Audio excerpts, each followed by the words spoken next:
I'm not exaggerating with the title. This is an honor I don't bestow upon things willy-nilly. I think most of you know that. For me to claim that something is the worst I've experienced in whatever category, that is an honor that is extraordinarily rare. It's like being knighted by the Queen. To be the worst movie I've ever seen, you have to move mountains. Because I see so many bad movies. It is one of my favorite pastimes is watching bad films because I get a lot of enjoyment out of a really fun bad movie. And I see so many. And of every movie I've ever seen, Amazon Prime's War of the Worlds is the worst. It has now taken that crown, which was a crown worn by what I still believe to be one of the most bafflingly dog-shitty movies ever produced, called Let's Be Evil. It wore this crown for 9 years. It had a good run. It should be very proud of itself. But on August 4th, 2025 years after the death of Christ, we have now found the worst film that humanity has produced so far. I wrote down a lot, so we're going to really dive into the spaghetti and the meatballs here. Spoiler warning. Don't think you should care about spoilers, but they're there anyway. I really am not exaggerating with how unbelievably horrible this film is. And it's not even like it is objectively the worst thing film has ever been used for. Like, there have been worse productions, but this is an insult to the entire medium of making movies. It's not a movie. What you're watching is one big ad for Amazon. War of the Worlds is a property that's somewhat sentimental to me, and to see it bastardized and perverted into this homunculus that Amazon molded it into is nothing shy of criminal. If aliens truly did invade this planet and exterminate every single one of us, not even they could wipe the stain of this film's existence from the galactic tomes of time. This has been so catastrophically abominable that I think just the existence of this film has set our species back hundreds of years. It is unreal that this even got made. And I looked it up. Apparently this was made back in like the pandemic, so like in 2020, and they just squatted on it, keegling it in their colon for the last 5 years, and then just randomly decided to drop it now. I don't know why. It should have just stayed there. They should have buried it. This should have never seen the light of day. This is a tomb, a sarcophagus we should have never opened. So War of the Worlds, I'm being very literal, is an advertisement for Amazon. It's an affront to the entire art of making a movie. Anyway, let's go ahead and cannonball into the pool here.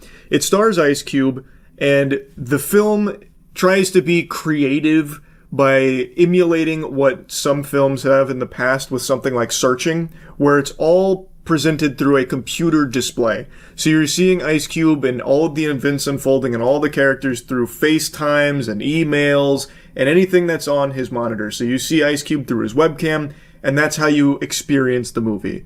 It was a clever gimmick when it was used in Searching. In here, it's just really annoying. And the movie actually feels like it's written by a 13-year-old who just learned how to code with C#. Like, it's all about hacking. Ice Cube is like an expert hacker in a DHS program that's spying on everyone through mass surveillance, and he can actually do anything. He is basically omniscient.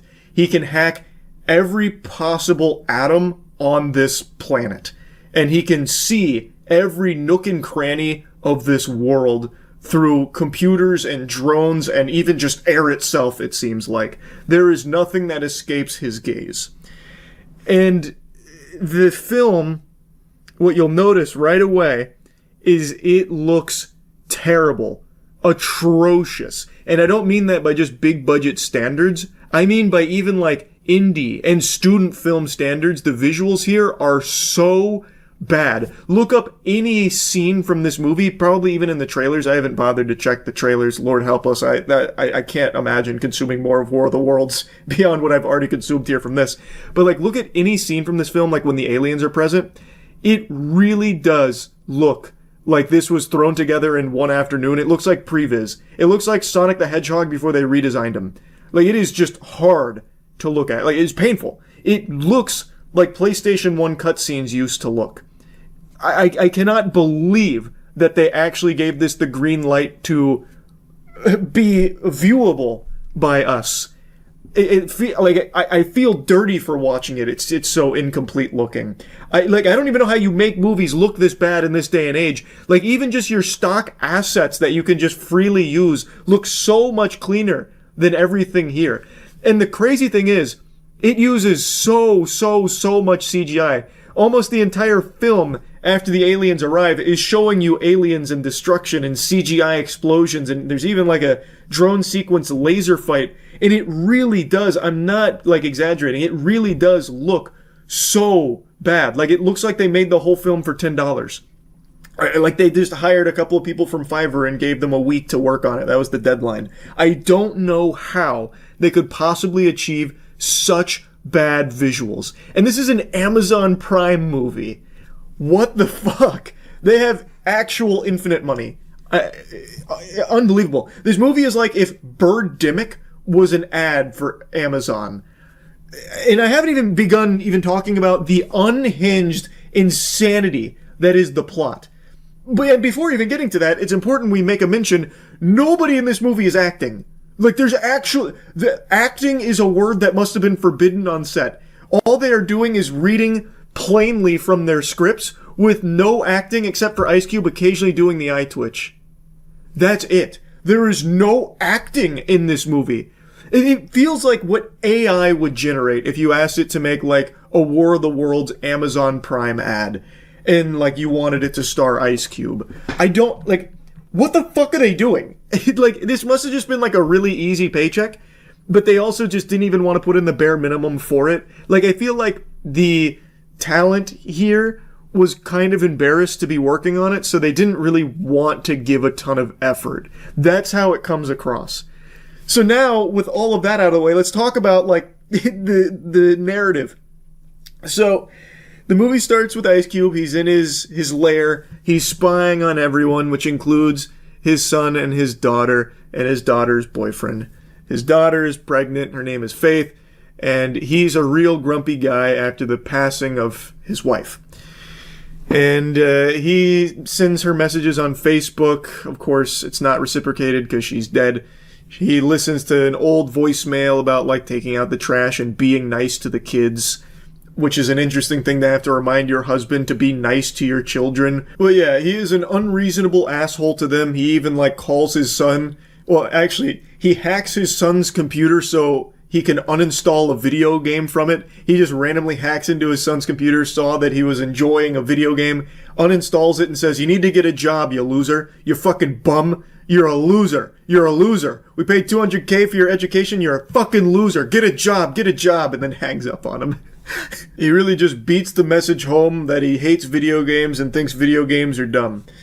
But anyway, he's got a task right now at work where he's trying to catch the Disruptor, a hacker who's threatening to release classified government documents through a YouTube video. So he posts a YouTube video. It says, "I will be releasing top secret documents about their Goliath program." And so now Ice Cube has to stop him from releasing those documents. So he tracks his IP through the YouTube video using his elite hacking tools, which again it's basically God mode. He is a server admin of life. Ice Cube he literally just types in words. So he types in, like, "Disruptor home address, please get." And it's like, calculating, IP gotten, here's exactly where Disruptor is. And he can do that for anything. He can type in anybody's name, literally anybody's name, and it somehow gets the exact person he wants it to be, even though obviously other people are going to share that name, but somehow it always hones in on the right person, and then gives him, like, the closest drone so he can spy on them, or the closest, like, CCTV camera to spy on them. Like, the technology it's like fucking Fantastic Four level almost, where you can, like, teleport and shit, basically. Like, they've reached quantum surveillance. So anyway, they've got Disruptor's IP. They then go and storm the IP there. But before that, of course, he needs to hack into his daughter's computer because he learns from her boyfriend that she's having a baby shower and he didn't get an invite, so it made him upset. So he hacks into his daughter's computer using TeamViewer, where he uses his tools to generate a master key to TeamViewer so he can log into anybody's account with the master key password. So now he's on his daughter's computer reading her messages, and he starts feeling bad because she's like, "My dad doesn't get it." And he's like, "Oh man, as he's hacked into his daughter's shit. So now, anyway, we learn about Mark. That's her boyfriend. He's an Amazon Prime driver. He's an Amazon delivery driver who really likes Prime. And one of the lines that they reuse like 6 times is like his son Dave says, you know, I really think you're overdoing it, Dad. We don't need the government to be, you know, checking out what we put in our Amazon cart. Any opportunity to wiggle the word Amazon out of every character's mouth with a little positivity following it was taken in this film. So Mark really likes being an Amazon driver. Ice Cube gets a message from a NASA contact of his, and she's analyzing weird, wacky, freaky weather phenomena. And he doesn't really care. He doesn't want to watch that. He says, I spy on people, not clouds or something. Anyway, they go to the Disruptor address. Turns out Disruptor was a step ahead of them. It was a decoy, one of his infamous decoys that he's become known for. But while they're there, the aliens crash land. A bunch of meteors start crashing, and they're blowing up buildings and cars, and people are freaking out, going crazy, because everyone's under attack. And they show you so many sequences of the carnage, and I am not exaggerating again. It looks so bad. Like, think about Sharknado, but unironically. Like, with no self-awareness. And used primarily to try and get you to buy Amazon Prime. It's like vomit-inducing how awful it is.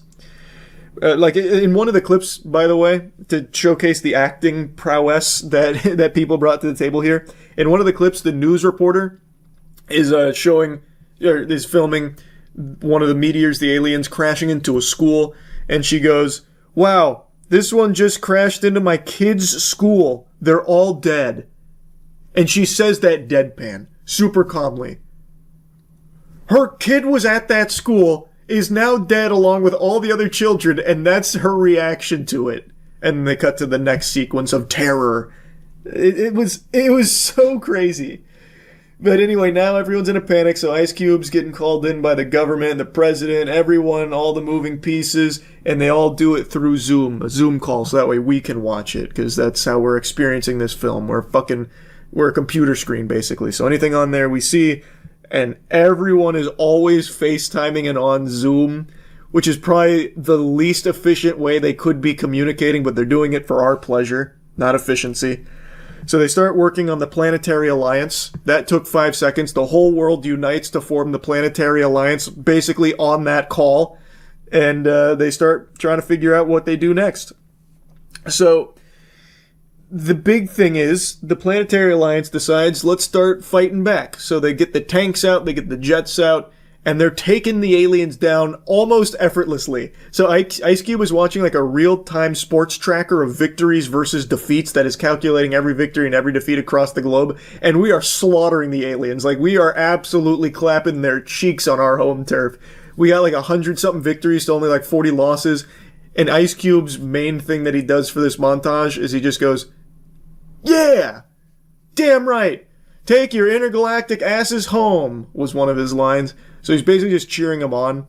A lot of this movie is Ice Cube just like reacting to something. Like when the aliens are crashing and killing kids, he goes, damn, damn, damn. Like that's about all he does there. But now that we're winning, he's like, yeah. Anyway, though, during all the hubbub, his daughter gets injured when the aliens attack, and she gets a big boo-boo to her leg, and she's bleeding, and it's very intense. Ice Cube doesn't want to lose his daughter, so she's FaceTiming her dad and, you know, worrying that she's about to die. And Ice Cube's like, don't worry, I'm going to come get you. For the first time, he's actually about to, like, leave the office, but it turns out he's locked in.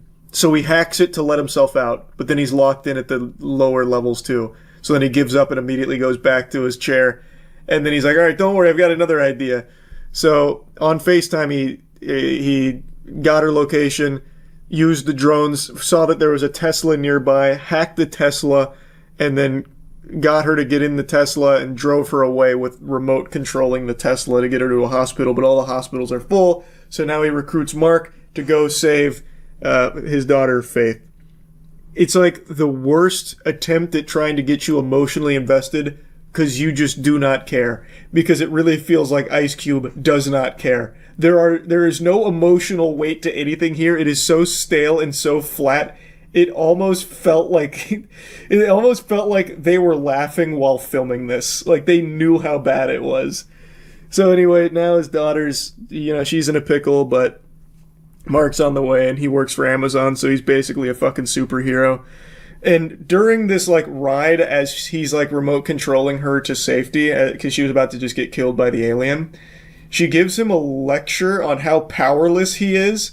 So he's apologizing for being a bad dad, and she's like, "Oh my gosh, who ordered the Yappuccino? Jesus Christ, old man, you just don't get it. After mom died, you thought you could save her, and then you thought you could, save the whole world, and then you thought you could save anybody, but you can't. Get it through your thick skull, you can't save anyone, you are powerless, move on." And she drives that point home as he is literally saving her life. Without him, she would have died. He is literally saving her as she is giving this lecture. It's very hypocritical. I don't know what they thought they were cooking with that, because it didn't really match the scene. So anyway, he gets on the horn with the president because the things are all cattywampus, and they're starting to fight back, and that's when he gives the title drop. He gives the name drop, title of the movie. He says, "All right, I see no other option other than to initiate the War of the Worlds," about the Planetary Alliance stepping up their counteroffensive against the aliens. Which I guess was a really cool moment where you're supposed to pump your fist. Yeah, initiate the War of the Worlds. Dave then calls his pops. He lets old man Ice Cube know that he knows more than Ice Cube thinks he does. He's not just a video game playing dweeb. He knows why the aliens are here. They're after something called Goliath. Which, interestingly, is what Disruptor kind of mentioned earlier. We'll get to that in a moment, but there might be a bit of a plot twist coming up if you can connect the very subtle dots. So Dave is talking about, "Dad, you need to trust me. There's something called Goliath and the aliens are here." But Ice Cube is like, "You're a fucking moron, son. Get it through your thick skull. I'm so disappointed in you. You're a gamer. You make me sick. Don't you ever call me again." And then hangs up on him. He just berates him again and then literally hangs up on him. As his daughter is, bleeding out and shit, he doesn't even care about the safety of Dave. He's just like, "Can you stop fucking calling me? Stop it, you play games, I don't want to hear from you." And Dave is trying to let him know, "Hey, look, there's something we could do here, I know what's going on." And then it turns out the aliens, as they're getting their shit pushed in by humanity's weapons, they change tactics and start targeting data centers, and they put their tentacles into data centers, and they start hyper-downloading all of our data, which ends up draining all of our data, which shuts off the military.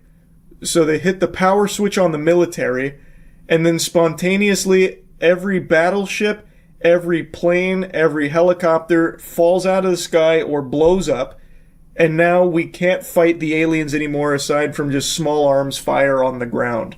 Everything else is now shut down because they drained our data centers. And interestingly, it's they forgot this plot point. I'm getting ahead of myself, but just know this was a crucial moment where they turned the tides. The aliens turned the tides on us by draining all of our sweet data. So the NASA lady was at one of the data centers when this happened, and she noticed these little bugs. Little bugs like to eat data. They consume it. They like data. And what happens is she connects the dots is that they're here for our data. They must eat our data, and they must like all this data we have on all of our citizens and all of the people across the globe. They want our data. And as they continue draining us, they make a mention that all money in the world is gone. Money has been erased. Oil tankers are blowing up. And we've been set back to the Stone Ages. Lights are turning off. The world's gone dark, in their words. It really feels I'm not kidding. It feels like this movie was written by a child. Everything happens like this, too. The aliens come, and then we shot them with tanks, and they didn't like it. So what they did is they shut down the military. They turned off the military, and then they erased all of our money, and it disrupted the chain of command, and then all the lights turned off, but because of our data. It's so bad. It's so, bafflingly bad. I cannot believe a human being wrote this. Like a real sentient person. This could have been written by an alien. It might have been. I don't understand it. Also, Facebook is being deleted. This was a crucial moment. Not only is all money being erased, but websites are being erased. Facebook is getting deleted, and Ice Cube is there on his wife's Facebook page, taking one last look at it as messages are vanishing. He's listening to the audio message again, and then it does the classic cliche as it turns off. And then it vanishes, and then 404s. But it's not every website. YouTube actually still exists, because that becomes a crucial plot device here towards the end of the film. But Facebook is gone. So Disruptor goes live on YouTube, and he mentions Goliath. Like, the aliens are here because of Project Goliath. The government knew Project Goliath would summon the aliens because they love data. The government knew that more data would mean aliens will full-scale invade us. And then the big reveal, Ice Cube figures out Disruptor is his son. Who could have seen that coming, huh? That's quality writing right there. It was really subtly planted, but they pulled it off. So his son then tries to convince him that the government is lying to him. The government is, not super trustworthy. And Ice Cube's like, get out of town! What are you talking about? You're fucking stupid. You're like a gamer and shit. I would never trust you. You're a criminal now, actually, too. This is stupid. No, there's no such thing as Goliath. They wouldn't lie to me. And his son is just like, look, Dad, listen, I'm going to send you Goliath. Just take a peek. And he's like, okay, buddy. But I already know there's nothing in here that's going to convince me. He even says that verbatim. There's nothing in these files that will convince me that what you did is right. And he opens the files, and the first line is about, like, the Roswell crash, I think it was. It was like an alien crash, and it said, like, weird weather phenomena, aliens, and data. In one sentence, he goes, oh my God, my son was right. The government's been lying to me this whole time. He read a sentence, one sentence, and immediately he's like, oh my God, he's absolutely right. And then, of course, he scrubs through the other alien pieces and then learns Project Goliath is a big data collection program, exactly like his son was saying. I don't know why he was so adamant about it being far-fetched conspiracy theory mumbo-jumbo, because his son was just telling him, like, Dad, Goliath is all about collecting our data on a bigger scale. Like, Goliath is, like, really big mass surveillance. And he's like, that's just not possible. I am the mass surveillance, and there's nothing more advanced than what I've got. Like, I don't know why that idea was so, like, incomprehensible to him, because he already has all of that basically at his fingertips.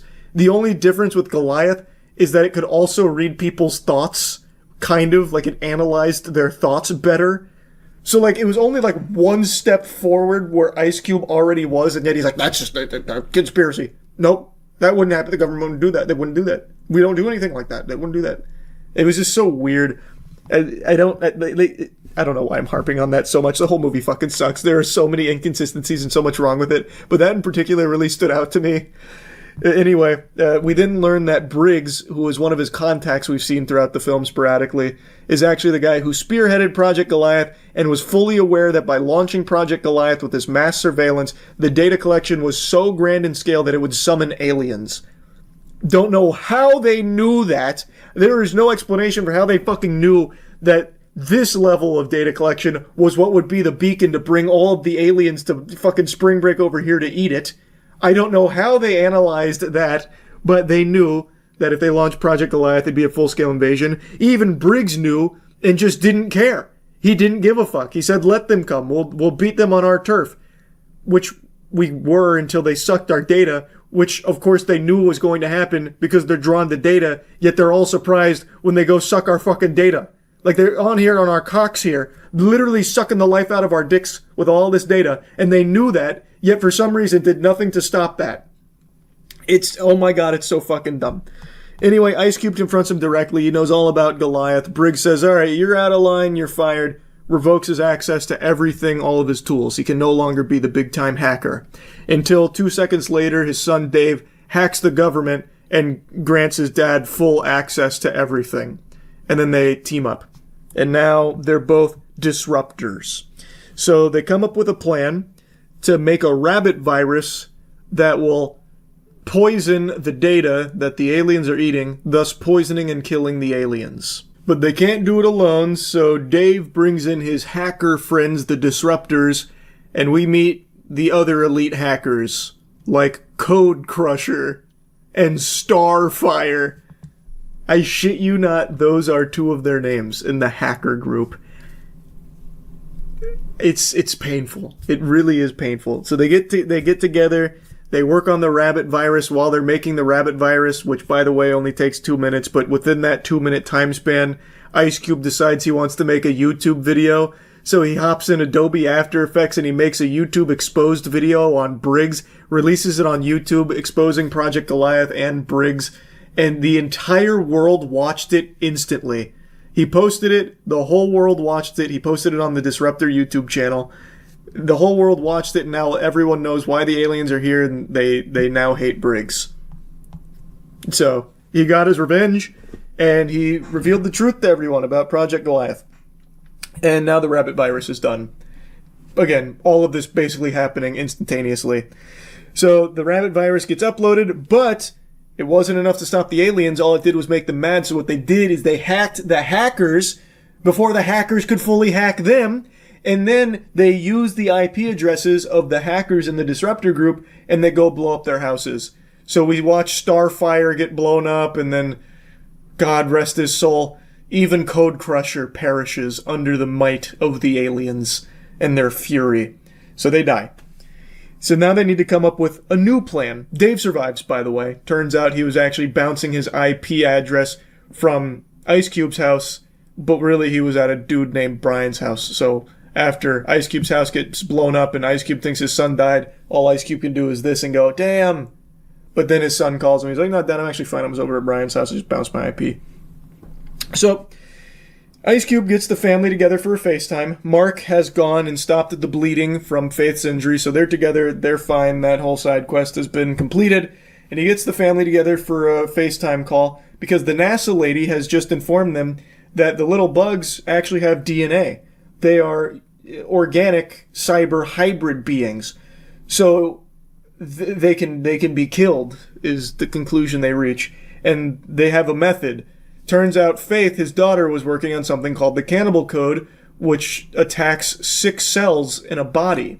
So they decide, let's rewrite the Cannibal Code to attack their cells and kill the aliens, since they're organic too. So they do that immediately. They literally rewrite this code instantly. And it's perfect coding. But there's another problem that arises because the government's decided to bomb the Goliath building, which is the building Ice Cube is in. It was actually underneath his feet the whole time because the government now knows it's going for Goliath. All the aliens are converging on that building to suck Goliath dry of all that precious data. But this is where things get weird. They have bombers bombing aerial vehicles that are about to do this. How?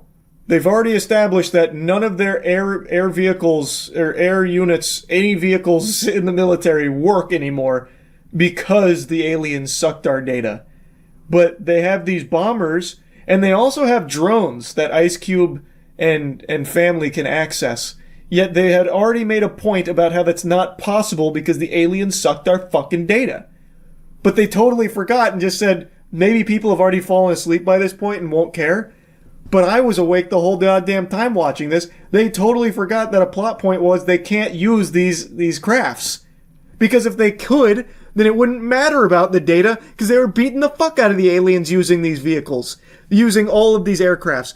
So if they still have access to aircrafts, who cares if they go towards Goliath? Just blow them the fuck up.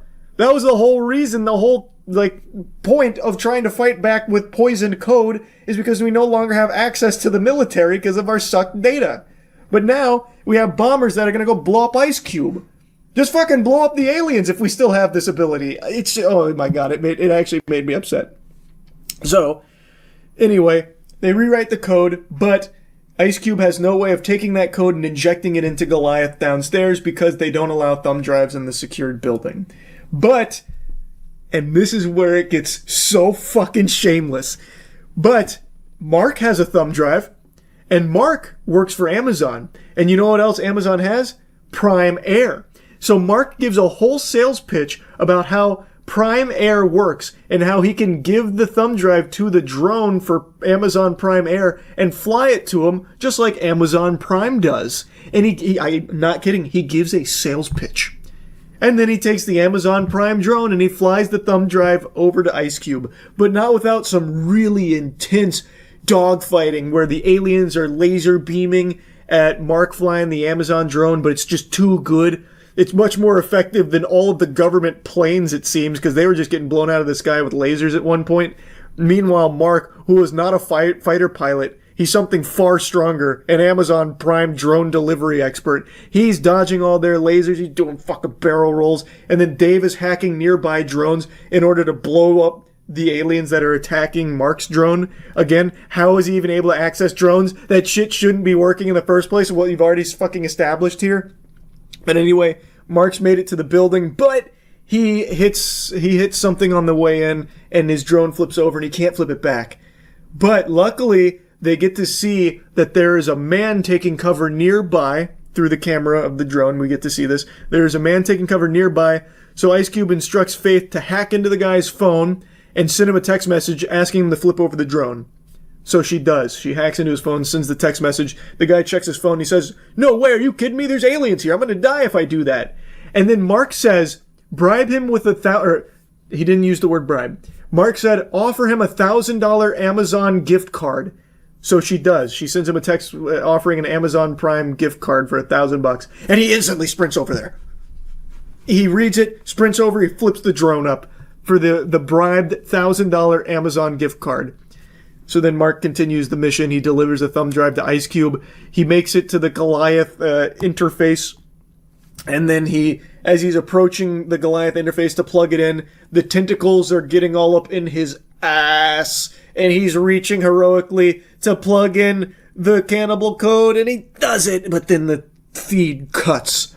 But all the aliens start dropping like flies. They've done it.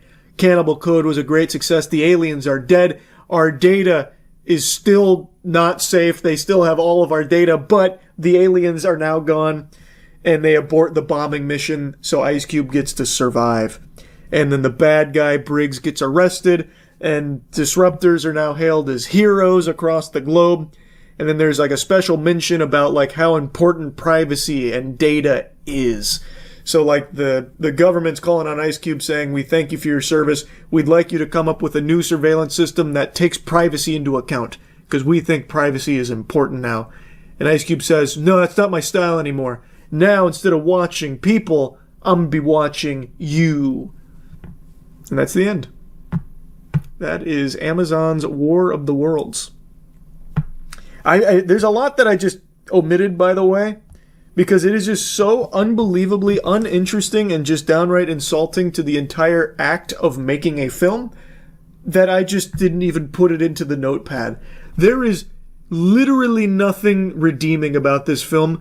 The only positive I could almost squeak out here is that it is enjoyably shitty. Like, I do think this would have been a lot of fun to watch with friends because there is so much to laugh at and make fun of. But watching it on my own, sometimes it actually just made me mad. Like, it is crazy how bad this movie is, because it is really just like an ad being shoved down your throat, but in the form of a movie.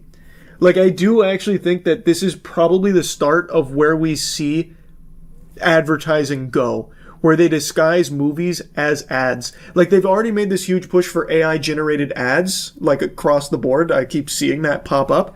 I think they will also use AI to AI-generate movies that are actually just ads as well. It is just incredibly bad.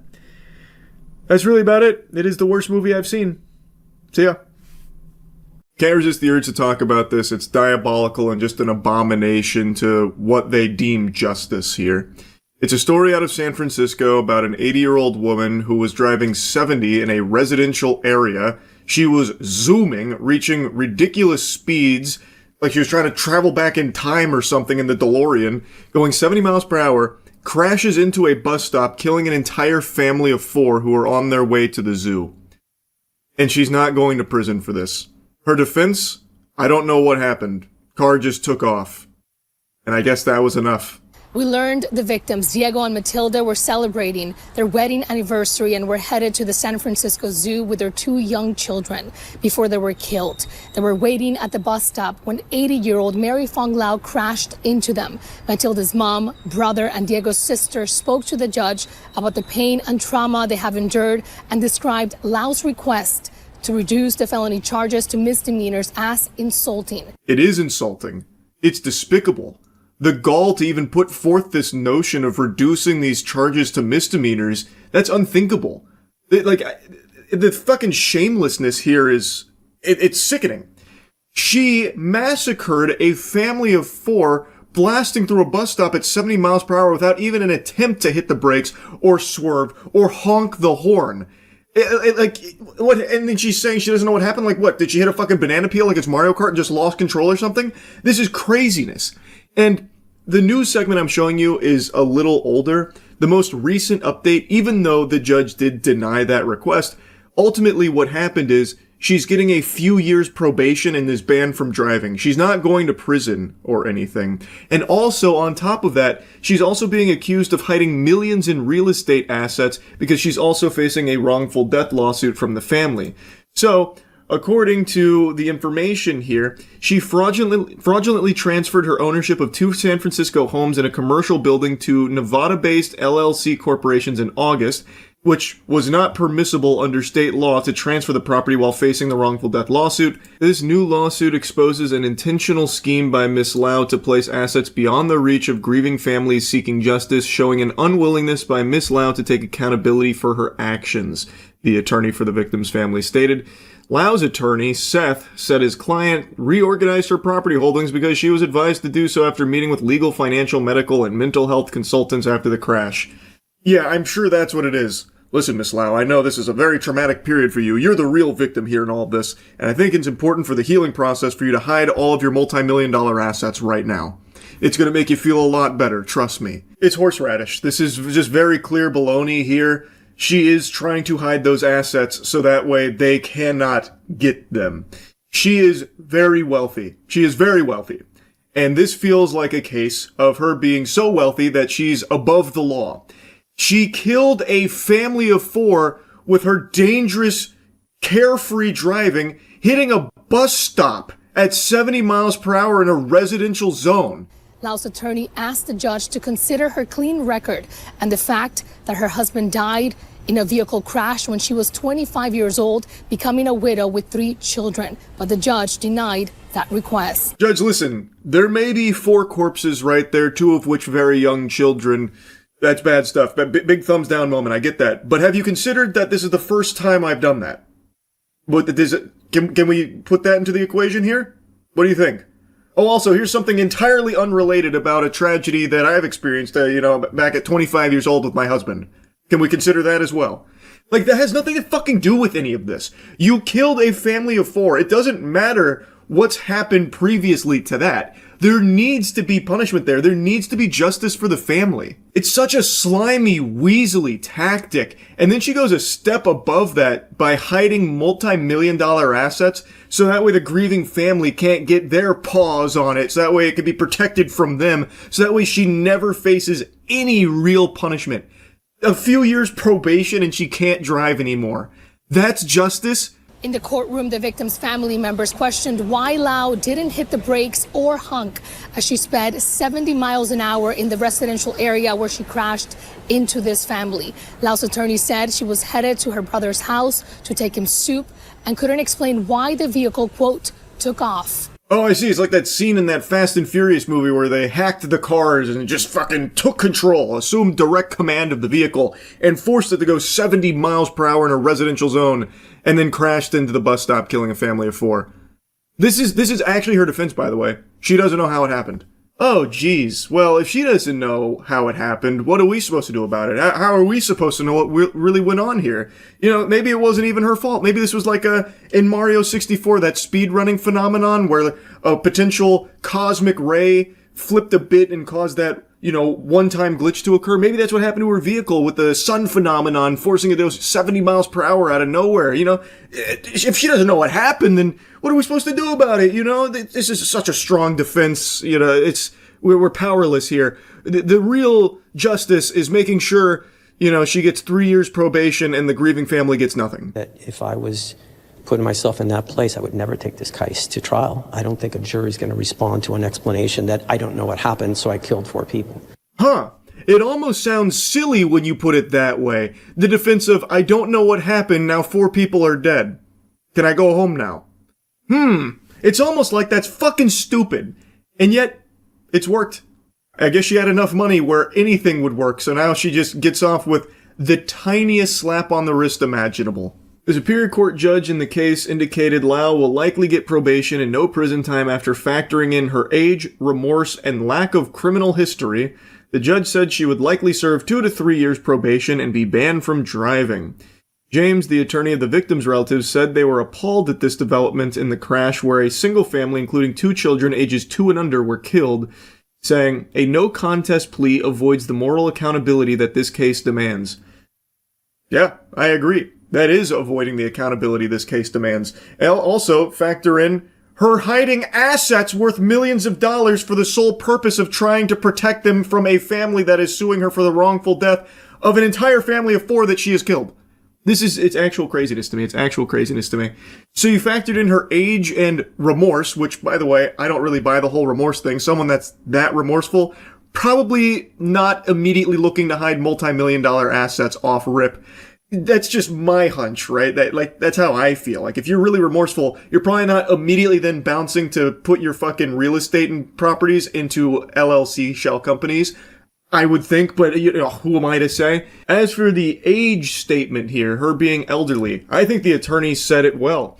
He argued that if the defendant gets away with probation without prison time, that it would send a concerning message to the public that an older driver can get away with killing a family in a car crash and simply get a slap on the wrist. Age cannot become a shield against meaningful consequences when the conduct constitutes gross negligence and results in catastrophic loss. I agree 100%. That's a big amen moment from me right there. Just because she's a fucking octogenarian doesn't mean that all of a sudden she can get away with killing a family of 4 with no consequences. How does that make sense? So once you reach a certain age, you're just immune to consequence because you're just already old? What the fuck? Lau's family had urged the court for home detention and meaningful community and service as the punishment that fits the crime here. You know, the crime of slaying an entire family of 4 through your reckless driving? That's what they thought justice looked like. The meaningful community service, by the way, I'm sure would be very, tough stuff. Picking up trash on the side of the road. But I'm sure, given her age, she's 80 years old, it probably wouldn't be that much. Maybe like 1 or 2 Twix wrappers and then call it a day. I mean, that's a hard day's work right there, and that's really setting her on the straight and narrow. That's really letting her think about what's happened here. It's just insanity. It's actual insanity. She killed an entire family of 4. She has no real defense of it. It was reckless driving, going 70 miles per hour in a residential zone, hitting a bus stop with not even an attempt to brake or avoid it, or even honk, which says to me that she was truly not paying any attention at all. She was extremely zoned out, maybe on her phone, maybe preoccupied with something else, I don't know. But it is reckless driving, and it led to the death of an entire family. And then she goes and then she hides multi-million-dollar assets in order to try and protect those, it seems, and she is getting away with it.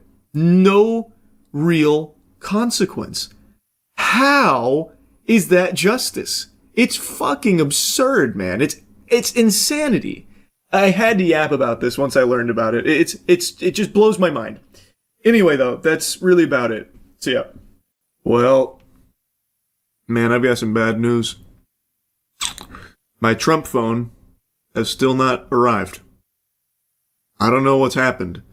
Maybe a angry horde of goblins got in there and stole my Trump phone, my treasure, taking the one piece for themselves, because I was told over a week ago that in the next day or 2, I was going to be getting my email with the shipping information for my Trump phone, my T1 device that I put $100 on, and I haven't received that email, and it's not like they were saving it as some kind of surprise gift for me or anything, like a fucking birthday clown scooting in with the T1 device in hand for me. Nothing.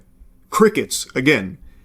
And also, I did just learn about the Trump Mobile terms and conditions. I don't know if these are new and I just missed them, because no sane human being on the planet is actually perusing the terms and conditions and going through line by line checking, at least not normally.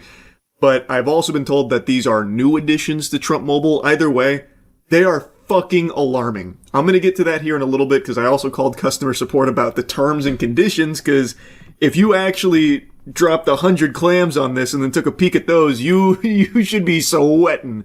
It is wacky what they've put in there. But before then, I did give Trump Mobile a call yesterday before learning about the terms and conditions, just to check on the status of my order, because surely, after I was told that it'd be shipped out in the next day or two, something must have just been cause for the holdup. Maybe Trump went in there personally to start kissing each and every phone. His lips got a little dry, so he had to take the day off before getting to mine. I can understand that. There must have just been something in the pipeline that went a little cattywampus, but is probably soon fixed, and I'll be getting my email any day. Well, it's been almost a week since Trump Mobile support told me that I'd be getting an email about my T1 mobile device shipping, but I think the email must have got lost in the cyberspace somewhere, so I kind of want to just check in and make sure that everything's still going according to schedule, and I'll be receiving my T1 mobile device in my hands any day now. I just want to make sure everything's alright. Thank you for calling Trump Mobile. For English, press 1. Para español, oprima el número dos. One day I'm gonna press 2. One day I'm gonna press dos, but today is not that day. Press 1 to open a new Trump Mobile account. Otherwise, press 2 for support with an existing. Thank you for calling Trump Mobile. Your call is very important to us. To ensure Let's see what's going on. Customer care, this call may be recorded for quality control and training purposes. Please hold, and our next available representative will be with you shortly. You can also visit our website at www.trumpmobile.com to apply for a new account or access your personal account portal.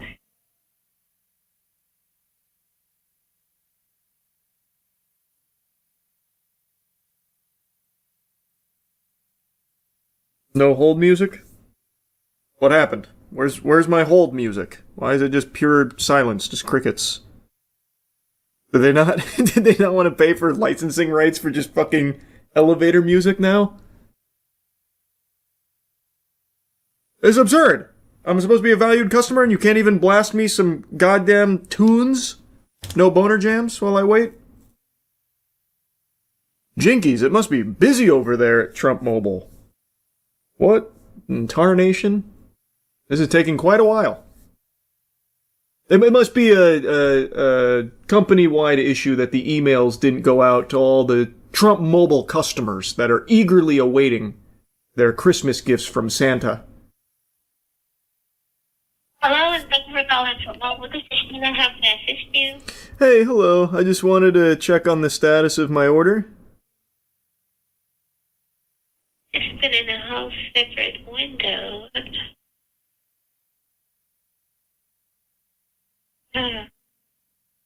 Hello? No. See. Hello? They hung up on me.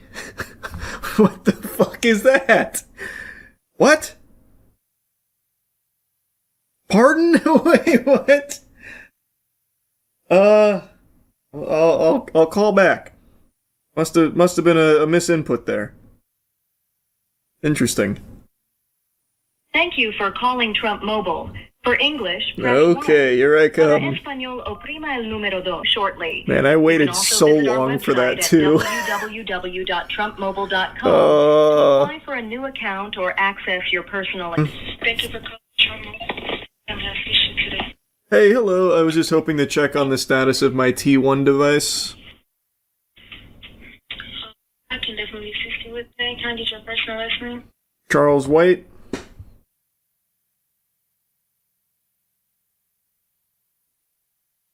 Okay, so as of right now,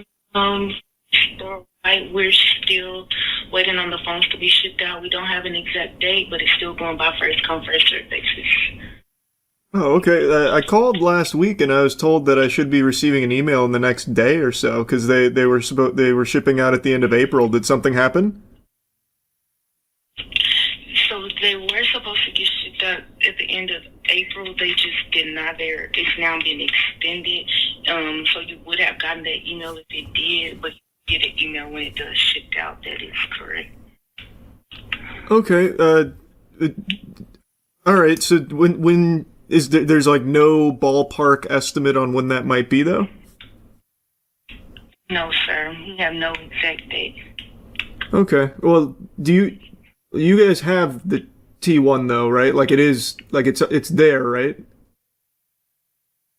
Like here in office, we have one here in office. Okay. So all right. Well, that's reassuring because now I'm starting to get a little concerned about the whereabouts is all. Oh, got you. Okay, yes, we got ours shipped here in the office yet. The phones just hasn't been shipped out to the customers yet. That makes sense. Okay, understood. I appreciate the update. No problem. Is there anything else I can do for you? No, that'll be it. Thank you. You can call Trump Mobile. Have a nice evening. You as well. Thank you. Thank you. He did not sound happy. I have to imagine there is a lot of rowdy fucking worms that are blowing up their phones about the T1 device. It's not cheap, by the way. That was supposed to come out in August of 2025. So I bet there's people that are like actually steaming. So I never want to be like aggressive to them. I mean, it's not their fault. It's their job. They have to take the calls. That's got to be fucking brutal, though. I can only imagine what that's like. So looks like the end of the month in April didn't quite pan out, which I can't believe. It's unlike them to miss dates and deadlines and expectations and break promises. That's so odd. And I guess the last customer support rep, when she told me that I'd be receiving an email in the next day or two, I guess that also fell through the cracks. I guess it's back to any day now, which is exciting. So any day now, I should be getting my Trump phone. I can't wait. Maybe. So after looking at the terms and conditions, which I was told are new, but I have no way of confirming if that's true or not, I just never even checked them because why would I? You would expect it to just be like normal boilerplate shit in a phone terms and conditions, but Trump Mobile's terms are very weird. Like I'm talking like goofy shit. This like, oh my. Let's dive into this League of Legends champion lore. So deposit purpose will start there. A pre-order deposit provides only a conditional opportunity if Trump Mobile later elects in its sole discretion to offer the device for sale. That's already sounding alarms in my noodle. What do you mean? A conditional opportunity if they offer the device for sale? The device is for sale, isn't it? They are taking my money right now. They have my 100 doubloons. So surely the device is already for sale. Right? Like, isn't that how that works? A deposit is not a purchase, does not constitute acceptance of an order, does not create a contract for sale, does not transfer ownership or title interest, does not allocate or reserve specific inventory, and does not guarantee that a device will be produced or made available for purchase. So they're not even guaranteeing that the device is being produced or will be made available for purchase. And they also say that it does not reserve specific inventory. That's the whole idea of pre-ordering something, that you are reserving that specific thing that you are putting money into.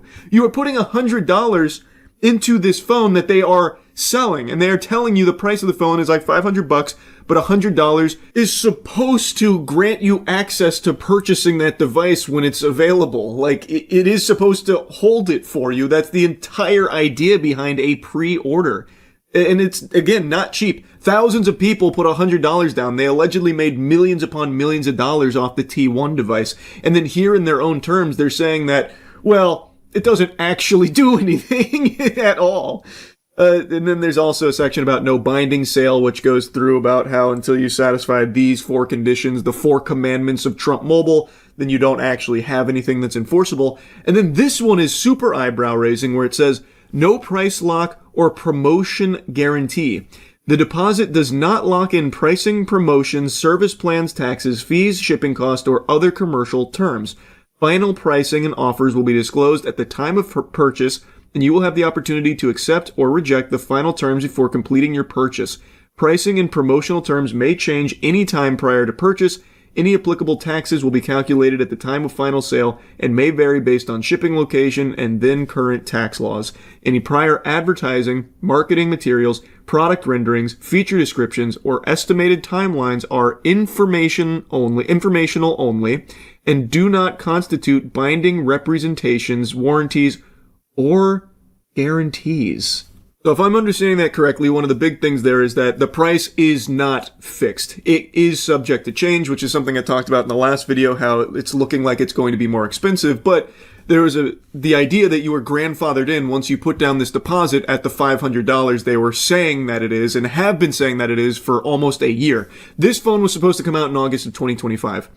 And when it missed that deadline, it said at the end of 2025. Still, it hasn't come out now, May of 2026. So they're also saying that, well, you can't hold it against us, the estimated timelines. It's all hooey. We're pulling it out of our ass.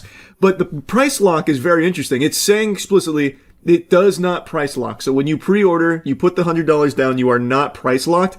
But if you look at the top of the page on the website itself, as I'm looking at the terms and conditions, look at the top left. Lock in your T1 phone promotional pricing now. So it is advertising that when you put this money down, you are price locking. That's what it's telling you. It is literally telling you that that's what you're doing. But then when you look at their terms, it's saying, no, that's not actually what you're doing. How is that not fraudulent? That's just a fucking lie then. Also, it says all of the information that they've been providing for a year now about what the T1 is and its specs and all of the renderings and all of that aren't actually representative of the device. It's saying that, nope, all of that could just be a bunch of hoo-ha, a bunch of mumbo-jumbo, and that's okay. So then, you are advertising something, knowingly advertising something that may not be representative of what is actually getting sold to the customer. Again, how is that not fraud? You are blatantly misleading them on purpose. And then in your own terms, they're saying like, yeah, we might be doing that. Can't hold it against us. What the fuck? It continues, no guarantee of release, delivery, or timing. That should make you feel much more comfortable about the $100 you spent on the pre-order when there's not even a guarantee of release in their own terms and conditions. They're selling you something and also letting you know like it might not ever come out. We haven't actually decided.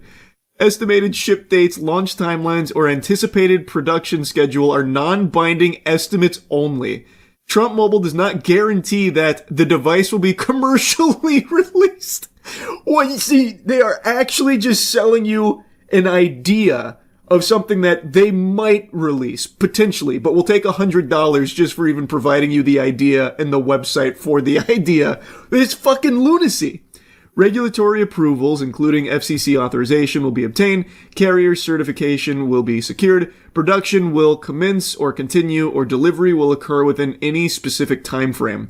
Trump Mobile will not be responsible for delay, modification, or failure to release a device due to causes beyond its reasonable control, including but not limited to regulatory review, carrier certification delays, component shortages, labor disruptions, governmental orders, acts of God.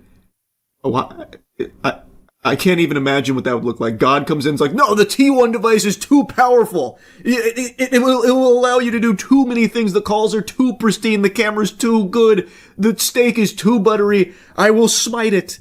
I like how they threw acts of God in here. But also, according to Trump's spiritual advisor, Trump literally is Jesus.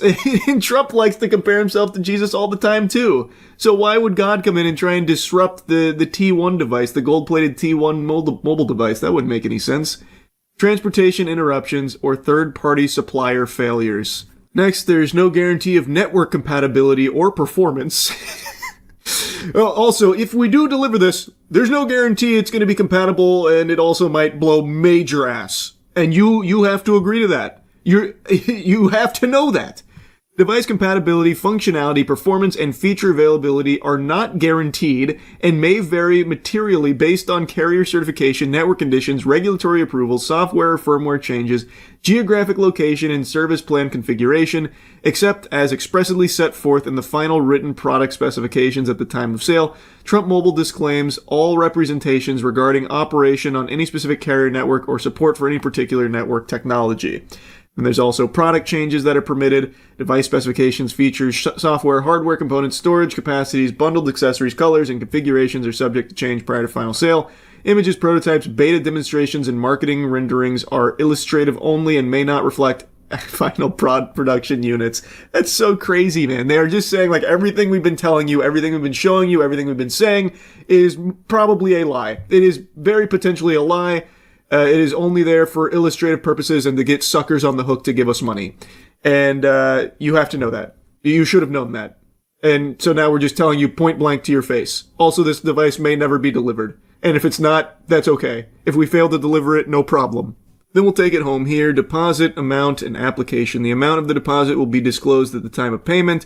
If you complete a device purchase, the deposit will be applied as a credit toward the purchase price at checkout unless you request otherwise or unless the deposit amount exceeds the purchase price. Deposits have no cash value except as expressly disclosed. Then they let you know that you can cancel it before completing the purchase for the refund. So, if Trump Mobile cancels or discontinues the device prior to sale, they'll issue a full refund of the deposit amount paid, which, that's nice. Very cool. If we decide not to release it, we'll give your money back, we think. And then, if Trump Mobile cancels, delays, or does not release the device, I love how this is a core component in the terms and conditions. Like, listen guys, we really might not release it. This really might have all been a lie. They keep driving that point home. Your sole and exclusive remedy is a full refund of the deposit amount actually paid, and you waive any claim to equitable, injunctive, or specific performance relief relating to pre-order priority or device allocation. Trump Mobile shall not be liable for indirect, incidental, special, consequential, exemplary, or punitive damages, including loss of opportunity, loss of anticipated savings, loss of priority status, or loss of profits. Now, like I said, I don't typically take a peek at the terms and conditions of products that I buy or pre-order, but I have to imagine it's not entirely standard to constantly reiterate if the device doesn't come out. Also, all of the material you've seen about it might be a lie and not indicative of the actual product if the product ever releases, if they decide they want to release the product for sale, if the product ever gets made. They keep saying if there is a product here. Constantly saying if the product comes out, if this, if that, in regards to the production of it. So what the fuck are you putting $100 on? Like, this is craziness.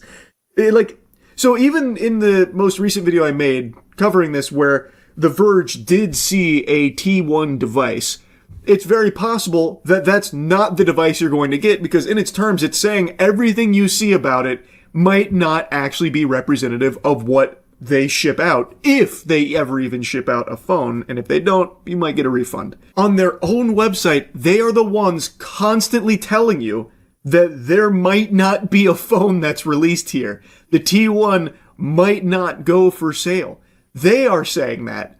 What the fuck, man? Why is that even allowed? I feel like if I did something like this, I would be in trouble legally. If I said, I'm releasing the Charles device, the Charles mobile device. You can fucking contact aliens. It's got 55 billion gigawatts of power harnessed from the goddamn Tesseract that I've implanted in each device.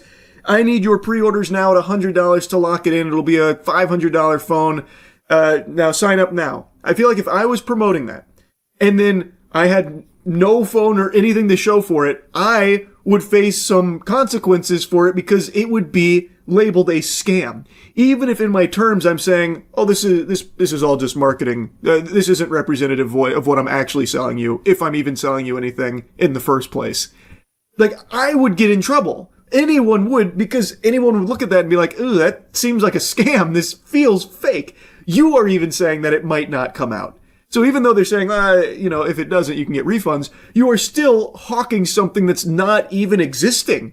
That's fucking absurd. So anyway, after reading that, I wanted to call Trump Mobile support, get some answers directly from the source. So I got them on the horn to at least just ask about what my pre-order even means. Because in their own terms, it says that it doesn't even hold the phone for me. Really, that's what it leads you to believe, that you're not actually securing anything. Press 1 to open a new Trump Mobile account.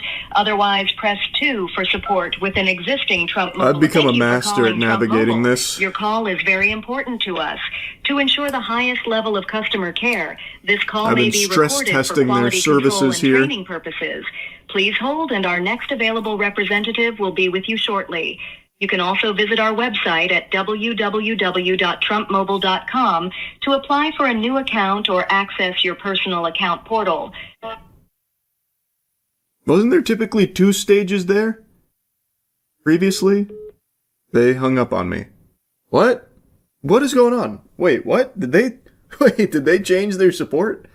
There were typically 2 things I had to do before getting on the horn with a rep. Time to call back. Press 1 to open a new Trump Mobile account. Otherwise, press 2 for support with an existing Trump. Thank you for calling Trump Mobile. Yeah, it Your seems like call they is took very out the important Spanish to us. option. To ensure the highest level of customer care, this call may They be got recorded rid of for that quality one. control. Thank you for calling Trump Mobile. My name is Jamie, and I'm an assistant today. Hey, I just had a couple of questions about my T1 device. Okay.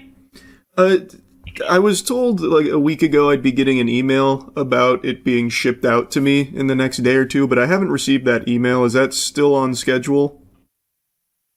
Yeah, we haven't got an updated date yet on exactly when they're going to be shipped. We're just told any day now that they're going to be going out.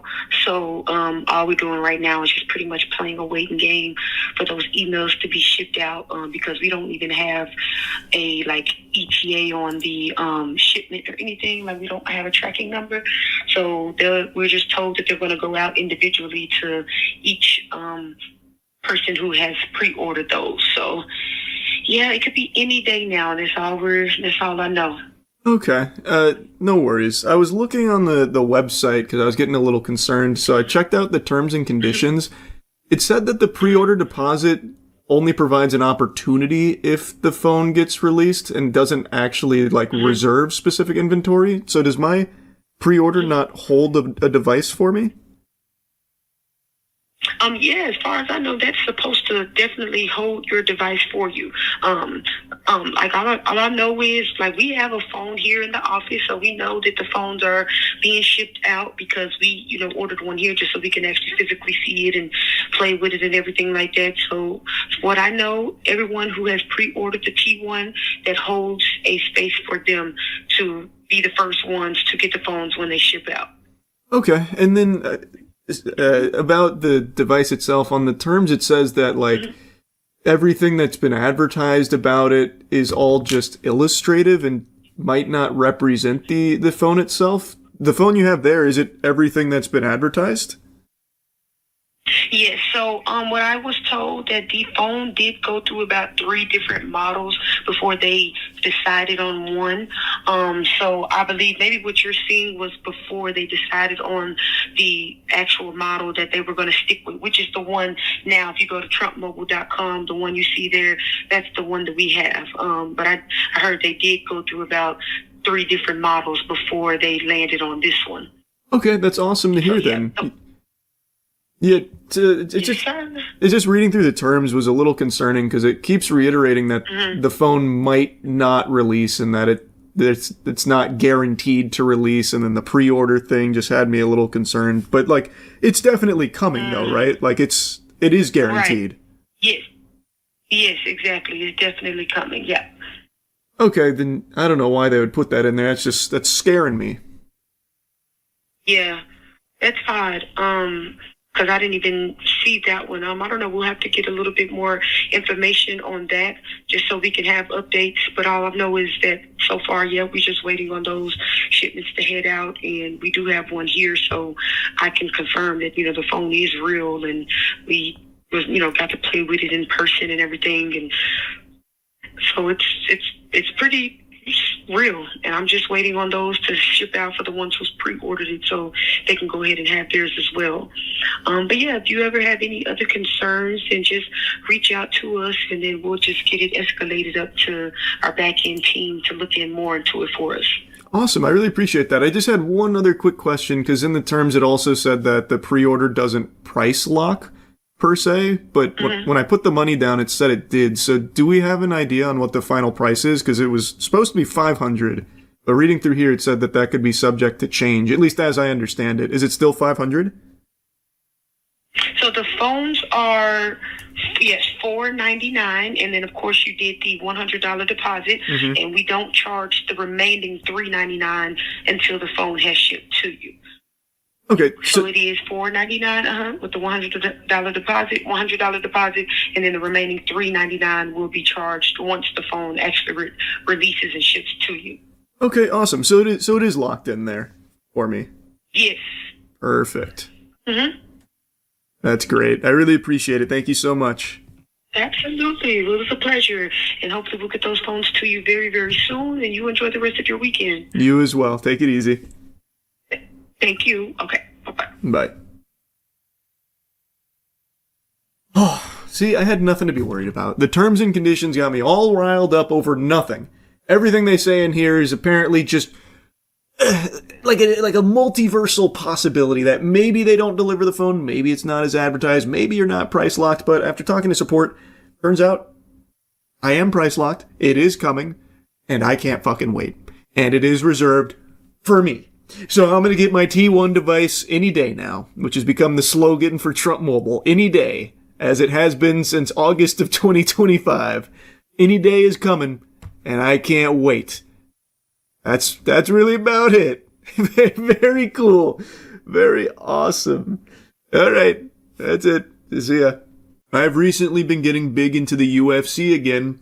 I'd always watched the big fights, and when I was in high school, I watched a lot more of it, especially GSP and Machida bouts. Lyoto Machida is my favorite fighter ever, but post-high school, I stopped watching as much and only tuned in to the big fights, and that's the way it's been for like the last 12, 15 years maybe.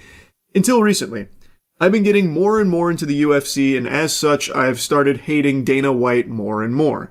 I feel like as you pay more attention to this sport, you unfortunately have to pay more attention to this fucking fungus. Now, the obvious that everyone talks about is how he refuses to pay his fighters appropriate wages.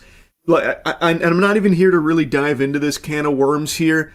I'll briefly mention it, though, that it is sickening how underpaid the athletes are in the UFC. The only ones making, like, real money are, like, the actual superstars. But, like, their starter contracts of the 12-12, 12 the show, 12 if you win, that should be criminal. Dana White should be in handcuffs right now for that kind of shit. It's fucking disgusting how underpaid UFC athletes are if they're not champions. And it's something Sean O'Malley mentioned as well, though Sean O'Malley seems perfectly content being financially cucked by Dana White because he often defends it. But Sean O'Malley was talking about the money he made as a champion being significantly different from the money he makes not being a champion, which I think most people would expect. But the difference is absurd. I think a lot of you have probably heard that UFC fighters, when they're starting out, have to still have a part-time job elsewhere. They can't do the UFC full-time. It's not until you are literally like a top 5 cream of the crop level athlete in the UFC that you can actually make livable money there, it seems. And the bonuses that they introduced are kind of just a band-aid for the problem of Dana White being too cheap to actually pay his athletes. And I also just saw reports this week that they are now no longer accommodating team travel. They're only compensating for the head coach. Another classy maneuver here from Dana Worm White, who just has to find all kinds of grubby penny-pinching schemes, because we have to remember, the UFC is just a tiny little indie promotion that's merged with the fucking WWE, and the UFC only generated $1.5 billion in 2025. That's not nearly enough to satiate Dana White's gluttony. I know I said I wasn't going to fully open this can of worms, and I still haven't. This is the tip of the iceberg when it comes to UFC wages and how they just don't want to pay their fighters at all. Now, I'll go ahead and move on to some other Dana White dunk topics in recent memory here, because he just keeps making a fucking fool of himself, and I have to clown on him for it. But before that, I want to make a mention that I also despise the UFC-WWE merger. I am just counting down the days until Dana White falls into his K-hole and then really gets convinced that he should be more involved with the WWE, so he tries to start shoving his meat over there and strong-arming some of his ideas in place. Like, listen, guys, let me pitch you on something. What about Stone Cold Steve Austin versus The Undertaker in a slippery dickory match? First one to hold the other's cock for a 3 count wins. Thoughts?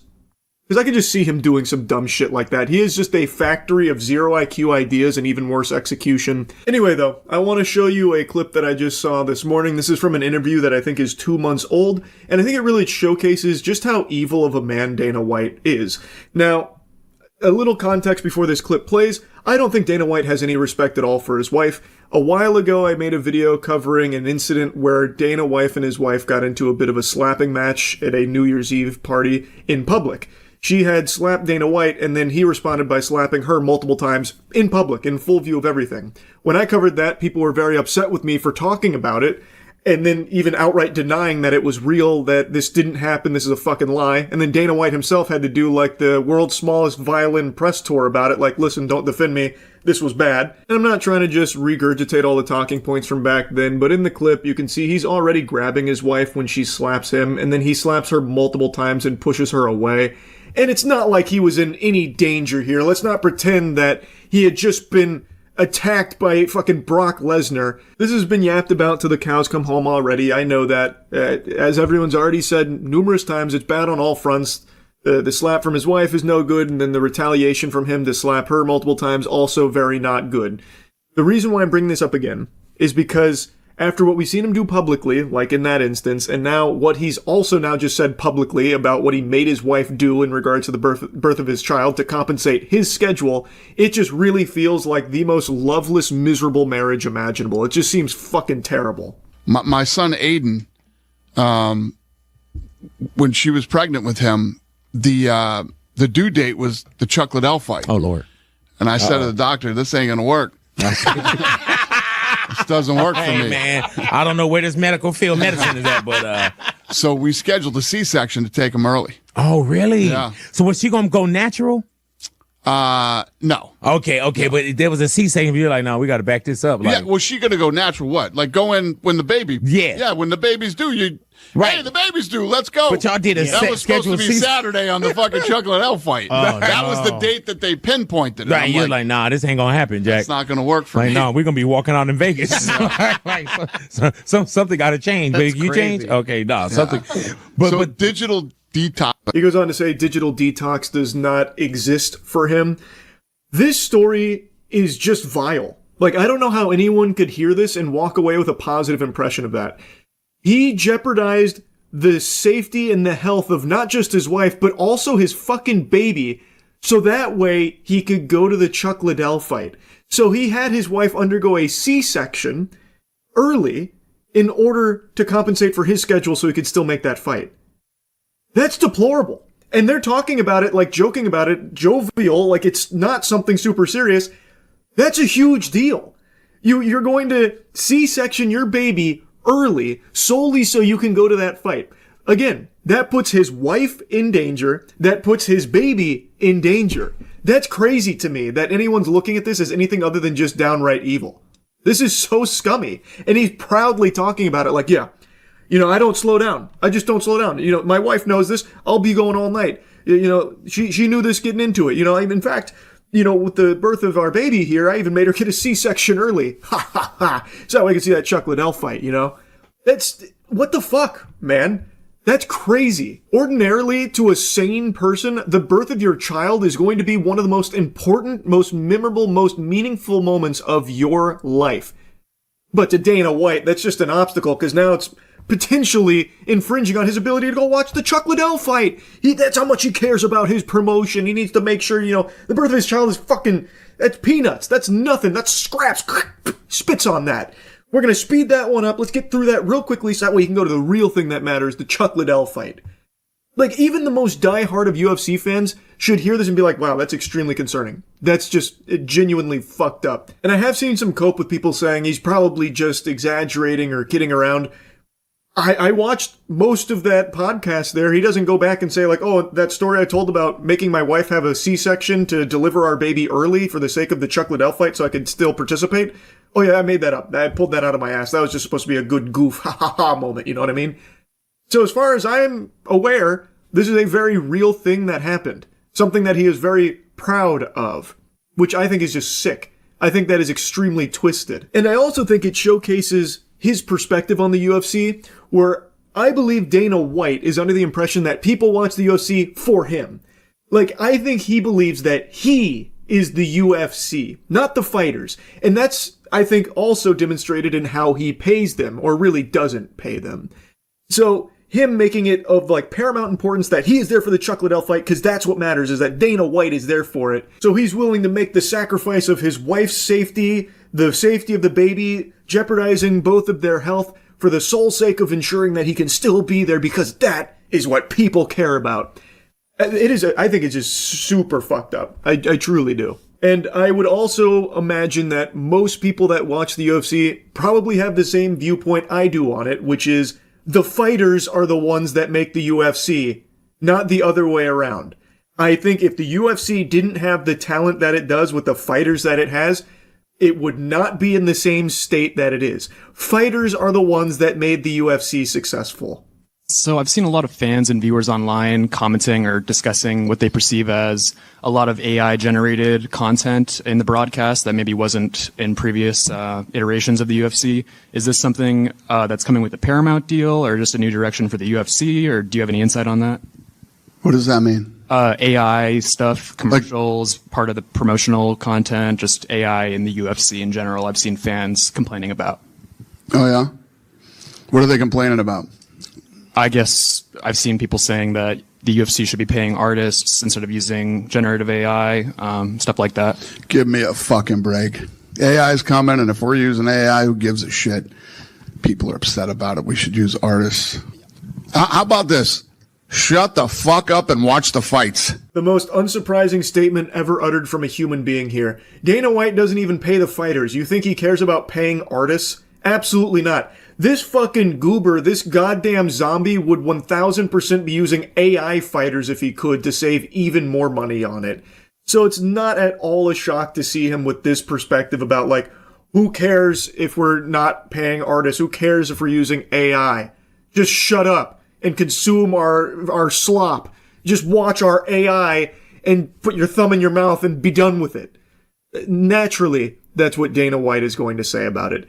And expect a lot more AI from Dana White as he starts to recognize more and more how much money he can save by just farting out AI-generated shit into the UFC programming. So don't expect that to stop anytime soon. He'll continue to go hog wild with the AI, which doesn't elevate the production or anything. It doesn't make it better. It does make it worse, but it saves Dana White money. And that's the most important thing to Dana White. There's so much more. There's just plenty I could keep poking around about when it comes to this fucking scumbag, but I've already been going here for a while yapping about it, so I'll go ahead and stop here. I do not like Dana White, but I really, really like the fighters in the UFC. It's such a fucking shame. Hopefully the day will come where they're actually paid appropriately for their talent and their hard work, but with Dana White still at the helm, I wouldn't hold my breath on it. It fucking sucks. He fucking sucks. Anyway, that's really about it. See ya.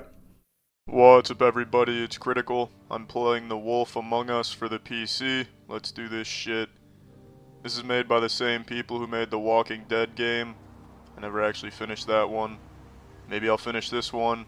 Maybe I'll fuck myself. The future's unwritten, we'll find out. I really like the art style of both games though. The comic book feel is just badass, I think. $400 non-stop to the Bahamas. They're basically teleporting you there for free, holy shit. This guy should have just turned around and taken that deal. Tenement building, South Bronx, sometime after midnight. What's that, the title page for a book report? Very interesting. That's a frog. Mr. Toad. It's a toad, actually. I'm fucking stupid. Bigby! Listen, mate, I know I don't look human. It's a problem, I get it. I just stepped out the apartment for just a second to see what kind of damage this drunk shit is doing. You're a smooth operator, Mr. Toad. Break, yeah? I'll get me glamour first thing in I trust you, Mr. Toad, I really do. I'm looking at a 3-foot toad, enough excuses, Toad, no harm done. You know what, I am looking at a 3-foot toad, that's the truth, I'll speak the truth. And that's a sweater, I'm just speaking the truth. If you can't afford to look human, you're going to the farm. It's as simple as that. I don't want to send you to the farm, Mr. Toad. I don't want you to live with those animals. You're above them. You're a toad. Go see a witch. Get a glamour. Then come see me, Mr. Toad, and we'll hit up some strip clubs, get you a nice set of lap dances. You can shove the stripper's ass cheeks in your toad mouth. Any idea how much it costs to have an entire family in glamour? Yes. I don't make the rules. Get it fixed, not my problem. Or 3 dots. Well, going off the Demolition Man 3 seashells, the 3 dots seems like the appropriate option here. You're telling me to get it together. No, I'm not. I'm telling you to come to some strip clubs with me. It's worth it. You don't want me catching you out of glamour again. Holy fucking shit, a meteor just hit the road behind me.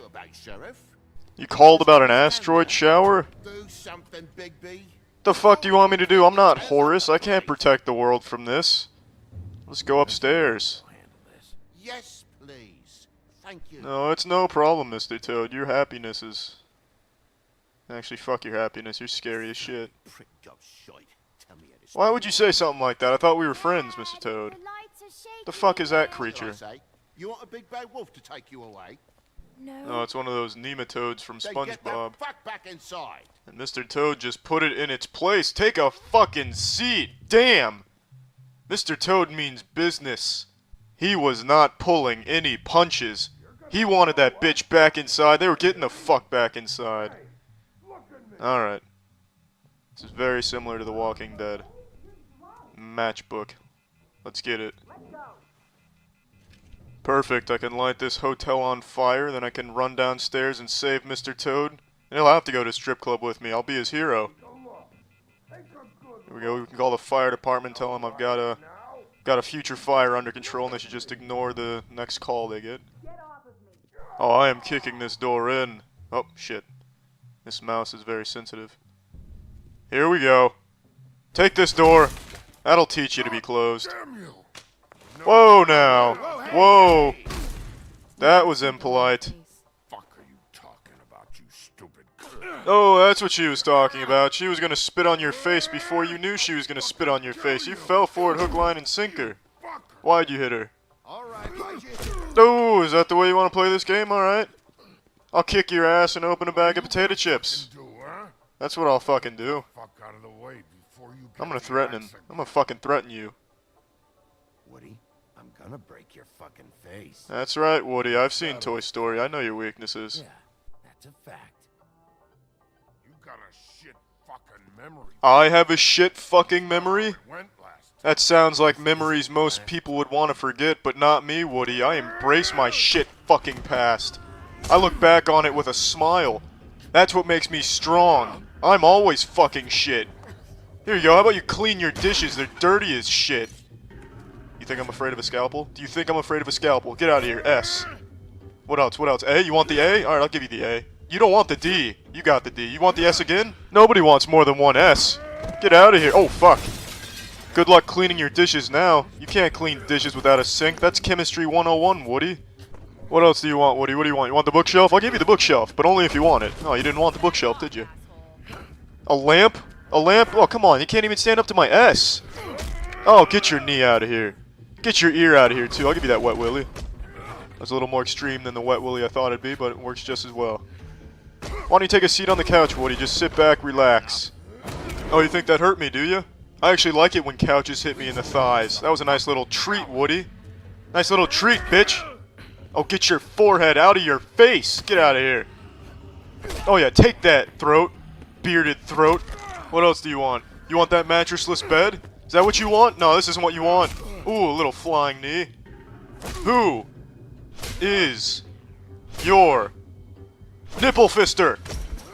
Oh, is that it? Is that all you can handle, Woody? Is that really all you can handle? I was just getting warmed up, Woody. Oh, you gotta use a weapon now, do you? Because you can't beat me in a fist fight? Is that what you gotta do? Yeah, get the A. Fucking A. Now I want your axe. Give me your axe. You cannot handle the Q. Or the A. Get out of here. It's too easy.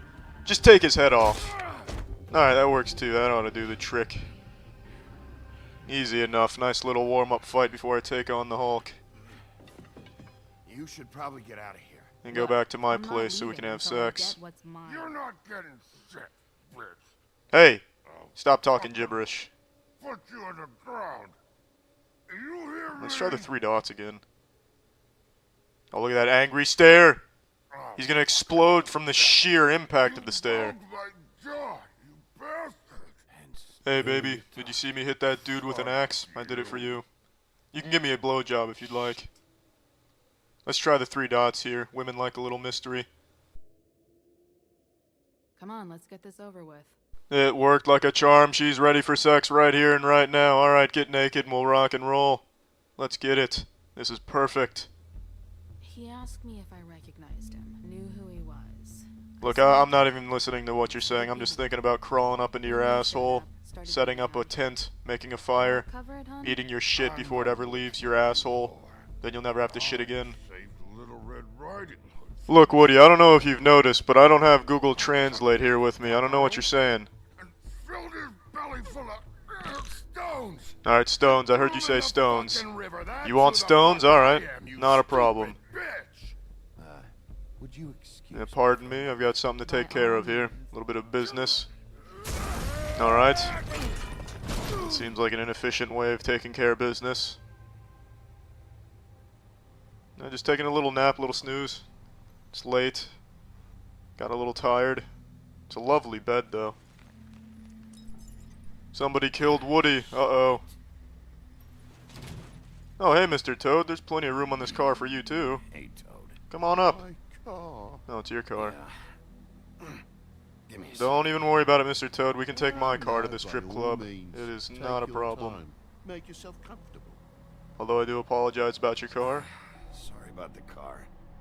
We ended up going out. Just think, Mr. Toad, if it wasn't your car, it could have been my car. That would have been awful. I called you, and you come to help. I can't be made. I'm glad to hear that, Mr. Toad. Come up here and give me a hug. Things end up more fucked than they started. I don't even want that hug anymore, Mr. Toad. Go fuck yourself. At least you're not fucking dead. Holy shit, this dude is immortal. I can take him. Come here, what do you want? I don't have my lunch money with me. You'll have to settle for my hand on your throat. The future of 1996. The future of Q. The future is in the palm of my hands. Oh, my fucking thumb, my favorite thumb. How am I supposed to win Thumb Wars now? Where's the fucking dog? It shouldn't be fucking in a time like this. It should be helping me. No. Why is my Q not finishing its full rotation? Q! I need you. There we go. What just happened? Oh, hey, you're just in time to give me your titties. Alright, perfect.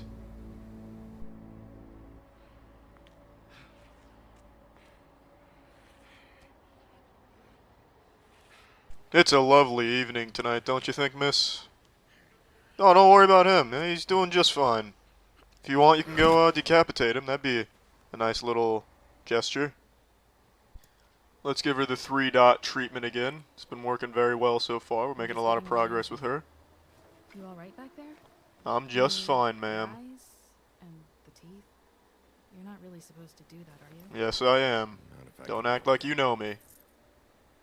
All that trouble for 75 cents? That's understandable. Oh, now! Unsportsmanlike conduct, that's a 15-yard penalty. It's more from me. He'll be fine. Is this dude really still alive? Holy shit. Damn.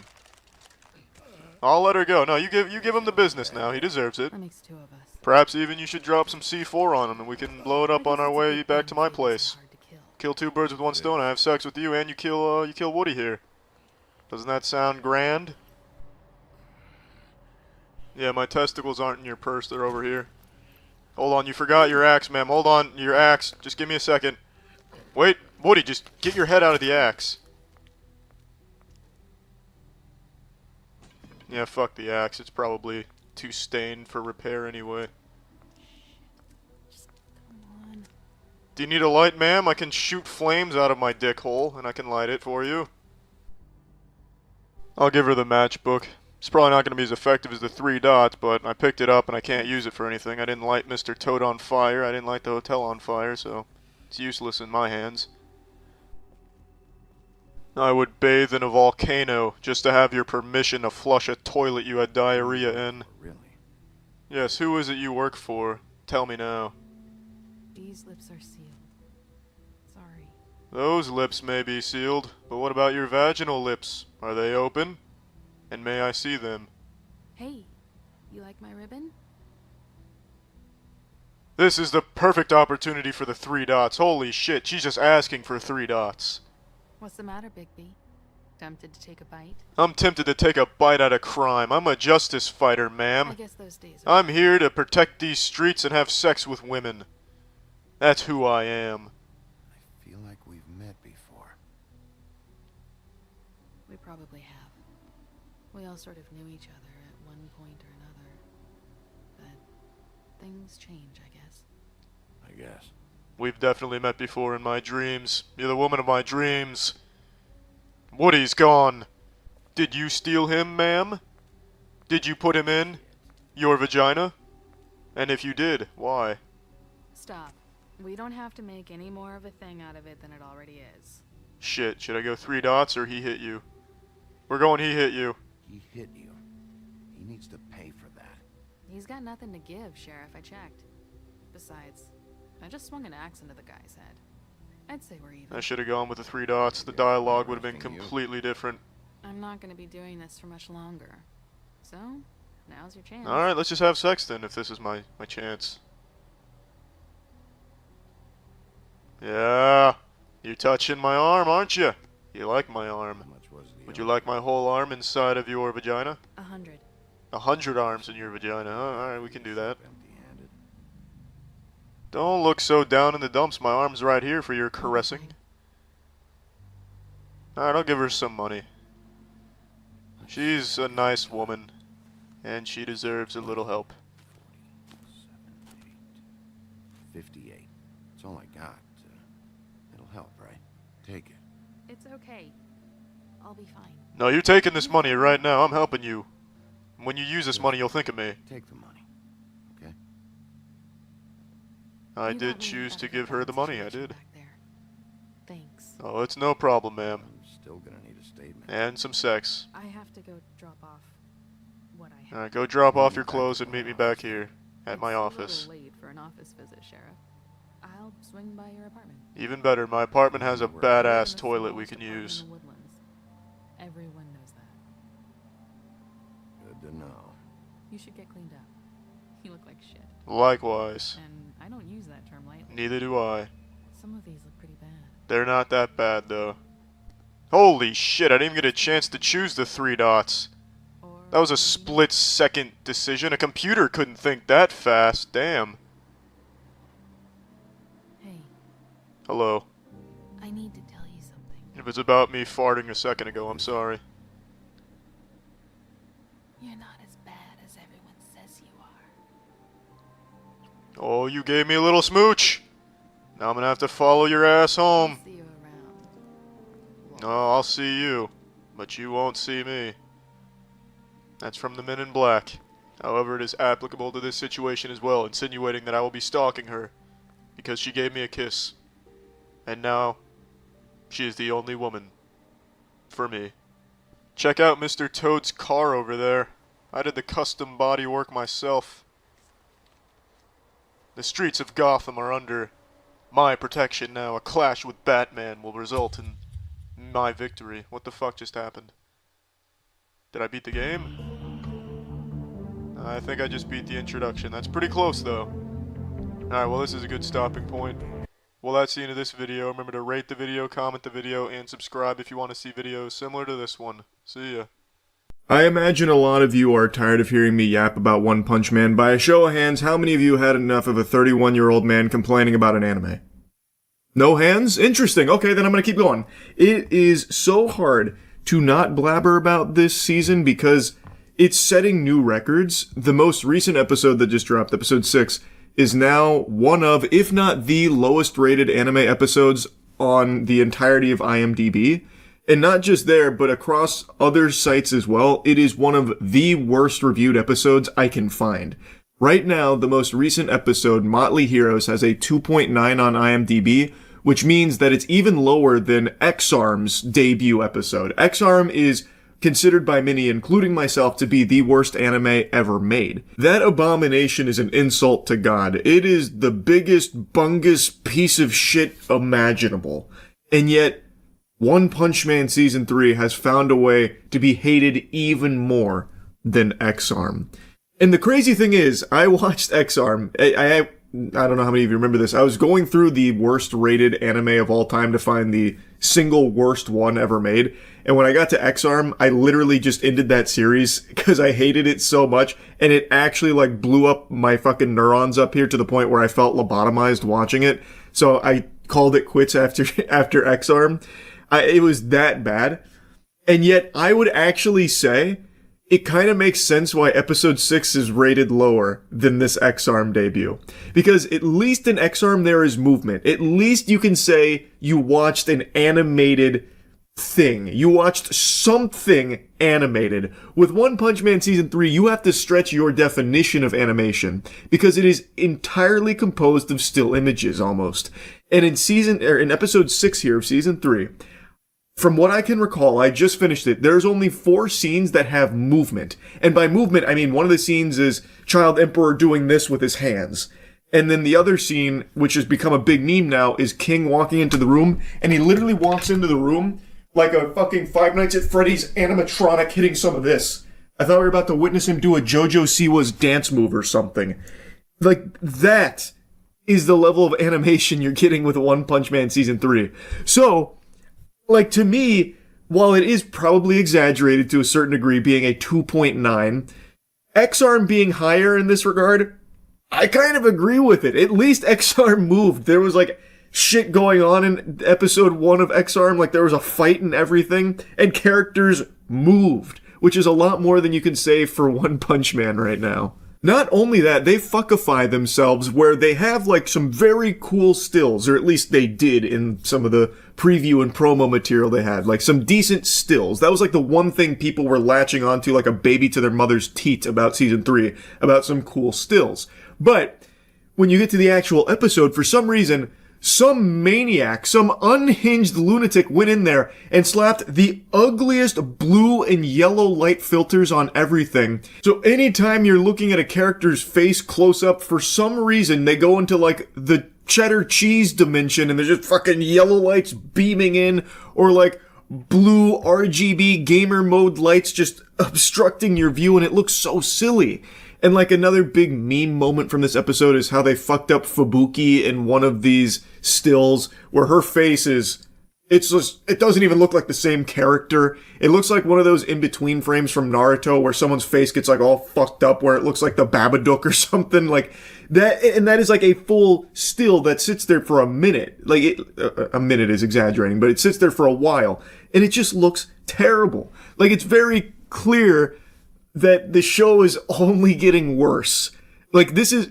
Episodes 1 and 2 were bad, but they weren't this bad. Episode 5 was their best episode, and it was bad. But it wasn't this bad, and it feels like they blew all of their load in episode 5, and now the only thing left is, like, scraps. Actual morsels that they're trying to utilize to the best of their ability to just have something go out. And my God, it is sad. It is just tragic what's happened to One Punch Man. And I've seen this crazy fantasy people are spinning about like, yeah, Season 3 is so bad, they're going to learn a really hard lesson that Season 4 is going to be amazing for. This is a necessary pill for them to swallow so that way we can get an amazing Season 4. Buster, there's no Season 4. This has been a catastrophic disaster, and once Season 3 is done, which they should just close the book on it now, just stem the bleeding. There's no reason to even finish the scheduled episodes. Just let it end here. It's not worth it. But once this is over, there will not be a One Punch Man Season 4. Not unless Bandai sells the rights to someone else. They've shown that they're not willing to put any resources into developing a very high quality One Punch Man season anymore. So, now that this hasn't done well and it's been embarrassing, they're just not going to touch it again. There won't be a Season 4 unless for some reason Bandai has this big eureka moment where they're like, what if we actually tried to make it good? And then decided to after this. But I don't see that happening. They're just going to wash their hands of it and be done. It seems like that's exactly what they want. They tried to make something extremely cheap, expecting fans to swallow whatever shit they farted out, and it didn't go over well. Their gambit didn't pay off. The only franchise that's able to get away with spending $0 on a beloved IP and still having the community lick the sweat off of their gooch is Pokemon. Pokemon is able to be produced for literally $0, copy and paste every year, endless slop, and people will just digest it with a smile on their face. But that's because they have numerous decades under their belt of brand loyalty, and people have literally rewired their brains to just accept that Pokemon games aren't expected to be good anymore. They're just expected to be there, and that's enough, I suppose. And that works for them. One Punch Man does not have that same luxury. One Punch Man has 3 seasons in 10 years. That's not exactly enough to have people just hooked on the drug to the point where they'll excuse any laziness. Especially not for a highly anticipated Season 3, 6 years in waiting. This gambit was never going to work for this. I don't know what Bandai was expecting to happen here. This is just so sad. And I'm very confident that we will not see another season of the One Punch Man anime anymore. Unless, of course, Bandai sells it to somebody else or some kind of crazy miracle happens. But I think Season 3 is probably going to be the swan song for the One Punch Man anime.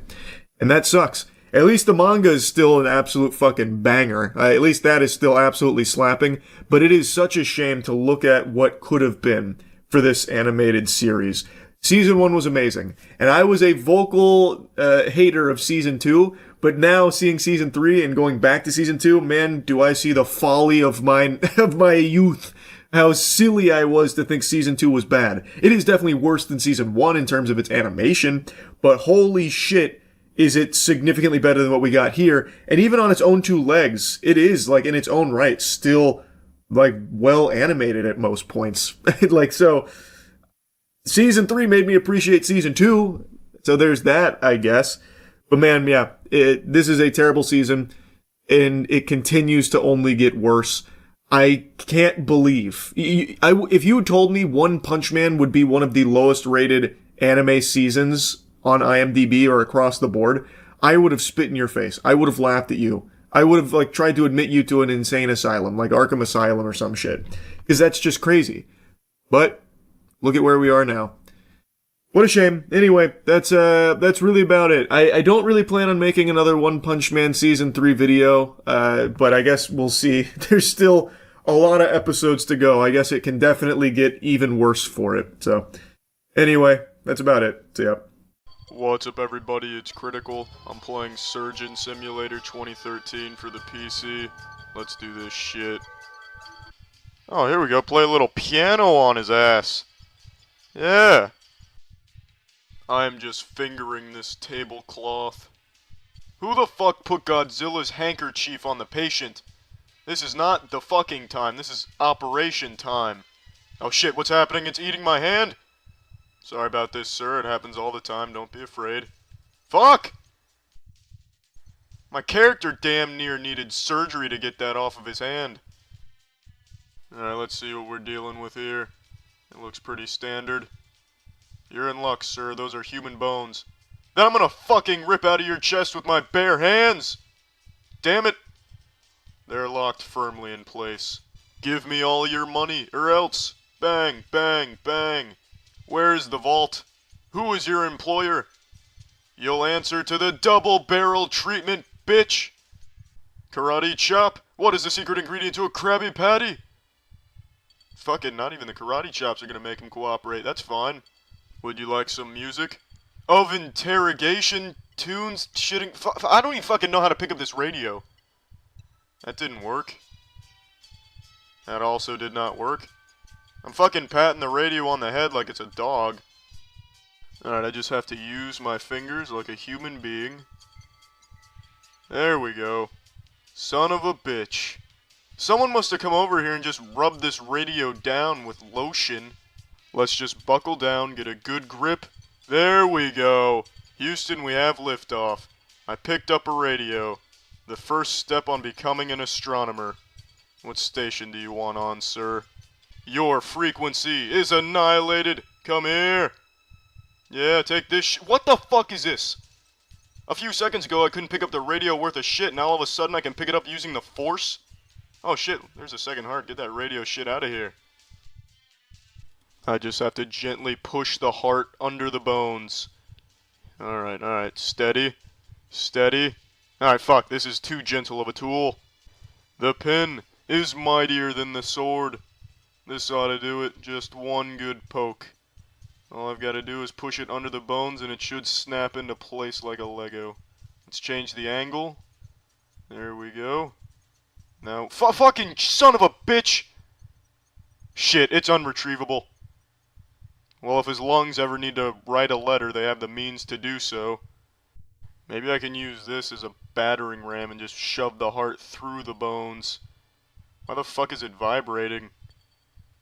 Oh, son of a bitch.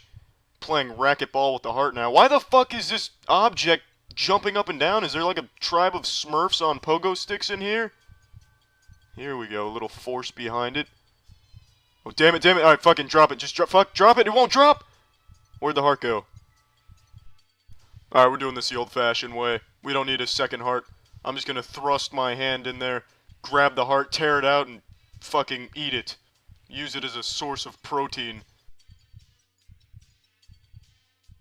Oh, look at me. I'm just a pick-upper machine. Fuck everything here. I don't need it. All I need is that hammer. There we go. Alright. Precisely put the fingers on the hammer. There we go. Textbook hammer picking up. That's how you do it. I just need to make a small incision right here, and I should be good to go. Here it is.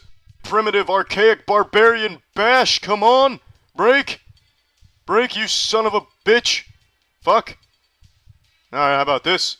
It's like I'm sliding my finger across a piano. Is this man made out of calcium? His bones are unbreakable. Are his eyes open?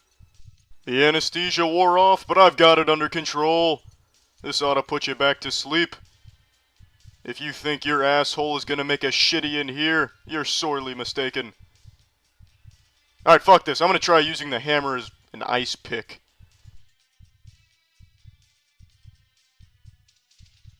I'm fucking sawing his diaphragm. That lung is going berserk. Oh shit. Oh, what the fuck? Happy birthday! Sorry I blew up your piñata. Goodness gracious. His shit just exploded. Now it's just a mess. I've got to clean this up. Is there some paper towels around here? Perhaps some ass wipes. There's some syringes. Maybe I could vacuum up everything. I can't even reach the syringes. Oh shit, now I'm just making more of a mess. Alright, here. Let me try and scoop everything. Oh, there that fucking goes. Clean as a whistle. Alright, I just gotta reach under this flux capacitor, grab the heart, and tug that shit out. Come on! Show me who you're working for. Fuck. Alright, come on. Pull! Pull! Pull! I fucking forgot this dude's arm is a giant marshmallow. No strength whatsoever. Alright, I'm gonna need an instrument to do this. Is this like a notebook or something? What is this?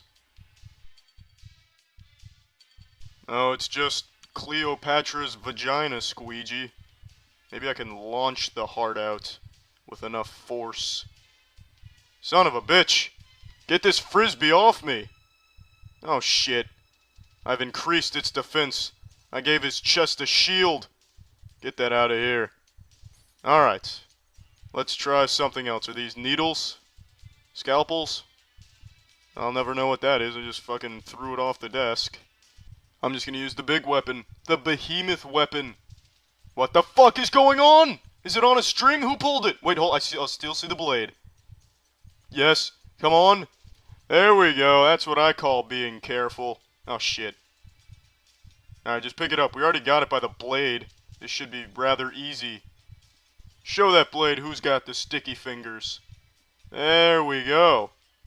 Alright, perfect. Safety first. This is just like chopping down a tree, except I'm not a lumberjack. I'm a lumber-lack, because I'm lacking lumber. I do not own a stack of lumber. I think I hit a root. Chop through it! You show that artery who's wearing the titties! You can do it! Yes, there it is! Perfect. It's just too fucking easy. Such a delicate grip, yet so much power behind every cut. This is bullshit! It's bullshit! I'm fucking doing that perfectly! They're not qualified to be human beings if they think that wasn't the proper procedure. I executed that flawlessly. The patient was in good hands. I did that exactly how you were supposed to. Alright, well I'm done playing this. Well, that's the end of this video. Remember to rate the video, comment the video, and subscribe if you want to see videos similar to this one. See ya. This is some good presentation we got here. Wait, well, we want to be surprised too. Yeah, this is exciting for us. It's the Popeyes One Piece collab. People lining up all over the place trying to get their Szechuan sauce, gum blueberry blaster, or something, and the Thousand Sunny Super Soaker, or whatever else. Everything you just named is better than what they did, I think. Well, they did Gum Fruit Lemonade. Yesterday we tried via Uber.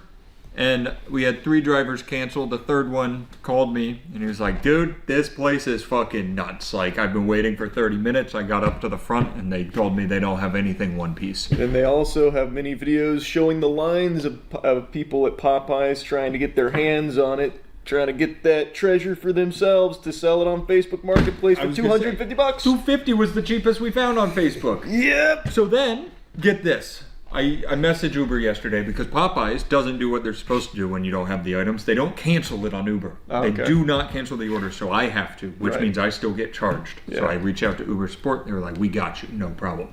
This morning, I tried again through Uber. Popeyes calls, we don't have the items. Won't cancel the order. I have to cancel. Uber goes, fuck you. You have to pay for it. They already started the order. I was like, here's where they said they don't have the items. And they were like, they made your meal. And I talked to 4 people at customer support. I paid for the goddamn thing. They won't take it back. Really? I am either going to sue them or charge it back. I'm not sure which yet, but I'm pissed. Just do both. Yeah, That's fuck awesome. Uber, fuck Popeyes, fuck everybody involved in this, except for One Piece. That is crazy, Yeah, let's pull it out. Let's get in there. So this is the Luffy Bento box. Luffy Bento. It is $14.99 plus tax. It comes with the mac and cheese. Nice. The chopper cupcake cheese. No, there's no actual box. Well, there is. We just don't have it. Oh, yeah. Oh, wait, is that the box? I've seen... No, this is just Popeye's box. I've seen... There's the plastic bento box. And then I've seen they have this with, like, Luffy swirls on it. We don't get either of those. No, they ran out. So it's just 2 pieces of chicken. Popeye's chicken. Wow. Now, if you're sitting there going, man, I wish they had everything, I've got good news for you. Chelsea's walking in that door in a minute with another one. Yeah. Because did I send everybody to try to get them and forget to communicate when someone did? Yes. But it's good because maybe she'll get the coveted Luffy Popeyes box. Yes. We are shooting every shot we can. And we can turn around and sell it for a huge 100 million berry bounty on Facebook. We could just make $200 by flipping it real quick. This makes sense though, because the one that was $250 was more the paper box. The ones I saw that were the actual plastic bento box were $500 plus. Oh wow! That we could be in the big green pretty soon. I don't like this whatever they want on Facebook Market. Yeah, it doesn't mean people are buying. That's true. I know they are selling. Yeah, that's fair. the thing. All right, so you get 2 pieces of chicken. Well, you get 1 drum. And 1 whole chicken. 1 whole piece. That's crazy. That's cool.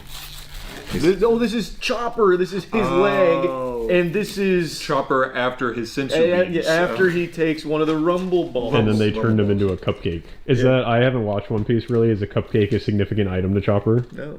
Oh, okay. No, not really. Sure, right. Yeah, he's just sweet. Yeah, alright, let's try the chicken. Are you going for the low one? I'm gonna take a bite of the drum first, I guess. I'll go into this one. I guess this is just a Popeyes. Can you grab some paper towels or something? I'm gonna tell you something. I haven't had their drums, I don't think. Kinda good. That's pretty good. I was about to say, I can't tell you the last time in my life I ate Popeye's chicken. That kind of slaps. It goes kind of crazy. Because you gotta go when it opens to get the good stuff. The fact that how long of a drive was this? Like 10 minutes. Oh. Well, there's Popeyes 2 here. To like me, yeah. 30 minutes. 30 minutes. Yeah. That is still hot and crispy. Like the crunch on that's insane. Bro, this drum goes. Popeyes can make some goddamn chicken, dude. I'm now excited they're bringing more. This is crazy. I thought for sure this would be some mid-ass shit, like some actual forgettable garbage. It's going nuts. This is nice. You think they did it special for Luffy? Probably. It's probably not normally this good. Oh my. Let me break out this mac and cheese. Yeah, let's get disappointed now that we're happy. Did they give you a utensil? Nice. Sport.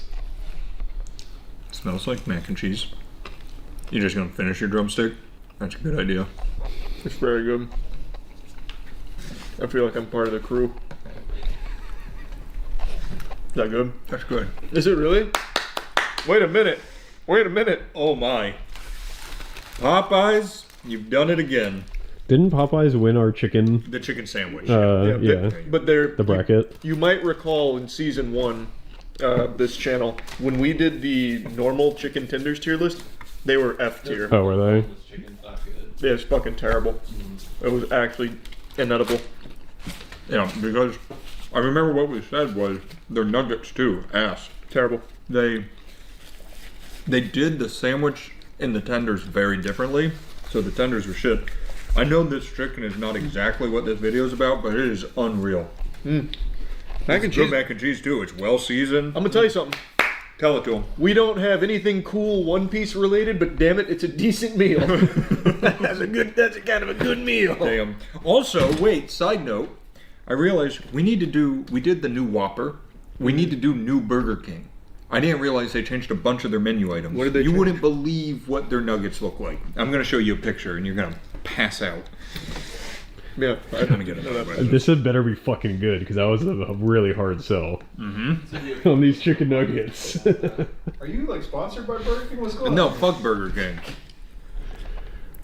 Man, I'm really surprised by how good this meal is. Of all the collab meals we've had, this is the tastiest one. See this picture? You haven't even had any of the new stuff yet. You're just eating Popeyes. but thank God it's Popeyes because the food's good. You might think you're looking at McDonald's nuggets. You're not. Those Burger King? That's Burger King's new nuggets. Show Danny. He won't believe it. It's McDonald's, but Burger King. It looks like McDonald's, don't even lie. I thought they were going to be doing backflips or something, the way you were like, you'll It's never a believe picture. what these We nuggets don't know look what like. they're doing. They It's look not a like video. nuggets that exist already. All right, shut up. All right. That's my word. Power up with your devil fruit juice. So what is the flavor? Damn, that goes crazy to it. They're really cooking over there. Oh no, they need to put this at Swig. Wait a minute. What is the gum flavor? I don't know. Nobody knows, but now we can't go in the ocean. That was so good. What is the? I'll do the research. Yeah. No. Okay. You can't tell from flavor? Not really. Maybe You should try that though. Raspberry? Yeah, it's some Oh kind no. Oh yeah. Blue raspberry, lemonade, Blue and raspberry. pineapple, blue raspberry, orange, and lemon. They crushed it. That's pretty good. Yeah. That's juice, baby. Yeah, that's good. That's very good. Man, I truly expected we'd be getting in here with like the fucking water poop fruit, like the diarrhea Magellan meal or something, but this is really good. Well, you don't know yet. That might come later. That might be this. They should treat it like the bean boozles they used to do with the jelly beans, where it's like you might get the gum fruit, you might get the poop fruit. That's like true. You don't know. Everything's really impressive. I can't imagine I'm going to be impressed by this. This is where I think it all falls apart. They're calling that a cupcake? They are calling it a cupcake, and it kind of just looks like. It's a lot of. Let me like pull some out here. A lot of frosting. That's not bad. Pink little cake. Some sprinkles. It doesn't look bad. Does it give you the feeling of Chopper? It's not bad.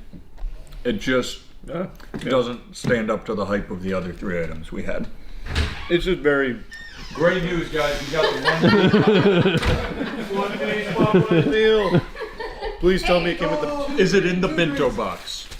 Please. Everybody's eating Please. today. I don't think it is. No, it's not. It's Is that it? That is it. That is it. It's got the fucking 1,000 sunny buns on the side. You fucking did. Look at this shit. Oh, he's got two. She's got two of them. All right, now here's the best thing. Aaron already knew that other people had it. Chelsea already knew. Zach has no fucking idea that we have One Piece bento boxes. He's coming in all excited. Yeah. Oh my. Is the presentation different? It is nicer. It is, yeah. It's all in one. Luffy would like that. All right, now we can do the real review here. We got Luffy on the front. Yes. Popeye's X One Piece on the back. Not as good as all the cheeky anime collabs, which you can check at the link in the description. We got Solo Leveling, we got Chainsaw Man, we got Your Mother. Damn right. We got that old broad in there. Trapped that soul, battle axe. Trapped her soul in a bar of soap. She's sitting there going, please let me out. Rubber all over your butt. You guys should make a prison realm bar. What else we got in here that's different? I mean, I didn't get a drummy last time, so I'm gonna eat that. Enjoy your drummy. It's good, right? You hear that? I do hear that. Yo, Popeye goes crazy. That was such a good crunch. This is like the freshest stuff too. Like they were smiley. They made this chicken for you guys. They were so fresh at the one I went to that when I pulled up, I sat in the driveway for 5 minutes with I no got answer. there 30 minutes early. Hey. Like 5 minutes and the woman was laughing and went, what? Yeah, that's really good. It's delicious. I didn't know they had game like that. That is lethal swag. I would say this is the worst thing in the collab. And it's not even bad. No, it's not. It's just unoffensive. It was just mid. Which is crazy because like in any other collab, this would probably be the superstar because everything else is mid. I completely agree. In all the other collabs we've had, this clears. Yeah. And it's the weakest. I guess part all we're naming in the collab though is the box and the lemonade. Yeah. Compared to Popeye's chicken and mac and cheese, all the collabs suck. I am thoroughly impressed. I would say it's not worth waiting in like a 45-minute line. No. What are you people doing that drives you to go wait in these Scalping. lines? It's scalping. They're selling them for $500 on Facebook Marketplace. But who's buying that? Like, what drives? Is somebody buying that? Let's Or auction off the ones you guys ate out of. See how much we can get. We should legitimately list these two like actual One Piece boxes And for just $250 see what happens. just to see if anyone bites. We don't have to sell it to them. You should list the other ones who would be like the One Piece meal was in this. I ate a one-piece meal out of this. That's a great idea. Just for like 50. All right, so we'll try listing them. Yeah, try listing them. We'll let you know how that goes. Dude, I know we keep saying it. That mac and cheese, that chicken, very good. Just unreal. Very, very good. I should stop eating it. All right, would you say this is the best anime collab we've had so far? I think comfortably. I can't think of any other, like, even just general collab meal we've had that's this good. You forget about the sauce. Sweetie meal. The Sweetie. The Sweetie meal where, like, she sold you McDonald's food. Nothing new. Well, she had the sauce, the Saweetie and sour or something. Wait, are these different colors? That one's a little different. Yeah. Interesting. Yeah. Awesome job, Popeyes. Good Keep work. it up. Good If work. If you're watching this Popeyes Corporate and you want to do a Popeyes X Cheeky collab, you let us know. Yeah, we'll soap this up. Damn right. I go crazy. All right. We did it. We just got to turn the cameras back on when Zach walks in. I want his reaction. It's in his hands. No, it's Wawa. Did you get the plastic pinto or no? No, that is Popeyes. No, they didn't give me the special Oh, one. they gave him the non-Luffy boxes. Yeah. So what happened, Zach, was I sent a bunch of people to Popeyes. And then we got to tell have anybody a when bunch. the others got to Popeyes. Yeah.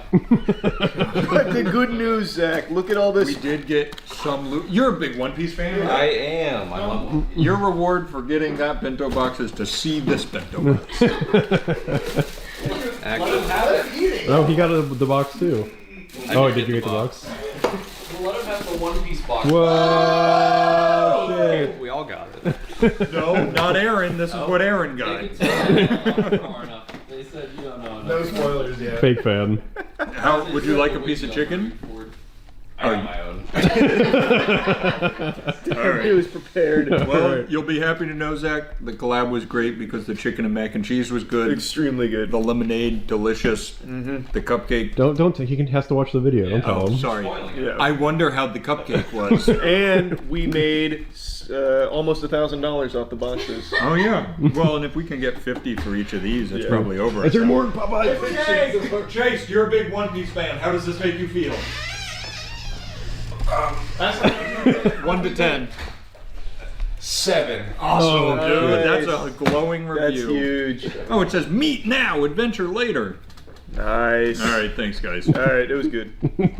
I love aliens. I love UFOs. You know I keep my finger on the pulse of anything related to extraterrestrial activity. I've even set up my own homemade tuning fork so that way I'll know if there's any big three-titted alien babes that are cruising through. The thing is, I wasn't even going to bother talking about this latest batch of UFO files because they are just completely worthless. There was tremendous amounts of hubbub about declassifying these files. This is the truth. We're going to drag you kicking and screaming. You're not ready, but we're going to make sure you're ready. Swallow your vegetables anyway. Here it is. Cosmic beings, UFOs. And then what they actually declassified was just that. Nothing.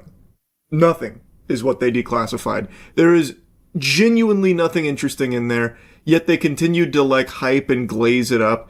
It's just trash. There's nothing even worth talking about. There's the star shape entity thing, but that's really it. Everything else is stuff we've already seen a bit about, and others are just completely embarrassing. Why was it uninteresting? There was just nothing substantial is the problem. Just more bleh. I don't know, man. That artist rendition was pretty convincing. Oh. Actual site photo with FBI lab rendered graphic overlay depicting corroborating eyewitness reports from September 2023 of an apparent ellipsoid bronze metallic object materializing out of a bright light in the sky. It's pretty thought-provoking. Also, if this is what FBI lab-rendered graphics look like in 2026, that's pretty insane. You gotta give them time to catch up, man. Technology's advancing quick. They're still on that GeoCities vibe. It takes time. That shit needs DLSS 5. It's from a game in the 90s. Is it? They just grabbed an image from a game? An old 90s game? So yeah, the alien files weren't anything super cool. Still nothing. It's still no pickles. Oh, I didn't even read the statements they said about it. This is unprecedented transparency in what the US government knows about UFOs, Hegseth said, adding, these files hidden behind classifications have long fueled justified speculation, and it's time the American people see it for themselves. We can't handle this kind of truth, man. You gotta keep this under wraps. This is gonna cause a nationwide panic. He's right. Dag nabbit, he's right. From a game that was on 7 floppy disks split across them due to file size. This was probably very innovative for its time, if that's the case. Don't copy that floppy. Any day now, though, we'll get some really irrefutable, hard proof of extraterrestrial visitation. I'm telling you. See, look, they're even teasing it. There's more to come. Government saying new materials will be released on a rolling basis every few weeks as records are found, reviewed, and declassified. I am salivating. I can't wait to see the next batch. No, like I said, my dad thought that this was nothing. He texted me last night saying that it was a big nothing burger.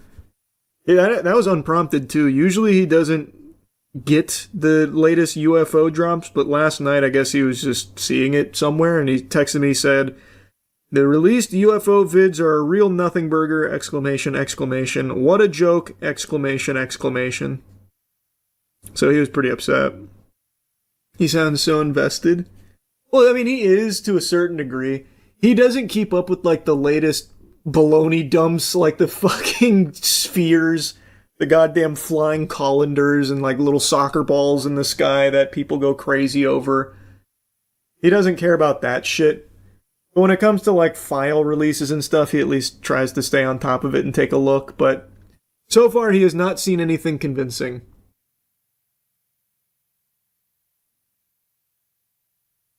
So he's not active in the UFO subreddit. He is not. He certainly doesn't like that very much. They're hiding the real UFO pictures like Bubble Bass hiding the pickles under his tongue. Brother, I've got bad news. I'm gonna rip the Band-Aid off. There is none.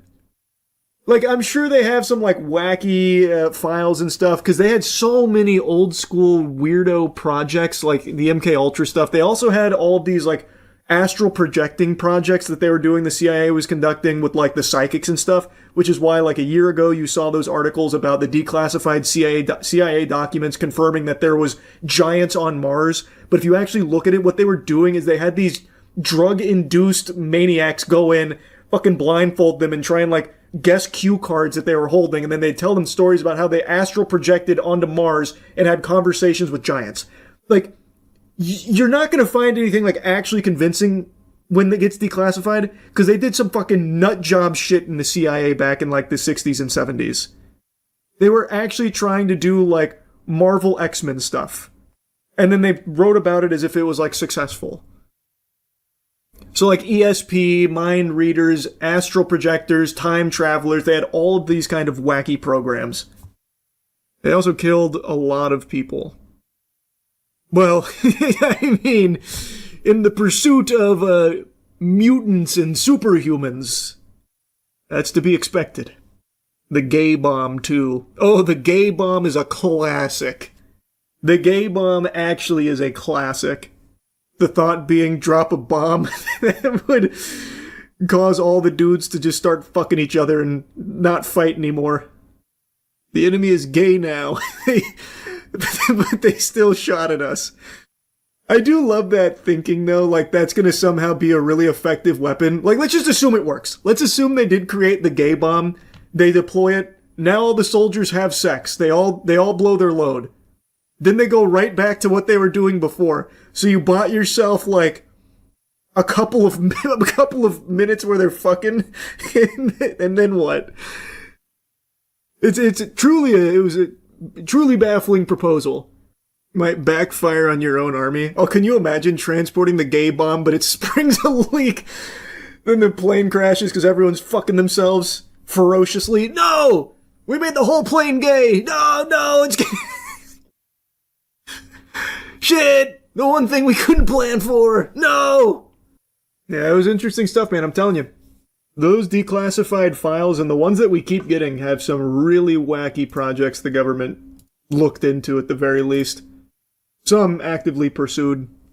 Oh, point I was making, to tie it back to the alien stuff, I do not think they have anything like groundbreaking in regards to aliens. Like, I don't think there's alien bodies, alien weaponry, alien craft that they've ever recovered or anything like that. Surely they have, like, unexplainable aerial phenomena, like stuff that they've already declassified, like the tic-tac, that kind of stuff, which is interesting, but I don't think it's extraterrestrial. I don't think they have anything, like, that's gonna make you go, oh my god, aliens are real and they were here. Because I don't think aliens have ever been here. Because if they have, we would have never known about them. They're not going to get all the way here and fucking crash.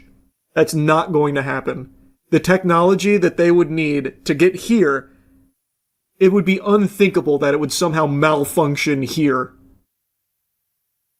You can't even begin to understand and comprehend the technology that would be necessary for a different species to make it here. It defies our understanding of everything. But you can't debunk that tic-tac, can you? I can't. I don't know what it is, but I just don't think it's extraterrestrial.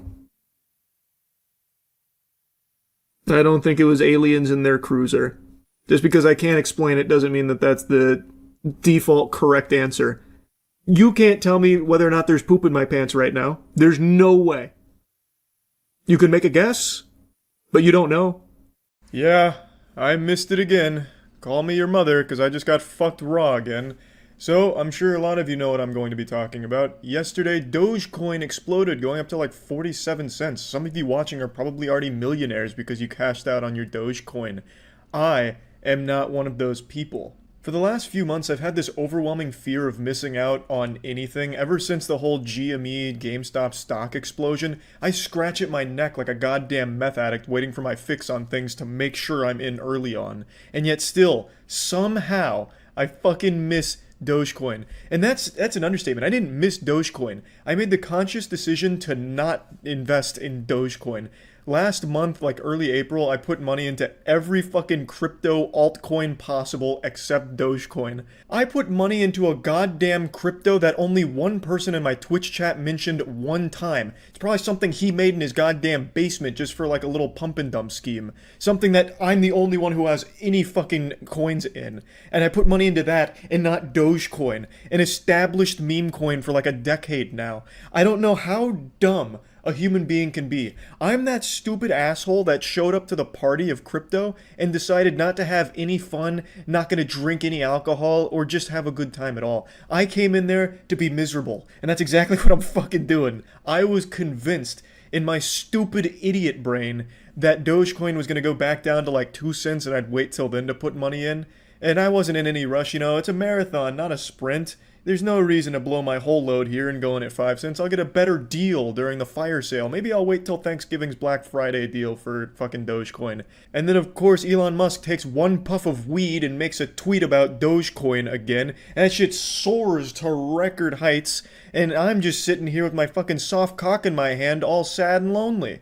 Of course this massive boom here isn't entirely thanks to Elon Musk or anything. But he's kind of like the face of Dogecoin at this point. He is to Dogecoin what Jesus Christ is to the Bible. He's just such an instrumental part of the whole Dogecoin story at this point. And to be honest, I wouldn't be surprised if at some point Dogecoin overthrows the US dollar as the preferred currency. It's just getting to such wacky and wild new heights, and I'm still just over here playing with my little action figures in the bathtub of awful altcoins that aren't moving. So when that day does come, I hope you Dogecoin enjoyers, the Dogecoin overlords, will accept my humble schmoobles. I'm extremely happy for everyone who did make huge fat stacks from the Dogecoin boom. A lot of people from Twitch chat last night were talking and flexing their earnings from it, and I really am happy for those people. It's great to see people winning like this, especially today, but I'd be lying if I said I didn't feel a little shitty sitting on the bench while the Dogecoin team celebrates the national championship victory here. And this is really just like the whole story with me in crypto. Some of you know this, but like in 2015, early 2016, I first got into crypto. Andrew and I actually both got into it at the same time, and we put money into like the big ones. At the time, Litecoin was like $10, Bitcoin was just a little over 1,000, Ethereum was like 100, and we put money into those and we sat on them for a while. I got kind of into it, like I was experiencing that early frat douchebag crypto mania. So I was buying like some Ripple, some Monero, Tether, a couple others, and I just sat on it for a long time and completely lost interest. And as time progressed and these things started blowing up, last year I realized I no longer had access to all of those coins. And by last year I mean like 5 months ago. So like 5 months ago I realized I didn't have access to my Bitcoin. I had like 2 Bitcoin. I didn't have access to my Sia coin, my cherished Sia coin, which when I bought it was worth 1/8 of a penny. And all of this shit, my Ripple, I had a fucking ton of that. I couldn't get it anymore. It was on this wallet that I didn't have the password nor the 12-digit security code for. So it's locked away in this like Egyptian tomb here, and I can't get to the sarcophagus to unearth my Bitcoin and shit, which would be worth a lot right now. And it's all just sitting there in this old decrepit wallet, just rotting away, scared, wondering when its parents are gonna come by and pick them up from school. And I just can't fucking get into them. So ever since realizing I would never be able to get into Atlantis and get my old cryptos back, I tried to get back into crypto so I wouldn't have to go through this traumatic experience again. And yet here we are again, repeating history where I've missed out on the main crypto that's blown the fuck up. And it's one that I actively turned away. It came to my house to trick or treat, and I spit in its face and told Dogecoin, get the fuck out of here. And it makes me sick. It's incredible how I can constantly make the worst possible decisions when it comes to cryptos. It's almost more impressive to actively fuck up this many times than it would be to even accidentally get it right once. It's pretty wild, and still pretty upsetting. I know, of course, just like with GME, there's a lot of people that will hold for the rest of their lives. They will be taking their Dogecoin holdings to the fucking grave 80 years from now. But there's no shame in the people who did sell. I was reading a post from a guy on Reddit who sold a lot of his shit to put all of that money into Dogecoin, which is extremely reckless, and I would never recommend that to even my worst enemy. But he did that, and when Dogecoin exploded, he sold and was able to make over like $1 million, which is more money than he'd ever seen in his life, which was really able to help him out in a really tough time. It was a really touching story to read. I don't think there's anything wrong with that. Reddit didn't either. It's not like they were doing standard Reddit shit where if you post a picture of an animal, they tell you why the animal's actually miserable and dying. They didn't do that here. They weren't like insulting the guy for selling. They were just cheering him on, happy to see someone succeed like that. But there is, of course, a lot of people that think if you sell, you're weak, paper hands, diamond hands for life. And it's all a fun meme and everything, but just know if you sell, you're not like a weaker person for it. Or maybe you are, maybe you're just a cowardly bitch who just couldn't hold on because you didn't have the strength to. I don't know, I don't have any Dogecoin. I'm just sitting here on the fucking sideline speculating at all the fun everyone else is having. Anyway, just wanted to talk about this because I thought it was a really interesting story. I remember when Dogecoin was created, it was like 2013, and it really caught fire almost immediately on Reddit. And I always just kind of laughed at it because I thought it was super goofy. And then even recently, just laughed at it because I thought it was super fucking goofy and would never be like a legitimate thing for anyone. I thought it was just a pump and dump scheme for a lot of YouTubers to exploit their fans with, which for a little while it was. But now, since a lot of other non-YouTubers who aren't just trying to fuck their fans in the ass have hopped on and started promoting it and started using it, it started to actually blow up. So, I'm wrong, I'm eating shit on it. I thought Dogecoin would never get to the level it is right now, and I'm happy to see that I was wrong. I really am. It is great to see so many people doing so well because of having Dogecoin. And I just wanted to talk about this because it's a fun story. It's a feel-good story. That's about it. So yeah. After so many years, Skate 4 has finally come out into early access. And there's a lot of fiery debate around this, with some people believing that it's terrible and some saying that it's great. I played it for 2 hours last night, and I think, above all else, the game is just malnourished. Like, there's not a whole lot to do in it. Like, I feel pretty confident I got everything this game currently has to offer in just those 2 hours. Luckily, it is free. Like, I didn't have to pay for the early access or anything like that, so that's nice.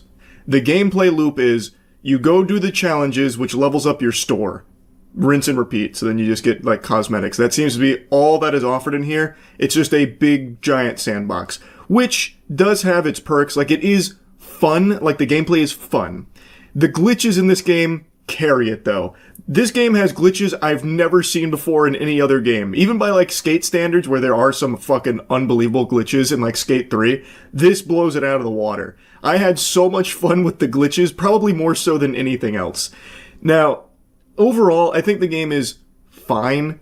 Like, I don't love it, but I didn't dislike it either. It just doesn't have a whole lot to do in it right now. Even by early access standards, this feels really early. I do hate the art style, though. I'll tell you that much. I do not like the way the game looks. But let me show you all of the clips here. It's mainly me doing all of, like, the wacky movement tech. But like I said, the skating does feel good. Like, I don't think they've ruined the feeling of skateboarding here. It's kind of overshadowed by how much more fun the glitches are to do. They probably got 2019 guy in here. Something in my bones tells me. Now this is a skater. Oh, he feels fast. Holy shit. Look at him running at you. Like Dobby coming after you. Why do I feel like I'm running so fast? Everything's like blurring around me. I feel like I'm leaving an after image. Maybe putting on this FOV was a mistake. Actually, it's kind of cool. I got like fucking speed lines coming off me. Oh, here we go. So this is how you do like the speed tech. Let's give it another go. I've seen this online. So this is actually faster than skating. Like the Sonic the Hedgehog strats.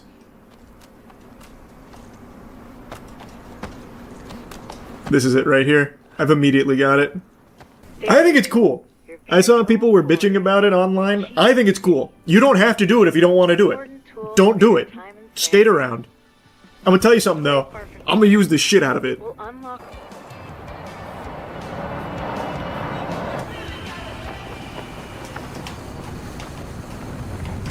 Fuck. Drive the body out. Shit. Nice.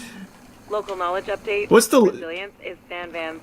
Is it the same The next part of the inputs tour is about carving and board for like laser flips and all that shit?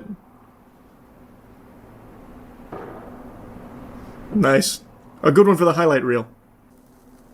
Yeah, I don't like the art style very much, bag of tricks. but I knew I wasn't going to based on all the footage I'd already seen. Key to open.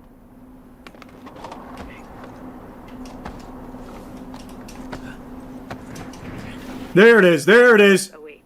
Yeah! Hear the wonderfully abrasive sound of trucks grinding.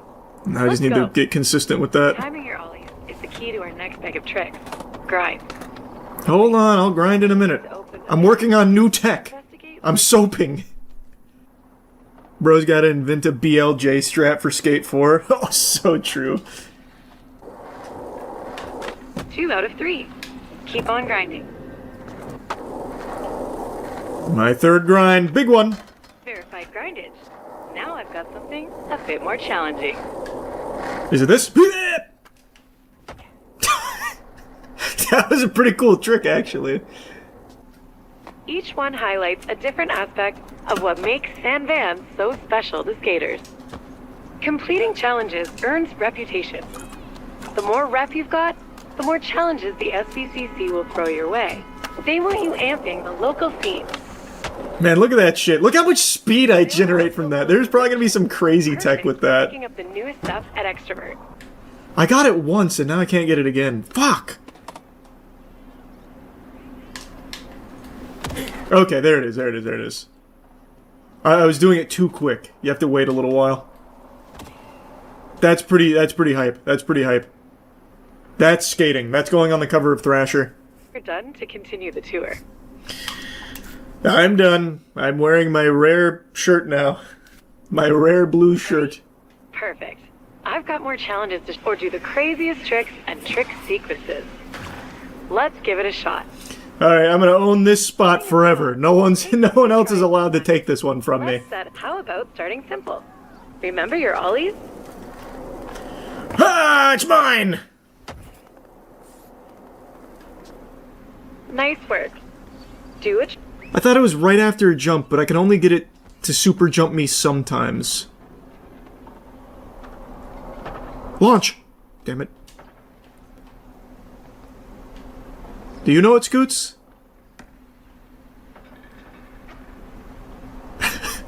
It's pretty cool. This is what skating culture is all about.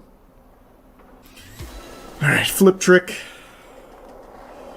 Don't mind if I do. Little spin. For your mother. Manual plus emote equals space travel. Oh my god, Dankin. What a cool character.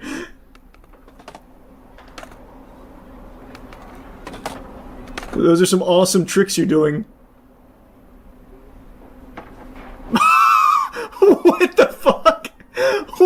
Wait. That was the most gnarly trick I've ever seen! He went straight to the Lord's right side.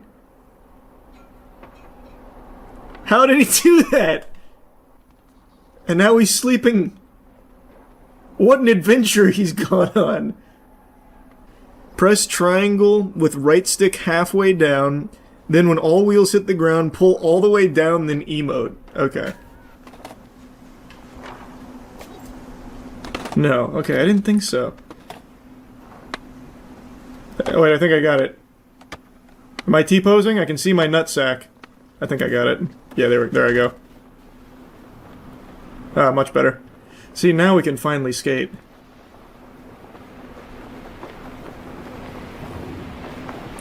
I think I see the timing now.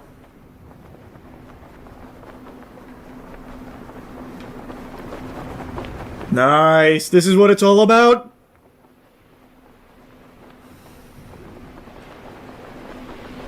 Like an ODST trooper coming in. Can't really do much from here except shake my head. Oh, wait, this is like a good way of getting on top of buildings for some cool tricks. I'm gonna make a marker. Well, I'm gonna try something up here.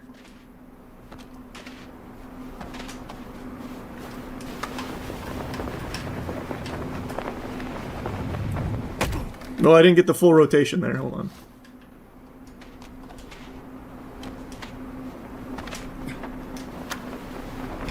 That's so good. That's so cool. That goes ballistic. Oh, man. I can even, like, roll sideways on things. Oh, wait. I'm on the cusp of a big discovery. I'll make a fucking tornado in here.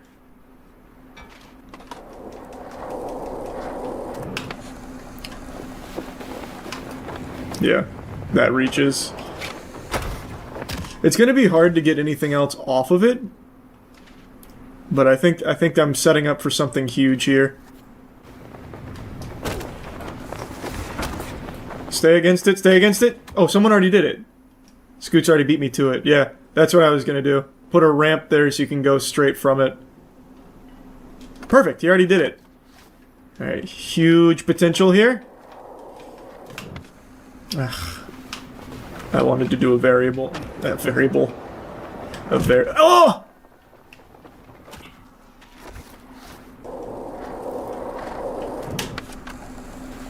There's a laser flip. Now just... Oh, no. I drifted too much. I'm gonna have the craziest fucking line here, I swear to God. There we go. I'm actually perfectly lined up, I think. Nope.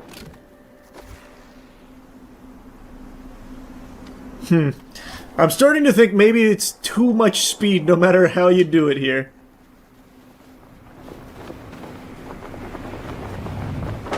Oh, can you imagine? Yeah, that's about as perfectly lined up as you can get. It's just too much speed. We break the sound barrier on the way down, reaching terminal velocity. Fuck! That would have been crazy, though. The FOV setting you're looking for is maintain camera distance. The fuck? Maintain camera distance. I'm not looking for any FOV changes. I love this shit. I'm playing through the fisheye. Alright, let's see where the winds take me. Oh, now that looks cool. That's a fucking album cover right there. That's nice.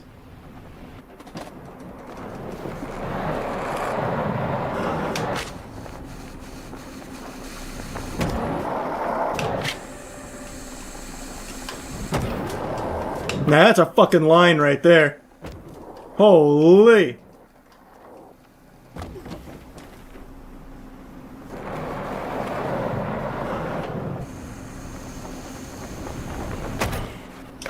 Huge! Straight into the dumpster? Wait a minute. That kind of goes crazy. This is the classic even flow. Oh my god, wait, I can immediately see a cool combo out of this. Now what? I'm trying to go from Christ Air into Belly Slide. But I can't quite reach it. Because I keep ending up like fucking turning turtle there.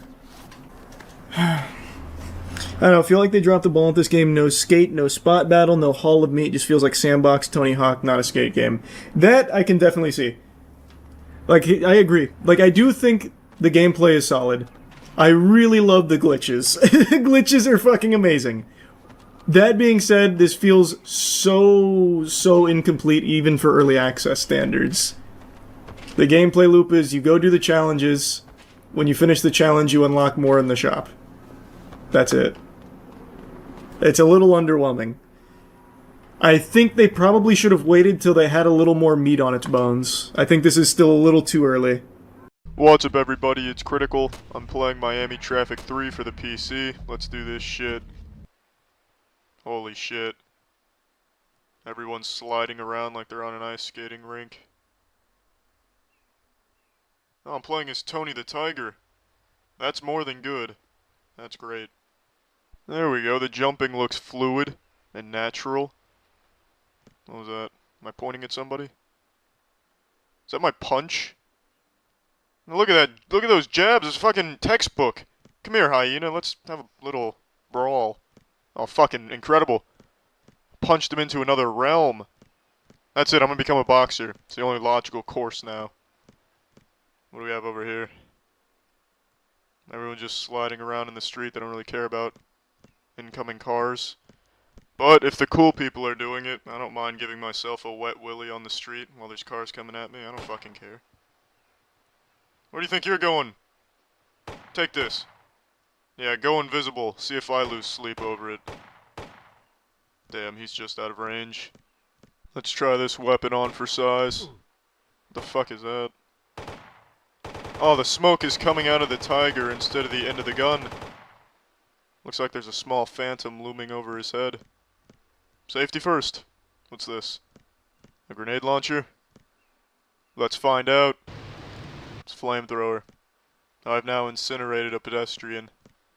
And this tree's next. Take this, yeah. Oh fuck, look at the tiger's mouth. He's the one producing the flame, not the gun. Fascinating. I tell you, this tiger is well equipped for any situation. Let's roll with this weapon. The sun has turned itself off, that's fine. Let's change perspective. These trees look like the real deal. It's like I'm actually outside right now. Take this tree. Looks like I just dropped a lime on the ground. Well, the tree just survived an explosion. I guess human technology is obsolete now. Hey, here's a tennis ball I found. Why don't you go pick it up? Did he take the bait? Oh, yes he did, yeah. Oh, it wasn't a tennis ball at all. It's a grenade. I bet he feels really silly about now. How do I get in? There we go. This is a snazzy little automobile. A Sharknado must have just blown through. How else would a shark end up this far on land? It's all over. This is how it all ends. Is that a UFO? I don't really care, fuck it. This car is extremely hard to control. Damn it. Damn it. Damn it. Alright, this isolated pubic hair is really hard to outmaneuver. Fuck! The legend of the Sandy automobile has been confirmed. The car that is half sand, half vehicle has been located. I am driving it. All the lady cars are welcome to fondle its exhaust pipe if they'd like. You can go fuck yourself, shark. Perfect. There's no sand out here, who would have guessed? You know, I really think the people in this game are just an evolved form of Legos. This shark is really friendly. Just the way they all move. And look at the way this tiger swims. Looks like he's signaling a successful field goal. He's keeping his head completely underwater so he can't breathe. You know, because you're taught to deprive yourself of oxygen when you swim, so that way you can drown. I mean, how else would you swim? Yeah, this shark wants nothing to do with me. Maul. Might want to rename that to Shit Hall. Yeah, get out of here. That's what you get for looking at the building, bitch. Is there an invisible volleyball net here? Did Susan Storm Richards, the invisible woman, set up a force field between these two trees? Why the fuck can't I get through? This is fucking preposterous. I don't care if my car's on fire. I'm getting through at any cost. Just in the nick of time, officers. I seem to be having a little car trouble here. Oh, game over? Oh, I'm going back in. No, that's bullshit. This is a spectacular apartment. I can even see the beach shark from here. I have 2 beds. One for each of my titties, and then I sleep on the floor. Can still see that fucking shark. I've seen you before, dog. In a picture, you were playing poker with some of your buddies. But this isn't the poker table. These are the real streets of soggy Anusville. You gotta be careful walking around the road like that. I'm nearly faster than this car. I am faster than this car. Holy shit, I'm gonna catch up. Hijacking time. Well, what do you know? It was 2 cars in one. Surprise! It looks like Christmas has come early, ladies and gentlemen. Fucking terrific. If you low-life passengers would take a look to your left, you'll see a condemned building. That will be your new home. If you look to your right, you'll see how much better your lives could have been if you didn't enter my bus. I have no clue where I am right now. Half of my bus is in this hollow building. The other half I don't give a fuck about. Let's just go this way. If any of you scoundrels would like to exit my bus, you can go fuck yourself. I've now run over an innocent power walker, so you are all my accomplices. So if you would like to avoid jail time, I suggest you learn how to swim, because I'm taking us in the river.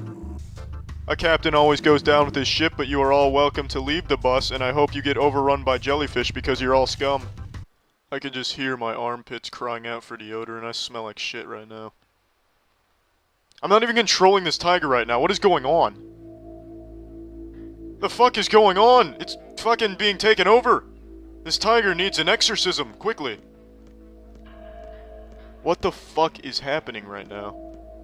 Oh, there we go. I can control the tiger again. Except now I'm being shot at. They don't realize they've brought a gun to a knife fight. Come here. I'll take it to him. Yeah, here, take this. This ought to do it. Will you fall on my knife, please? Alright, the knife is ultimately ineffective. Let's try a real weapon. Let's try this.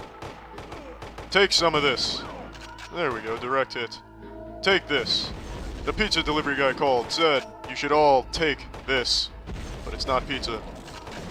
Your mail is here, you should take this. Excuse me, but you've dropped this. Take it. Is that everybody? Oh shit. No, you know what? They need to learn a lesson. The road is made for cars, not people made out of Lincoln logs. Oh, damn it. It's the fuzz. Oh shit. That was some collision. The officer fell out of his car like he would fall off of a surfboard. Alright, well I tried to get out of my car and I'm now in their car. They never expected it. I'm out of here. Good luck catching me. Oh, what the fuck just happened? Did I step on a teleportation pad? What is going on? What the fuck is this? Was that a camouflaged paintball player shooting at me? Or did that cloud of smoke right there just make the tiger buy the farm? Either way, it's fucking absurd. Alright, well I'm done playing this. Well, that's the end of this video. Remember to rate the video, comment the video, and subscribe if you want to see videos similar to this one. See ya. How is it going, Broadway enthusiasts and people who like musicals? Good news all around. Cats just got a live-action trailer, and it's so fucking bad that a storm is lingering over my house, just even talking about this unholy abomination. I promise it wasn't thundering until I started watching the trailer, so that's gotta be a bad omen for the movie. I know nothing about Cats, I'm not going to lie and sit here pretend that I'm a connoisseur when it comes to the musical. I know nothing about it. The extent of my knowledge comes from Hey Arnold's episode where they have a parody of it called Rats. That's about the most I know about it. I looked into it after looking at the trailer to get a feel for it. It doesn't seem like something I'd enjoy. But I know no one liked this trailer. Fans of the musical don't like it. Fans of movies don't like it because it's fucking painful to look at and just downright disgusting to look at points. It's just scary, downright nightmarish.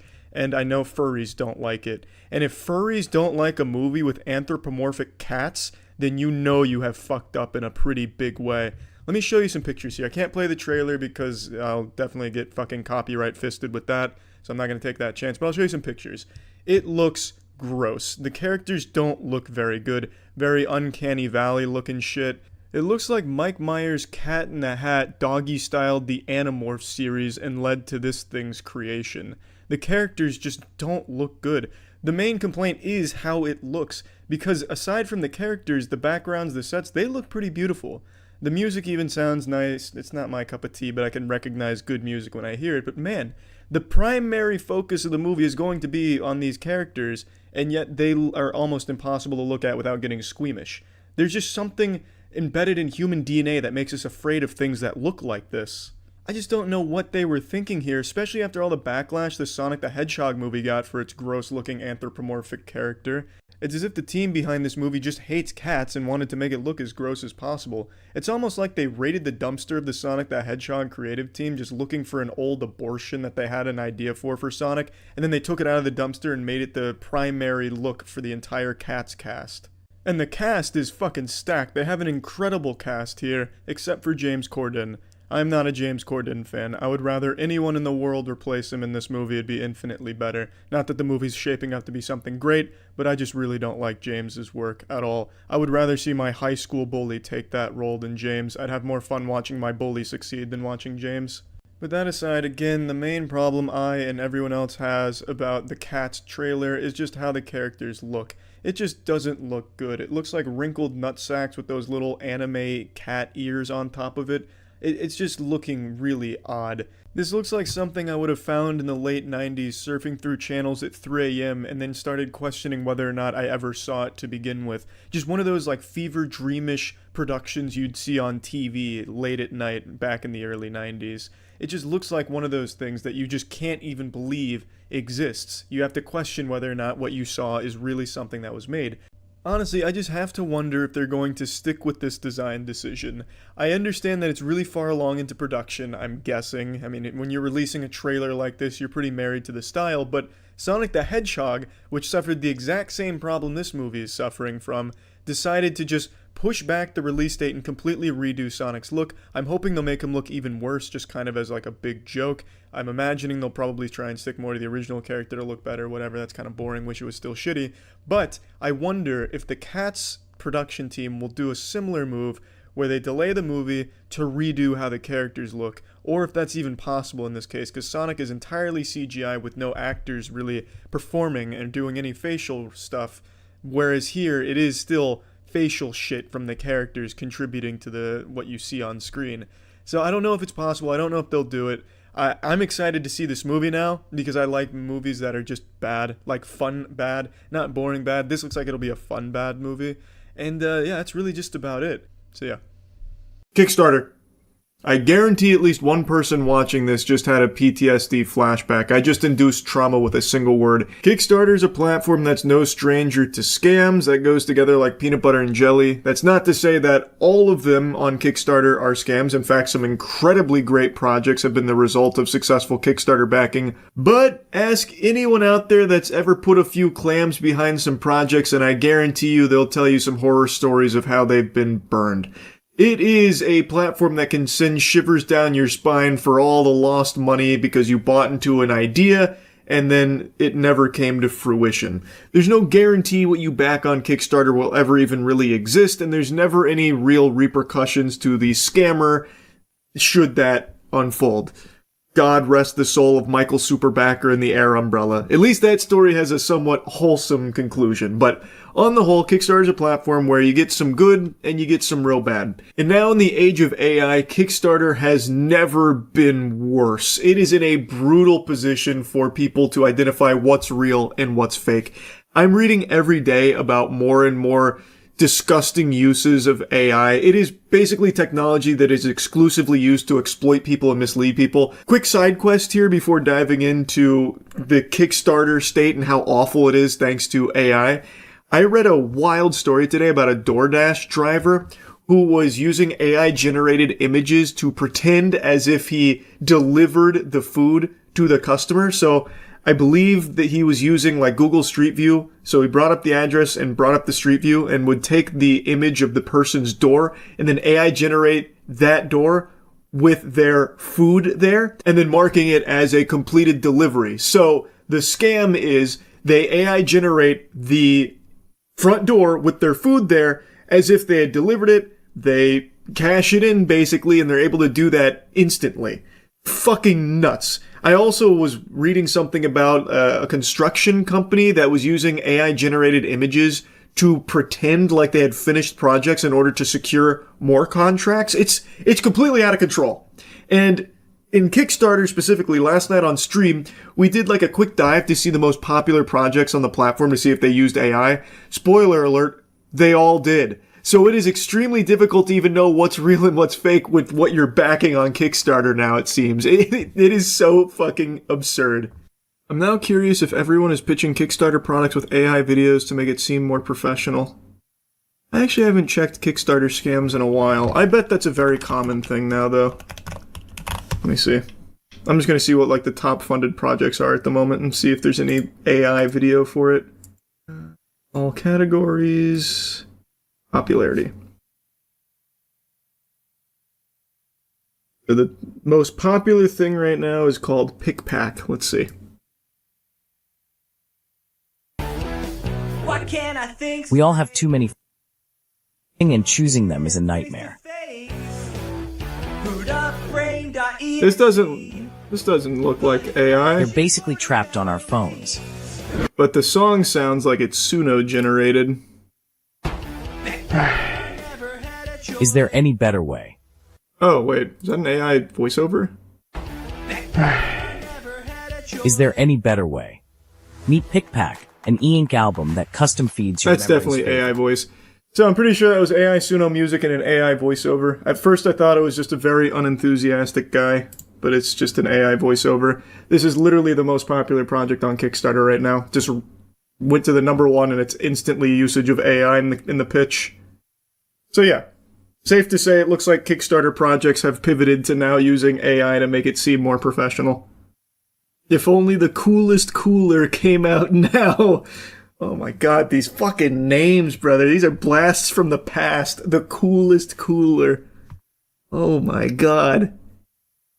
No more charming videos of the guy turning around saying, "Oh hi, didn't see you there." Yeah. Well, it's just the death of, like, everything authentic.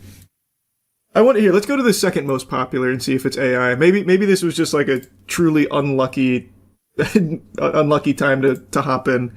The second most popular project is called the World's First Desktop Aeroponic Plant Ecosystem. This is iZesty, a desktop aeroponic plant. Immediately AI voice. It's crazy. Oh my god. Is everything on Kickstarter all AI now? This is number 3 most popular. Hello everyone. This is your old friend, Titanier. It's good to see you again, Titanier. It's excellent. It's been too long. It's always good to see an old friend, Titanier. Oh my god, it's despicable. What the fuck? Yeah, so Kickstarter looks like it's all AI now. Just checked Indiegogo, it's the same thing. Oh, I'm not surprised. Indiegogo was always even more scam-oriented than Kickstarter. But now, just for the sake of a little bit of fun, let me see. Let me sort by most popular there. I bet that one's ballistic. So it looks like the most popular right now on Indiegogo is the Foldio 4, the bigger, brighter, better foldable photo studio. Let's see.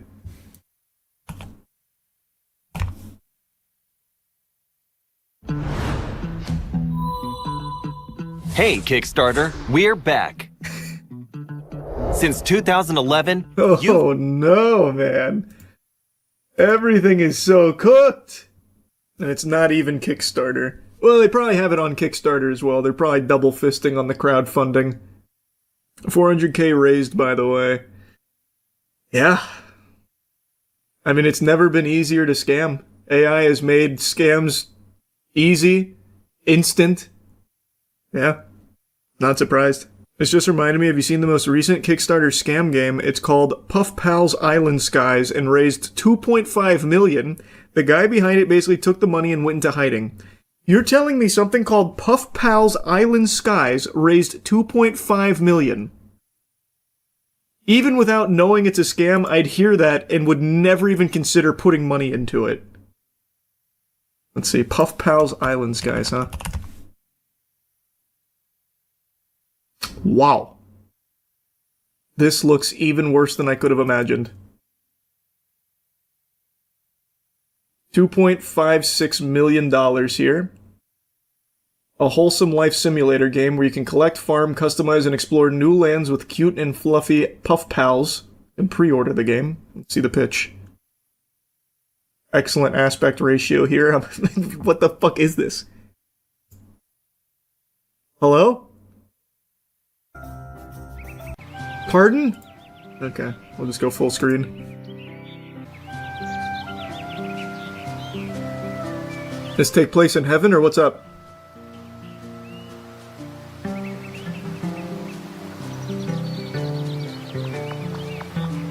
Grow and customize your very own farm. No AI voiceover here, this must have predated the wave. Very cool. Not my kind of game, so what happened? You said the creator went into hiding, so he took the money and ran? See the comments, 9,000 comments. Requesting refund, requesting refund, requesting refund, requesting refund. Hey, got some bad news for you. Doesn't work on Kickstarter. There's no obligation, and no one's coming to help you. Learn from the air umbrella. Most recent update is May 20th from Fluffnest. Let's take a peek.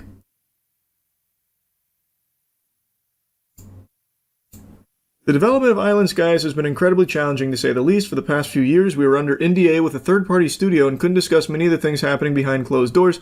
However, now that other parties have made some of that information public, we can speak more openly about what's happened.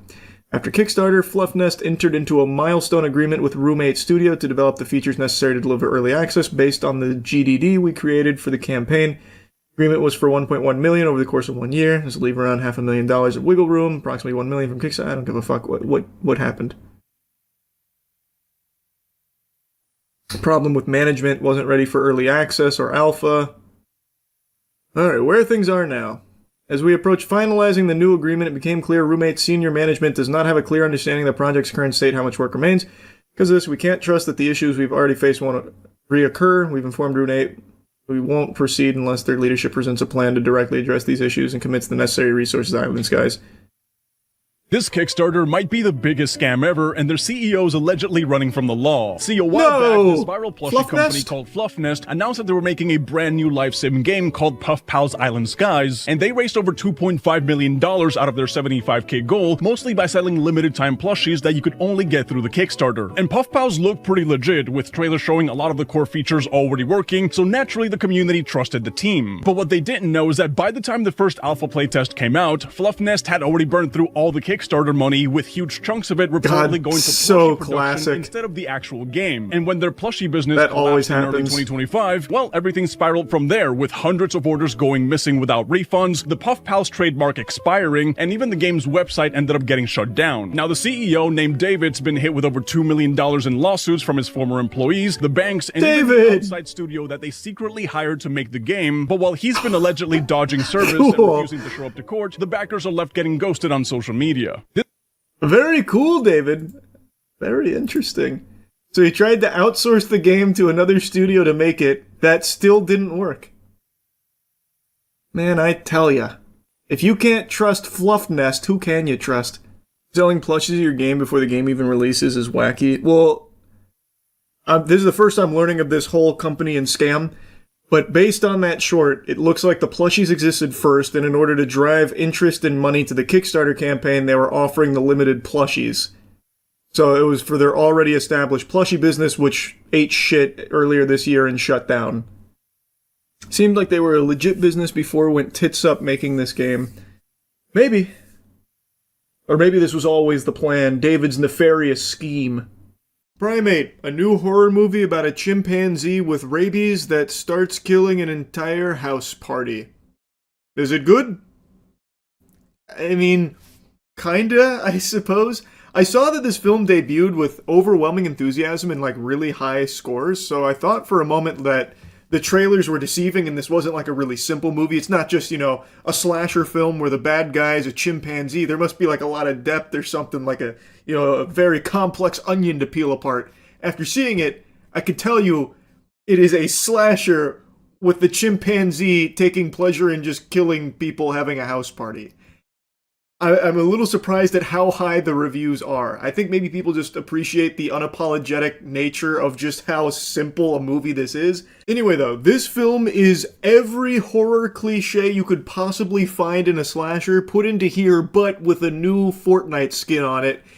And I gotta tell you, the new skin does make it more entertaining. It is like actually very silly to see like an evil chimpanzee become fucking ghost face here.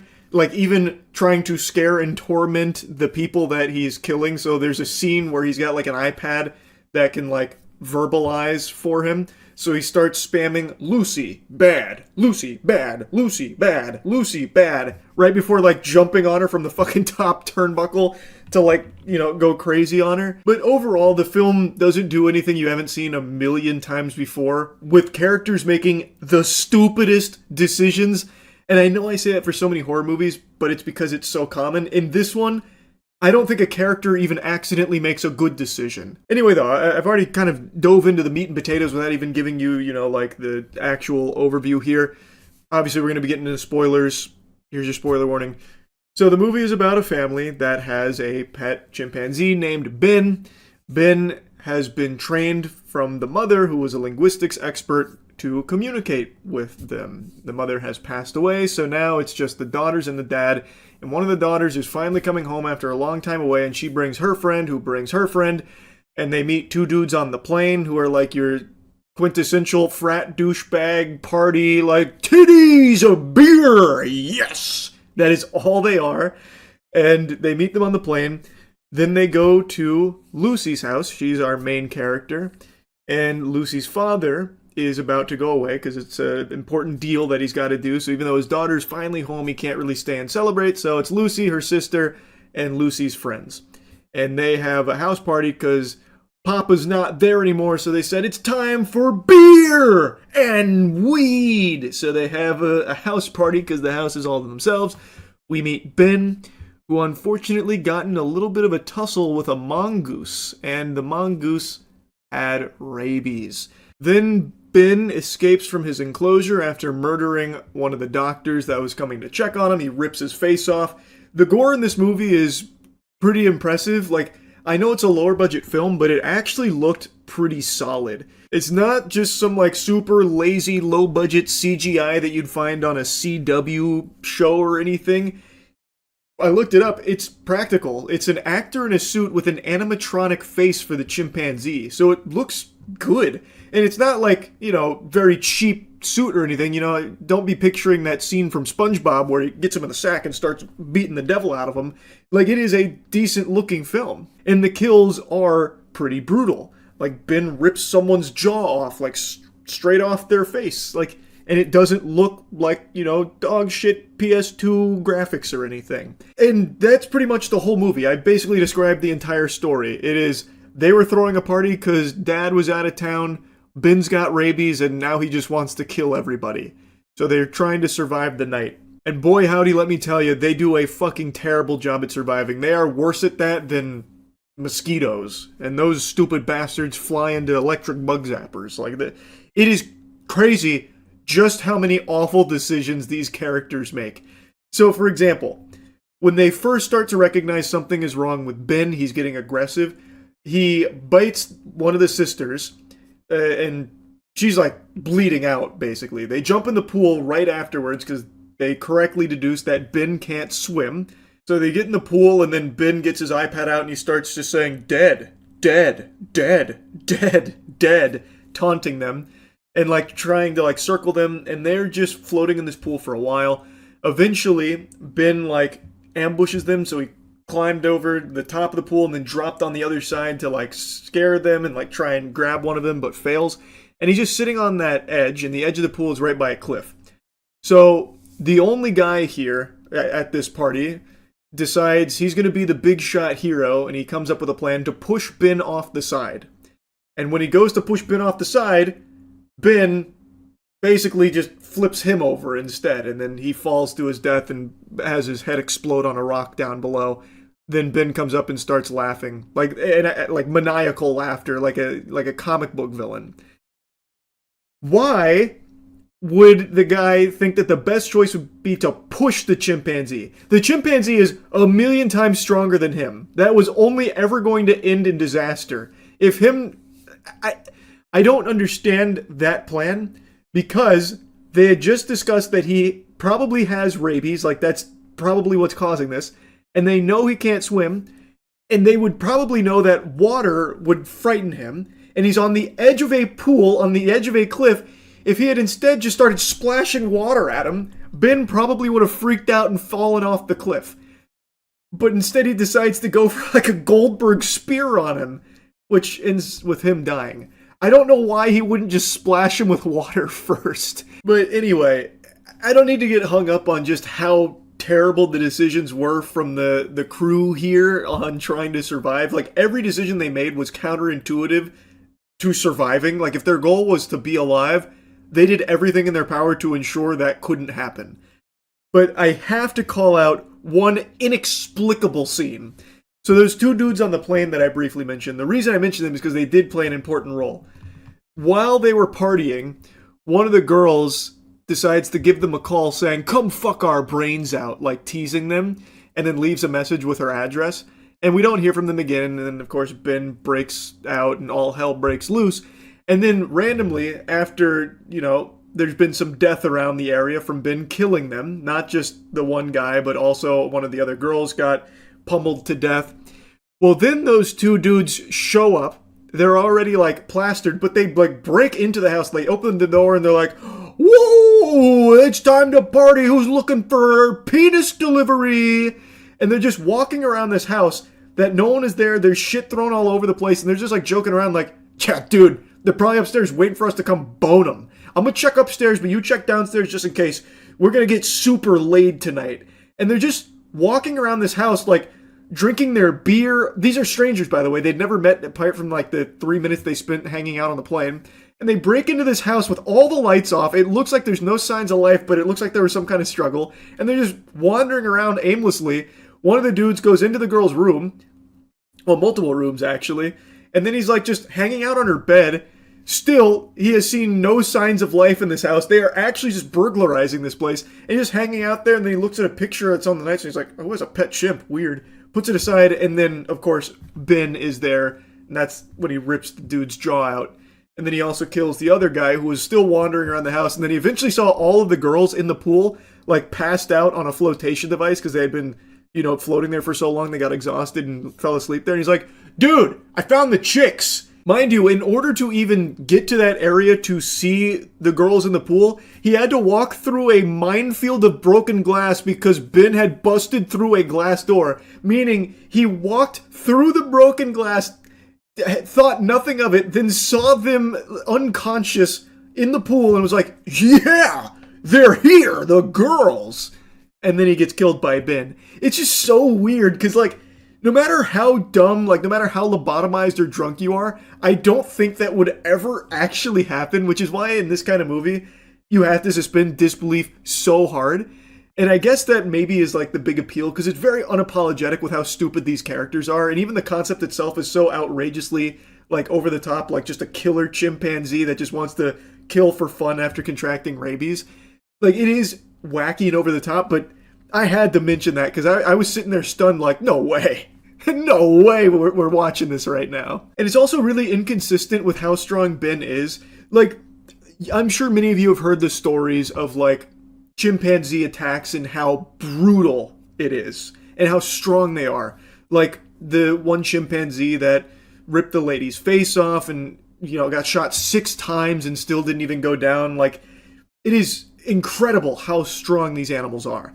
In this movie, they showcase that a little bit with Ben, sometimes, but then other times, like on Lucy, there's like 4 scenes of him just like beating Lucy to death, and she's totally fine.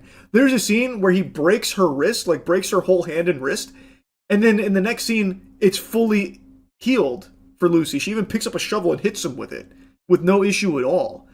So like sometimes he's extremely strong, and then other times he's really weak. And there's like a scene where they like close a door in Ben's face, and Ben is like trying to open the door, but one of the girls is able to like hold the door closed on him somehow. Like somehow she was able to overpower Ben. Like it's just sometimes they just nerfed him. Like he was really weak for some reason. Oh, not for some reason, obviously to fit what the plot needed in that moment, but it was just very inconsistent there, which again, you're probably not even going to be thinking or caring about because this movie is just like so silly, and I feel like it has to be self-aware. I couldn't get like a full gauge on if this movie was self-aware or not, but I have to imagine that it is. Anyways though, there's no need to yap about it further. I don't think the movie's like good or great or anything like that, but it is entertaining. Like it is silly, like unapologetically silly with how the film plays out in a lot of cases. So if you're just looking for like a really like, simple, fun movie where a chimpanzee kills a bunch of people, that is exactly what you get with Primate. There's no bait and switch there. There's no false advertisement. That is exactly what you get. So yeah, I mean, that's really about it. So yeah. Dave Baszucki. You know him as the CEO of Roblox. I know him as a weird urinal cake I can't help but pee on from time to time because everything that he has done as CEO is just so odd. He is the guy that has been fighting tooth and nail, making it what seems to be his life's mission to bring dating to Roblox, having a entire section of the Roblox business model carved out for dating. And initially, it was supposed to be for 17-plus-year-olds. Dave, that's underage, which was a lesson he refused to learn. He had to eventually be dragged kicking and screaming into reality that 17-year-olds are minors. And despite everyone on the planet telling him how weird it was that he wanted adult content accessible to 17 plus instead of locking it behind 18 plus, which he was adamant about, he refused to budge an inch on that. He was just lat spreading, just saying no, until eventually, I guess, someone was able to break through his noodle up there to, get the message through his thick skull. But everyone has also been saying how weird it is just conceptually to try and add adult content on Roblox to begin with. It is a platform used predominantly by children. Why do you want a dating service element of it? Why do you want adult content to even have a home on Roblox to begin with? Especially considering the reputation of Roblox as like a safe haven for predators at this point, where there are just so many issues with the way Roblox handles their predator problem. It's just a recipe for disaster, and everything Dave has done as CEO of Roblox is just fucking odd to me. And I think he himself is just creepy. I just watched a brand new interview with him that just kind of goes tits up here. He's unhinged. Like, he is actually off his gourd in the interview. I can't show you any clips from it, and just to set expectations, if you do watch it, which I recommend you do because it's fascinating, he's not like blowing a gasket or having a conniption, but he is like combative, defensive, and it seems like very upset about the interview, even though, according to this, Roblox was the one that pitched them on interviewing Dave Baszucki about child safety. Like, they didn't ambush him or anything, yet during the interview, it seems like he was fucking caught between a rock and a hard place. He was deer in the headlights for a lot of the questions they were asking. I don't know what he was expecting. Maybe he thought he'd go into the interview and both of them would be on their hands and knees just sucking his dick and fondling his balls, putting a finger in his ass for the G-spot tickling. Like, I don't know why he would be getting so mad when they were even the ones that were pushing for this interview in the first place. It's shocking. Let's take a peek at this moment here, which is transcribed. It's from the interview. It's probably the most heated moment from the interview. The interviewer is talking about manual safety versus an automated review process. And Dave Baszucki has a full-blown temper tantrum here. He gets red in the face, and then he starts trying to talk over the interviewer who is trying to give his perspective. So he answers the question initially about how he'd actually lean in harder, the shift would be constantly moving to higher quality, more accurate, more diligent systems. Can we review more? Can we do better? And then eventually just says, let's say we figure it out and the way to do that is with better and better AI models. Would you pick that? The interviewer says, yeah. And Dave Baszucki says, good, so you're aligning with what we did. High five. The interviewer then tries to give more to his perspective on things, saying, but I've also been covering social networks, and Dave Baszucki chimes in instantly to try and shut it down by talking over him, saying, thank you for supporting our Roblox decision matrix. Again, the interviewer tries to squeak out more thoughts. Dave Baszucki is not having that. He is going to try and absorb all of the fucking air in this room to try and bury the interviewer's topic. He tries again, but I also remember 15 years ago when, and here's Dave Baszucki with the fucking sledgehammer from the top turnbuckle. He interrupts, I'm so glad you guys are aligned with the way we run Roblox. High five. This is literally the behavior of a child putting his fingers in his ear going, la la la la la, I can't hear you, I can't hear you. That is what Dave Baszucki is doing here. And once again, the interviewer tries again. Right, I also remember 15 years ago when Mark Zuckerberg was saying, and then Dave Baszucki, once again with the fucking RKO, is this a stealth interview where actually you love everything we're doing and you're here to stealthily support it? Watching this segment of the interview was extraordinarily uncomfortable. It was so awkward. It had me kind of squirming in my seat a little bit, listening to this imbecile start to get combative here and try and bully the interviewer into submission to try and force camaraderie or something. Oh, so high five, you support us. Hi, stop, shut the fuck up. High five, you support us. You stealthily love everything we're doing, am I right? Fist bump, put her here. You want me to sign you up for the Roblox dating service? I know. Alright, I'll give you an account. It's fucking weird. This guy sucks. He is so creepy. And if you want further evidence of that, just look at the way that the interview starts. Dave Baszucki immediately just kind of goes mask off here when asked what he thinks about the problem of predators on Roblox. His response was, we think of it not necessarily just as a problem, but an opportunity as well. How do we allow young people to build, communicate, and hang out together? How do we build the future of communication at the same time? You couldn't script a worse answer.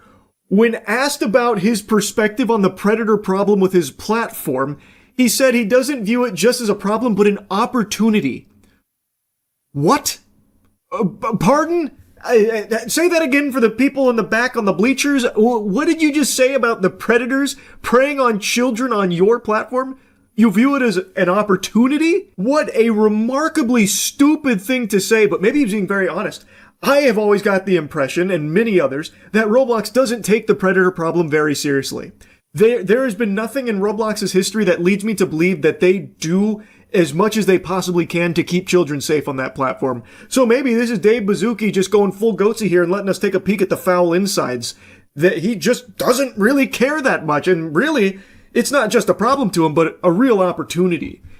I think, and this is being very charitable, but I think, based on the way he continued in the interview right after that, what he was trying to get at is that he's viewing this as a big conundrum that they're trying to solve of how do you grow all of these tools with one of the biggest platforms on the planet while also trying to like moderate it. So then he was going into like the state-of-the-art tools they're working on, like the age estimation features and the AI moderation tools and stuff like that. So it seems like he's trying to say like he's viewing it as an opportunity to grow their safety measures, kind of. I'm kind of making a big, generous leap based on how he was saying things, but the way he paints it as like an opportunity is crazy to me, because this is a huge issue that has been festering in his platform for many, many years, with who knows how many countless victims, how many countless children have been preyed upon by predators on his platform, and they have just simply not done enough to keep them safe, and even at times actively made it harder for those predators to be held accountable. And instead of like recognizing just how big of a problem that is and how bad it's gotten, he instead says that it's not just necessarily a problem, but an opportunity. That is so fucking tone deaf and just a really weird sentiment to even try and be expressing here when asked that question. And the interviewers do continue to talk about this subject, and it really seems like Dave Baszucki was completely caught off guard with his fucking pants down here. So the interviewer goes on, yeah, I mean, you mentioned sort of kids leaving the platform, and it does become clear in those lawsuits that Roblox is kind of, you know, where predators go to find kids, but then they do try to, and Baszucki once again cuts in. Well, I would say in the lawsuit or press, yes, I would categorically reject the actual description of what you're saying, but yes, what you might read in the news would portray it in that way, but then the interviewer interjects, you don't think you have a problem with predators on the platform? To which Baszucki says, I think we're doing an incredible job at innovating relative to the number of people on our platform and the hours and really leaning into the future of how this is going to work. Now, I get being the CEO of this multi-billion-dollar corporation, you can't just go out in there and say, yep, tons of pedophiles, predators running rampant on the streets of Roblox. I know, it's gotten bad, but don't worry, we're doing our best to put out the fires. I know he can't just say that up front, but he's just kind of like outright denying the existence of how big this problem is. And if I was a parent of a child who played Roblox and I saw this interview, I am deleting their account this same afternoon. Like, this is a CEO that I have no faith in keeping children safe on the platform from these bad actors that are preying upon them on Roblox. This interview, like, it is such a disaster. I don't know how he or anyone on the Roblox team thought that this would be a good idea for them if he is this unprepared to handle real questions about a very legitimate problem with his platform. And what's crazy is he is just like comically delusional and creepy and scummy. Like, not even just in the way he handles the questions about child safety on the platform, but one of the hosts here asked him a joke question about should there be a poly market for kids inside of Roblox, which is clearly in jest. Would you ever put a prediction market inside Roblox, like let kids bet with their Robux and say, I bet he's gonna steal a tung sahur.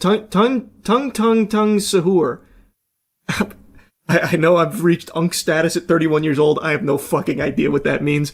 And then the other host chimes in, or I bet he's not gonna dress to impress. And Baszucki, upon hearing what is clearly to most sane people a joke of a question, actually talks about why he thinks that's a very good idea. I think we would have to do that once again. I'll share some of the complexity. Every single country in the world has different legislation around loot boxes and kid gambling, and so we would have to be, it sounds very fun and obvious, like I love that. That is his perspective on kid gambling, by the way. It sounds very fun and obvious. And then the interviewer chimes in saying, oh, to be clear, I think this is a horrible idea. And then there's laughter. I was just interested if you were thinking about it. And Bazooki says, well, I actually think it's a brilliant idea if it can be done in an educational way that's legal. And so imagine no free Robux, no free prizes, just a game called the Dress to Impress Predictor, where it's not like trying to get kids money or anything like that. I would be a big fan of it. And then the interviewers, interesting. Yes, start them young. That's what I always say when it comes to gambling. You're never too young. This slimy worm is unironically actually trying to preach the pros of enabling kid gambling on Roblox. He's trying to say, well, no free Robux, no free prizes or anything, but what if it's educational? Educational gambling, of course, Dave Bazooki. How did I not think about that with educational gambling on Roblox? Absolutely, yeah, that won't open the door to anything bad.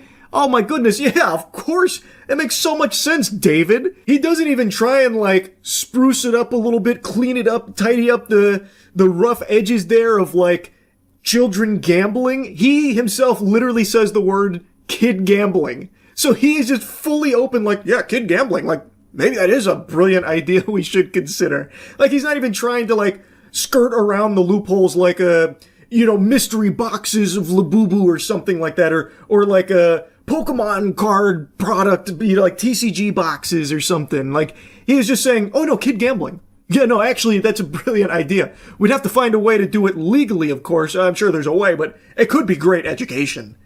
Wild. Actually wild. Like I said, I highly recommend you check out the actual interview. It is unbelievable that not only did he agree to do this interview, but that it was their idea to do this interview in the first place. He wanted to be interviewed, apparently. Unreal. I just had to yap about this once I watched it. That's really about it. So yeah. A recent report shows that in 40% of American families with children, women are the primary earners, yet they continue to earn less than men. What does this say about society? In order to answer this inquiry, we must first ask ourselves, why did cavemen invent the wheel? I believe the Solarians told them to. But regardless, with the advent of the wheel, we have things like the internet, space shuttles, lean cuisine, and lava lamps. Now don't misconstrue my words, Miss Leaks. I'm not saying that we should stop supplying our employees with titty milk, nor am I saying the government should cut funding to odorless asshole projects, which seek to eliminate the stench of an anus after it's shit. All I'm saying is, wheels exist. Now back to your question. In order to vanquish mosquitoes from this world, we need to fuck those useless organisms up with some powerful shit. Thank you. You can always tell who is a Comcast or Spectrum customer just from the look in their eyes. This unmistakable sadness that's buried deep into the windows of the soul. This anguish at having to use such an irredeemably dog shit service like Comcast or Spectrum. Unfortunately, I too bore that hopelessness back when I was in my apartment and having to use Spectrum, cursed to use Spectrum as my internet service provider. It is trash, at least in my neck of the woods. I can only speak for Tampa. It was horrible, almost unusable at most times. And I just saw a video on stream the other day about a woman who was calling to cancel her Spectrum services, and the rep started fighting tooth and nail to prevent her from doing that, and things got really heated for some reason. You see the girl who called to cancel her Spectrum Wi-Fi, and the rep on the phone went crazy. No? Why would the rep be going nuts? Can you just put me on hold? I don't want my services canceled.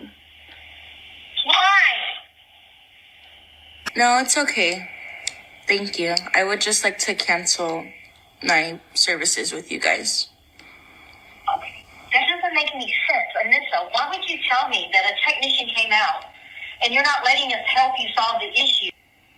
What are you complaining about? I don't understand. Why is the rep, like, personally offended? We just want to fucking fix it. What do you mean you're canceling, you stupid? We're Spectrum. We give you, like, 5 megabytes. Like, are you dumb? You wanna not use Spectrum? You know what? I don't understand why you're yelling or being rude about this. Because we're trying to help you. I'm lowering your rate. I'm cutting it in It's okay, I don't... Who gives a fuck? It's a bad service. I had Spectrum when I was living in my apartment. Bro, that shit could hardly download a single Steam game. Like a Steam Unity stinker it would struggle with. It's just, at least in Tampa, Spectrum sucks. I totally get why she'd cancel Spectrum. Even if you're giving that shit away for free, it's worthless. You can't use it for anything. But I will tell you something. She takes very strong pride in her company that she works for, in the customer service department. Want the help anymore. I just want my services canceled. Why?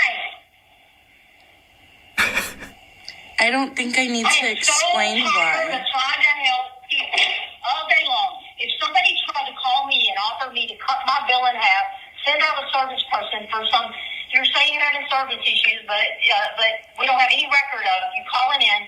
We can send a tech out for free. I would jump all over that. People just don't appreciate anything anymore. I mean, I don't understand what's going on.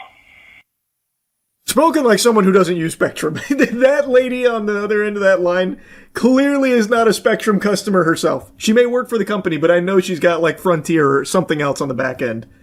Because I think this is the most understandable thing going on here. It's trash. It's fucking trash. Our technicians can come out on Monday and Friday between 5:30 a.m. and 11 p.m. So Tampa stuff. I mean, yeah, like I said, I can only speak for the service in Tampa, but in Tampa, Spectrum is horrible. Make it make sense, please. That's okay. Please just cancel my service. Okay. I'm running this by my supervisor. You don't need my name. Okay. I've been spending over backwards to help you. Okay. Do you want to disconnect or not? This is not a game. This is not funny. I've been on the phone all day long listening to people like you. I am tired. Well, sorry that's your job. May I please speak with your supervisor? Your job, and you know what? My job is to help people. And I've been over backwards, and you were lying to me. You were rude to me. What is happening? I mean, I guess it's entirely possible in between these cuts. Maybe she was like goading the rep in some way, but I don't really see how. Because I feel like you can just stop it instantly by being like, all right, I canceled the service, and then hang up. Is it like a huge song and dance, like a ceremonious process to cut the cord with Spectrum? Because I didn't have that issue. When I canceled with Spectrum after leaving the apartment, it wasn't that big of a deal. Does she get paid more if she stops people from canceling? I don't know. I mean, if she just hangs up, the woman won't cancel it on her own. They need confirmation. No, I'm talking about the rep. I'm speaking for, like, the rep's reluctance to just, like, end it. Because all she has to do is be like, all right, I canceled it. You're done. Bye-bye. Like I'm saying, I guess it's possible that she was being rude to the rep at some point. But, again, even if that was the case, she could have just canceled it and been done right then and there. I don't really get it. This is all just completely unnecessary and inexplicable. Because you're going to have to wait for a long time for my supervisor. That's fine. What's fine? Me waiting for your supervisor. Are you kidding me? What is your deal? What are you complaining about when you want to disconnect? You don't want to stay with Spectrum. So why do you want to complain? Why do you think you have the right to do that? I do have the right to do that. Oh my god. You don't like our company. So why do you think you have a right to complain? And just disconnect you can just move on and go on, and move on since we're so horrible as a company that you want to disconnect. Is she like the owner of Spectrum or something? Do they have like the fucking CEO working the customer service line? Why does she care that much? I don't get it. That company loyalty is remarkable. This has to be fake. I would think so too if she didn't show the customer service number. So I feel like it's probably not fake. I don't know. I guess I guess it still could be. This is what it feels like to cancel a gym membership. Yeah, I know it's become like a big meme, but I've never had an issue with that at the the 2 gyms that I've canceled memberships at. But maybe it is like that.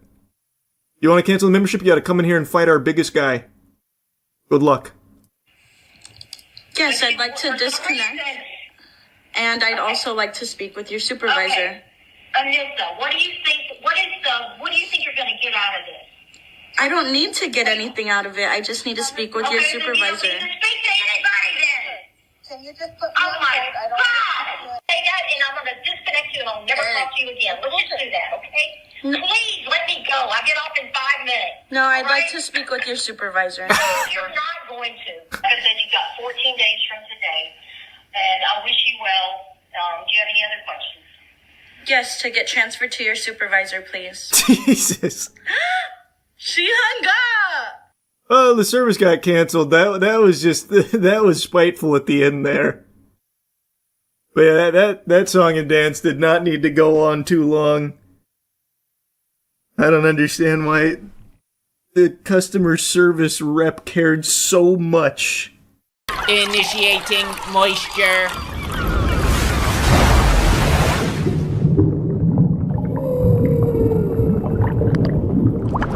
Breaking Bad is my favorite television show of all time, and one of only 3 things I would ever feel comfortable giving 100% to on the moist meter as of this time. I truly believe it is a perfect television show, never drags, always full throttle, nuts to butts, keeps anyone interested no matter what your tastes are. Just an unbelievable piece of fiction, and it's so beautiful. It's a show that I can't recommend enough. A true masterpiece. El Camino is an epilogue to give closure to the finale of Breaking Bad's already beautiful ending that I thought wrapped up nicely. El Camino is now coming in 6 years later to give a little more closure. I went in a little hesitant because it feels conceptually unnecessary to go a bit further beyond the finale when you already had it all kind of wrapped up. The only thing left to speculation is, where does Jesse go? But you already know the answer to that. Jesse's just going to get the fuck out of there. And that's exactly what El Camino is about, him getting the fuck out of there. And after having seen the movie, I'm just going to rip the Band-Aid off, I'm going to take a shit in your cereal bowls. It's super unnecessary, it really is. It feels, unfortunately, like a cash grab on Breaking Bad. It's mainly fan service in flashbacks wrapped around a weak plot. The plot is as simple as it gets. It's Jesse getting the fuck out of there. It's exactly what you'd expect, and he gets out the exact way most people expected him to at the end of the Breaking Bad finale. There's only 2 plot-important moments in this entire movie that runs over 2 hours. There's 2 moments that aren't flashbacks and are important to Jesse getting out. Everything else is just Breaking Bad characters coming on screen to wave and say goodbyes, as if you're going through like a museum of Breaking Bad and just celebrating what a great show it was. And make no mistake, it is not only a great show, but the greatest show ever made, in my opinion. So seeing the characters again is a treat. The characters are great in the movie. It's you know, there's intact and they're great characters, but you can't help but feel disappointed. Like, okay, so the puppet master is making these great characters dance again, but why is he doing it? Well, the answer is because Netflix paid him to, I feel. Because they don't really do anything in this movie apart from just tug on your heartstrings with saying goodbyes. You never needed that. Everything wrapped up nicely in Breaking Bad, I feel. Here, it's as if a child wanted to go back and give a little more closure to his favorite story. Well, how would a child do it? Well, I'll bring my favorite characters back to all give high fives and pats on the ass saying good game, and then I'll sign them off with a happy ending. It didn't need to be made. I mean, it's cool that it did because the movie's good. Like, it's a good movie. It's well made. There's some beautiful shots. And the 2 moments that aren't flashbacks that are important to Jesse getting out are good. They're well directed and they're entertaining to watch. But it is wholly just unnecessary. It's not a word I like to use in a movie because a movie's just there to be entertaining. But when this is a movie that doesn't stand on its own 2 feet by any means, if you haven't seen Breaking Bad, don't see this movie because none of it's going to make sense because it is genuinely all flashback fan services. If you break this movie down into things that happen in real time and things that happen in flashback, you probably got an even split. An hour or so of flashbacks and an hour or so of real time, and in that real time, it's mainly just going through what you saw in a flashback. It's not a movie on its own 2 feet. This feels like an episode that would have come out right after the finale as an extended cut, directors, here's the VHS that they didn't want me to show you because it's too cute. And then bang, that would have been better. Just like a fucking 30-minute episode extended epilogue at the end of the series, that would have been totally great. Then you have incredible closures for the people that needed it, wanted it, fine. But here, as a movie 6 years later, I just have to wonder why, besides a money-driven thing, because that's what it feels like. There's nothing here that it offers that really expands upon the universe. It doesn't add anything to any of the characters. It's just disappointing. It's very disappointing. I do love the characters. I love seeing them back in action again. Of course, it's very well directed. It's very well acted. The dialogue's super great, of course.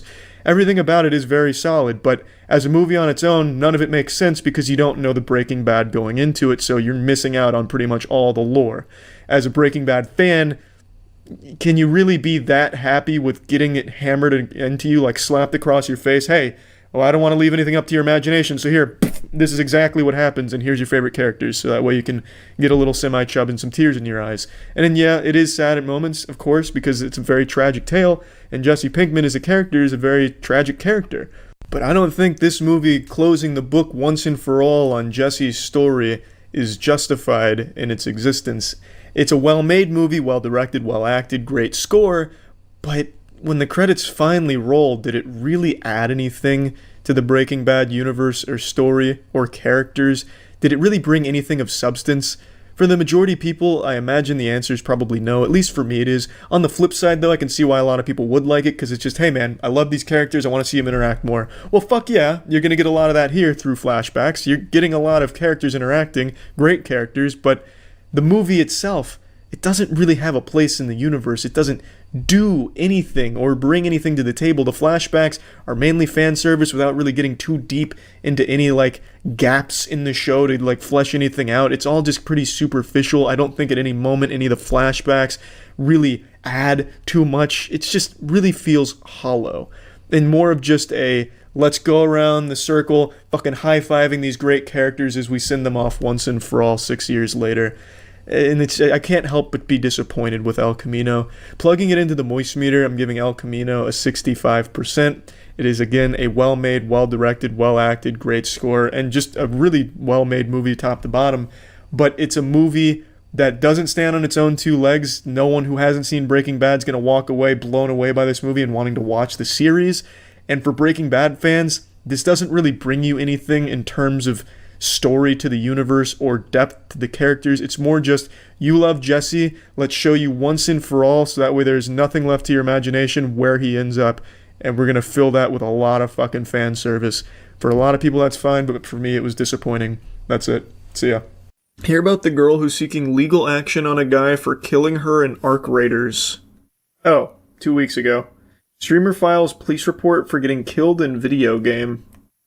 Controversy between two streamers and Arc Raiders caused backlash.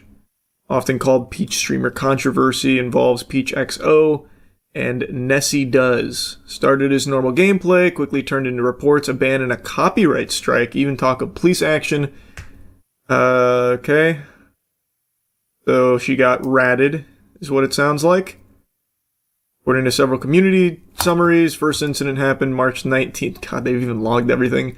Nessie and a friend were playing together. They met Peach in-game, acted friendly, but then killed her. Peach accused him of stream sniping. Nessie denied it, said game mechanics showed he had a teammate after this. Peach left an angry comment on his Steam profile, calling him a loser and a liar. Situation got worse when Nessie joined Peach and said GG instead of a normal reply. She insulted him, questioned his status, and even called him a real-life threat. Okay, so she treated it as harassment. Escalated further when they met again in-game, and Nessie killed her a second time.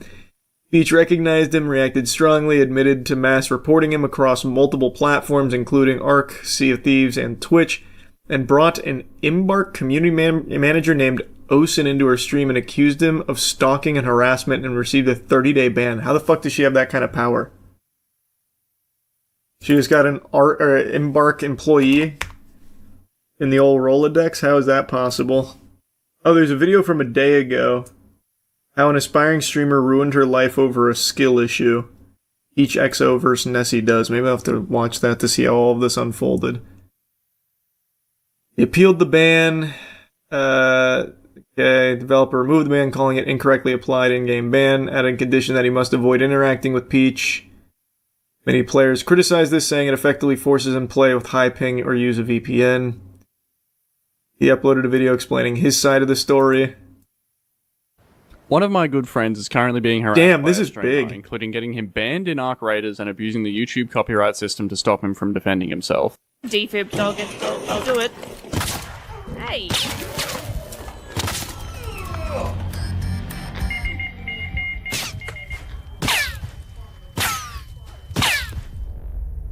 Damn, she is pissed.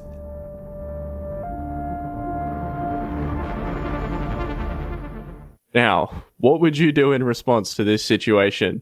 Move on? You know, because it's a video game? A PvP one at that? Where you can die sometimes? No? Immediately break TOS by taking it out of game and leaving a rude Steam comment? Oh. Wow. Where's the Embark employee thing? %. But she keeps yapping like she's responding to things that he literally never... I'll have to watch like the full breakdown. So after this, she filed a copyright strike against the video. He had to submit personal details, and then it was taken down for about 2 weeks. Then Peach reportedly said she would file a police report using the information, called the video a hate video, and claimed harassment and death threats. Though Nessie and many in the community say there's no proof of this, afterwards she made her Twitter account private and spoke generally about the challenges of being a woman online. Embark faced heavy criticism for how it handled the situation, many players saying the ban was given too quickly based on Peach's claims, especially since the community manager was involved in her stream. Even though the ban was later removed, added the condition has been widely criticized. Peach has not made a detailed public statement addressing the full controversy, including the copyright strikes or the claims of a police report. Isn't the first. Just a few days ago, Embark Chief Content Officer Robert Runison left the company after set. Yeah, I remember that. So is that where it's at right now? Just in this, like, limbo? This was March 23rd, so I guess it's a little old. That's pretty unhinged behavior right there. Can't say I've seen that tactic before, getting that salty in a game like that. Holy. Doing that as a streamer, too, is wild. Yeah, that is pretty crazy. You see the new male G-spot meta? I did. It's out of reach, though. My loadout isn't equipped for the new meta for G-spot. It's apparently a place on your foreskin, not in your butthole. Male G-spot revealed, and if you guessed it's in the butt, you're wrong. Intensely pleasurable. Also, no one's guessing it's in the butt. That's what we were told for years. It was supposedly confirmed to be in the asshole. Not like people just randomly made that up. But now new evidence, I guess, throws that theory in the trash. After years of searching, I like that. I guess the fountain of youth. After years of searching, scientists in Spain have finally found the male G-spot, discovering this so-called erogenous zone is far from where they suspected. They detailed their findings in a stimulating study published in the journal Andology. Where's the so-called on-switch, defined by its capacity to induce intense orgasms upon stimulation, in an obscure region called the frenular delta, a triangular zone located on the underside of the penis where the head meets the shaft, an area so mysterious it has long been omitted from sexual health textbooks. Oh my god, they discovered a new area of my cock? I didn't know that. I thought it was just like a foreskin spot. Years of searching, it's not like they're going to the Amazon rainforest. Just touch your dick or ass, bro. That's very true. Yeah. It's not like it was some kind of crazy expeditious journey to find it. Like, you can study the shit out of your wiener and butt. According to this study conducted by scientists at the University of Santiago de Compostela in Spain, this region is richly innervated by partially overlapping perennial related to the region connecting genitals and anus, and dorsal, aft-facing nerve branches with heightened concentrations of nerve bundles and pleasure receptors. In layman's person terms, the frenular delta makes for intensely pleasurable and highly specialized sensations, according to the paper. By finding this penile pleasure panel, scientists have closed the book on a region that has eluded scientists for years, like sexplorers finding a phallic northwest passage. For decades, scientists have seen the prostate as the trigger for male orgasms, but had neglected to identify it on the proverbial pleasure map until now. That's good news. We're finally here. We've arrived. The apex of society. It kept hiding from us. Sex 2 is finally upon us. That's right. That's right. You can kick and you can scream, but it'll come all the same. We have discovered the male G-spot. And it's right where I said it was from the very beginning. I've been saying for years that the dark side of the moon on the penis it's highly unexplored. No one ever checks underneath. Do we flick it or something? You do whatever you want with it. You slap it, you fucking fart on it. I don't know, man. But I think you need to have your foreskin for it. Yeah, you can twist it and bop it. Can I sue the doctor that took my G-spot? I know. A question on everyone's mind now after this stunning revelation. The G-spot Krampus that stole all our foreskin, hogging the G-spots to himself. It's a game changer, not gonna lie, feels so good. Okay, I can only speak as a circumcised man, but I feel like there's no way uncircumcised dudes didn't know that. Right? Like, I feel like just through trial and error and experimenting, you would have found that, oh, this spot feels cool. Wow, this feels so good over here. Right? Like, there's no way someone who's uncircumcised read this and they're like, holy fuck, I never thought to touch under my wiener. I'm only ever on top doing this, like a DJ. Like, I feel like this isn't new information for, like, the majority of people. It's just now it's being officially labeled as the male G-spot. That guy's the only hooded homie left alive. Yeah, we have to preserve him. Put him in a bubble. We must study him. Ask him questions.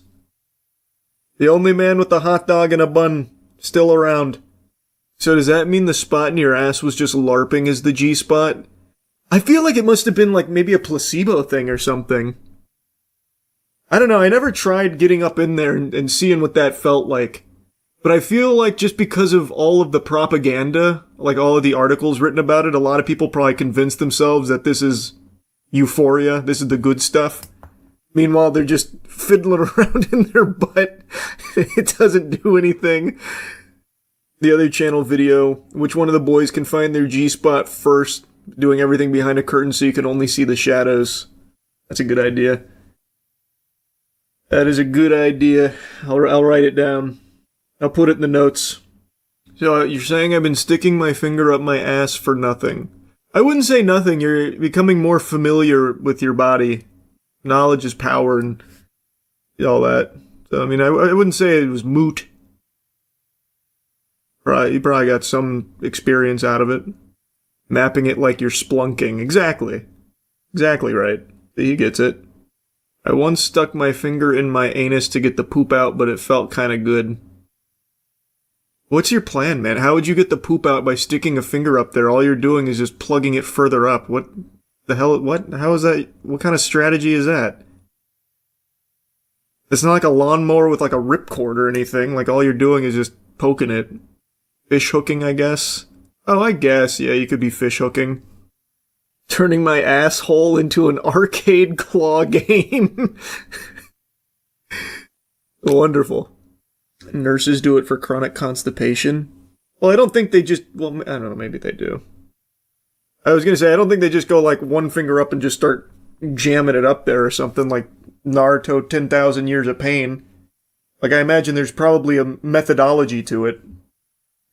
They just slap the cheeks around, probably. Can you imagine if that was the actual, like, medicinal strategy? I see you've got some impacted feces here. All right, bend over. Just on, like, bongos on their ass. It's shockwave treatment. They do it for kidney stones. Do you think the Artemis 2 launch was fake? Flat Earther Mark and Dave really do. Well, of course Flat Earthers are going to think it's fake, man, but no, it's not. There is overwhelming evidence to confirm its authenticity. That's just called delusion.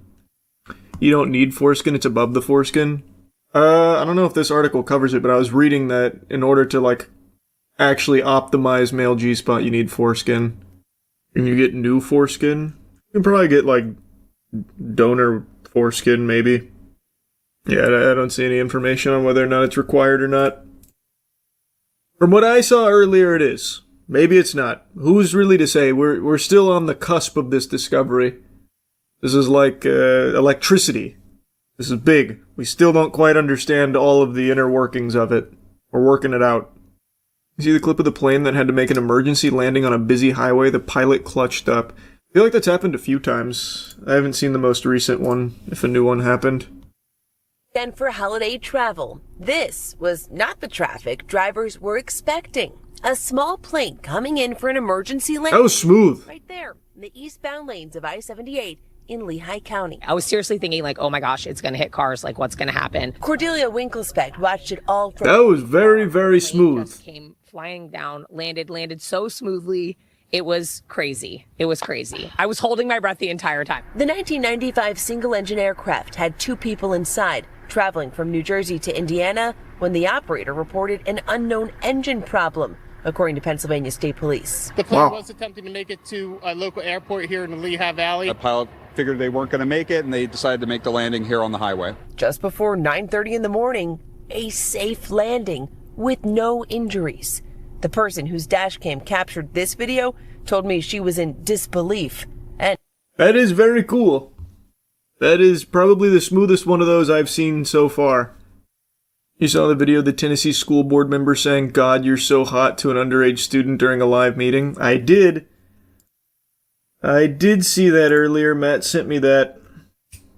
In the middle of the school board. Matt sent me this link earlier. I don't think he's even been kicked out yet. Okay, this is buzzing news this morning in East Tennessee. A clip from a Washington County school board meeting now has been raising red flags. A school board member's comment toward a student is causing some concerns. Listen to this.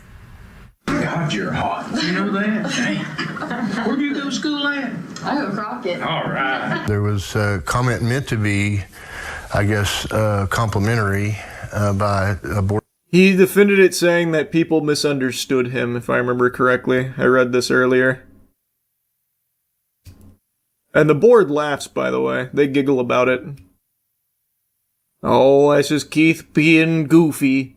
Quirky. One of our colleagues, Keith Irvin, made a grossly inappropriate comment toward our student board member. Mr. Irvin has explained that he meant nothing offensive and that we have simply misunderstood his intentions. Mr. Irvin knows his own intentions, but the rest of us have to judge his words and his actions. What we saw was shocking. He objectified and diminished a young woman publicly. No explanation can justify that. Still on the board, by the way. What were his intentions? Oh, you don't get Keith. You don't understand. Why did it do that? Why is he gonna? Oh, it's up here. That's why. Board member. But has certainly been determined not to be. Hopefully you could understand what he was saying in that original comment, calling that girl hot. The student was there to research different schools, present her findings to the school board. The school superintendent says because the student was not in immediate danger, they kept that meeting going, and some parents say that member's comments are unacceptable. Yep, they are unacceptable. 1000% unacceptable. It's not arguable. The amount of restraint I've shown over the last week resisting the near insatiable appetite to insult NVIDIA for DLSS 5 has been nothing shy of, like, saint-worthy, I would argue. Like, I have been the Zen master when it comes to this topic because I wanted to wait until the dust fully settled because I just knew, I smelt that stink in the air and I knew Krampus was right around the corner delivering some misery. I had a feeling it was only going to continue to snowball into this avalanche of embarrassment for NVIDIA, specifically their CEO Jensen. I knew that he would continue to make a fool of himself, and boy howdy, has he ever. So I'm going to show you some clips that I've recorded throughout the week on it, so you can watch it all unfold here in real time. But to give you where we're at right now, after the initial backlash, Jensen went out there and said, everyone's wrong, you guys just don't see the vision. It's not just a slop filter. It's called neural rendering, you swine. It's the most sophisticated form of art this planet is capable of producing, the apotheosis of video games, where we have AI come in and guess on what it should look like. Yeehaw. Basically, his whole response was, you guys just don't get it. He came in with the Neil deGrasse Tyson, actually, and then everyone collectively rolled their eyes. This is the same song and dance we're seeing from every industry ever as they scramble to find usage for AI that they've dumped endless billions into, and no one really wants it, except for, like, a pocket on Twitter that anytime AI gets mentioned, they open their mouth to just suck as much cock that they can from anything AI adjacent. But most people are like, okay, this is a feature I'll never turn on. And this was a pretty dog shit response from the CEO on why it's even here in the first place. And then today, it was revealed, thanks to a YouTuber having further correspondence with NVIDIA, that Jensen might have told a big old fib. Jensen might be a liar plants for hire when it comes to the topic of DLSS 5. And based on his further insight here, it's looking like everyone else was right with their theories on what DLSS 5 is doing, which is basically boiling it down to being a fucking Snapchat filter you can slap onto your games where AI guesses and it just makes like a little fucking filter for everything. I highly recommend you watch Daniel Owen's full coverage of this. It is very fascinating because it basically just wipes its whole ass with everything Jensen was saying about it. So it feels like that was a desperate lie on his end based on new information here. And it really does seem like it's just a fucking Instagram filter that they slap on your games to look like fucking YouTube AI generated shorts. Cool. Very awesome. All right, now anyway, let me show you some of the older clips that I was recording throughout the week. That's kind of like the, you know, current timeline. That's where we're at. Now let me show you like the lore and how we got here. Zoinks. NVIDIA just made a new announcement here for an upcoming feature. And I really don't think that it's gone over as well as they had hoped it would. It has been a unifying moment, really, that brought everyone together under the same banner of disgust. Pretty much everyone's giving this big thumbs down, boos. It was this showcase right here, announcing NVIDIA DLSS 5, an AI-powered breakthrough in visual fidelity for games, coming this fall. DLSS 5 infuses pixels with photorealistic lighting and materials, bridging the gap between rendering and reality. Oh yeah, it's hitting all those glorious buzzwords you love to see. It's not just rendering, it's considering all the endless possibilities, M-dash, gawk gawk on cock cock. Like, it's just, even the announcement feels like it was AI powered. The whole thing is just really uninteresting to the vast majority of people, and the showcase for the power of the tech is laughable. Actually laughable. NVIDIA, more like Activia, the way they just took a shit here with this announcement. Gee willikers. Let's see. My eyes have been blessed. After seeing the glory of DLSS 5 in action, I can't even stomach the idea of looking at Resident Evil Requiem with its old graphics out of the box. Ugh. At long last, Resident Evil has been saved thanks to the power of NVIDIA's DLSS 5 slapping a Snapchat filter on the game. I don't think it enhances the visuals at all. This isn't an improvement. It just makes it look like less of a game and more of a YouTube AI short. That's it. It just has that same glossy, soulless, wacky fucking feel to it. So now it doesn't even really look like a game anymore. It just looks off. This is the same DNA of those goobers that always go online saying like, don't worry, I fixed Breaking Bad. I ran it through Gen AI to improve its visuals, and it like handsome squidrifies everything. Like in their first example here, Grace actually looks like a different character with DLSS 5 on. It looks like it really messes with the model's face here, even though I'm pretty sure it's just an AI filter. It takes some liberties there, and it's not just Grace, but I think that one's a pretty clear example. It looks like a different character from the screenshots we see of it there. Like, it's just, I don't know, it's that same, like, I hate this mentality of, like, alright, here's what the artists made, here's what they developed, but we know better at NVIDIA. Let me show you what AI thinks this should look like. The real vision. This is probably what they intended, which does nothing for me. It doesn't enhance the visuals, at least to my taste, so it's definitely something that I'm going to keep off. Now, of course, this is a feature that you can toggle on or off at your heart's content, so you're not forced to have DLSS 5 on, but I imagine a lot of people will elect to because there's plenty of people out there that just like to have their eyes glaze over and just clap it photorealism AI. So this is going to be right in line with something I'm sure they're very happy about. Even though I also don't think this actually looks photorealistic in a game. It looks like when you ask Grok, hey, make this image ultra realistic, and it just makes that shit of how trivial the improvements are with DLS 5. All it did was bump up the saturation on this character's clothing and face, where their face almost looks blown out, like cel-shaded even, almost like a Borderlands character, and then added a few additional wrinkles. Cool, I guess. What an amazing feature. I just think it's so obviously off, too. Like, even if you never told me that this was some kind of, like, AI feature or something, or filter, whatever, and you put this Hogwarts image of that character side by side with the DLSS 5 enhanced turbo version of it, I would still gravitate towards the actual video game graphics looking one as opposed to the one that looks like a goddamn Thomas Kincaid painting where it's all like glossy and off. Like it doesn't even really look like gaming graphics in the first place. It does just look like standard AI slop shorts. Ugh, this section was a double whammy of sin. Not only does the AI filter here look like shit, but it also had to remind me of Starfield's existence. Ugh. And somehow it does the unthinkable and makes Starfield look worse, like the characters in Starfield look worse.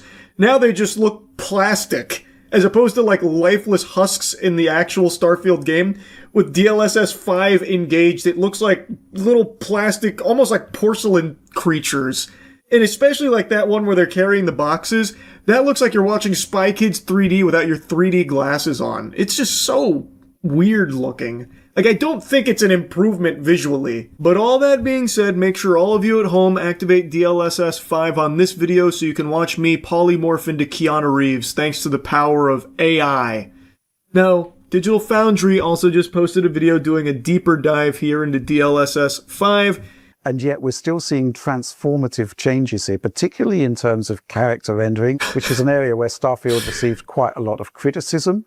And surely this would help with that. Look at how much better that looks. Here, isn't it? Yeah, and oh I my God, find this very interesting. So we saw spilling out over the scene in a much more realistic manner, where you're getting those contact shadows. And it's horrifying. Oh, thank God. Even they thank you for applying the slop filter. Now I can enjoy this. A little bit on the side, but they still look like garlic to a vampire. Keep DLS 5 on. We put DLSS 5. Ah, thank heavens. I mean, they look a little much bit better. Uncanny, I would say, but definitely the overall portrayal of those characters is much more sophisticated. Mm-hmm. Yeah. I mean, I guess to some people out there that are addicted to AI slop, this would be great. But I mean, if you fall into that camp, I think you should just go voluntarily institutionalize yourself somewhere, get some professional help, because I think that's fucking terrible. There's a couple things they show in the Digital Foundry video where like I can almost see someone being like, oh, that's super cool when it comes to like environmental lighting in some of the games they showed, because there are times where they use the DLSS 5 showing like some environments where it like cleans up some of the lighting, but also in doing so, it gets rid of certain things like shadows. It doesn't really like a lot of shadows in some of these places. So then it just feels very sterile. And then it also then stops looking like a game and once again falls into looking just AI generated. So I don't like that either, but I have seen a lot of people really excited about it, which, I mean, I'm not your fucking dad. If you want to activate DLSS 5, by all means, all power to you. I just think it looks not great. It seems like a useless feature. It feels like a useless use of resources. Alright, big news today. There's quite a few reports of game companies out there that also aren't excited about DLSS 5, such as Capcom here, that was reportedly in the dark about it, and based on reports, pretty anti-AI when it comes to practices like this.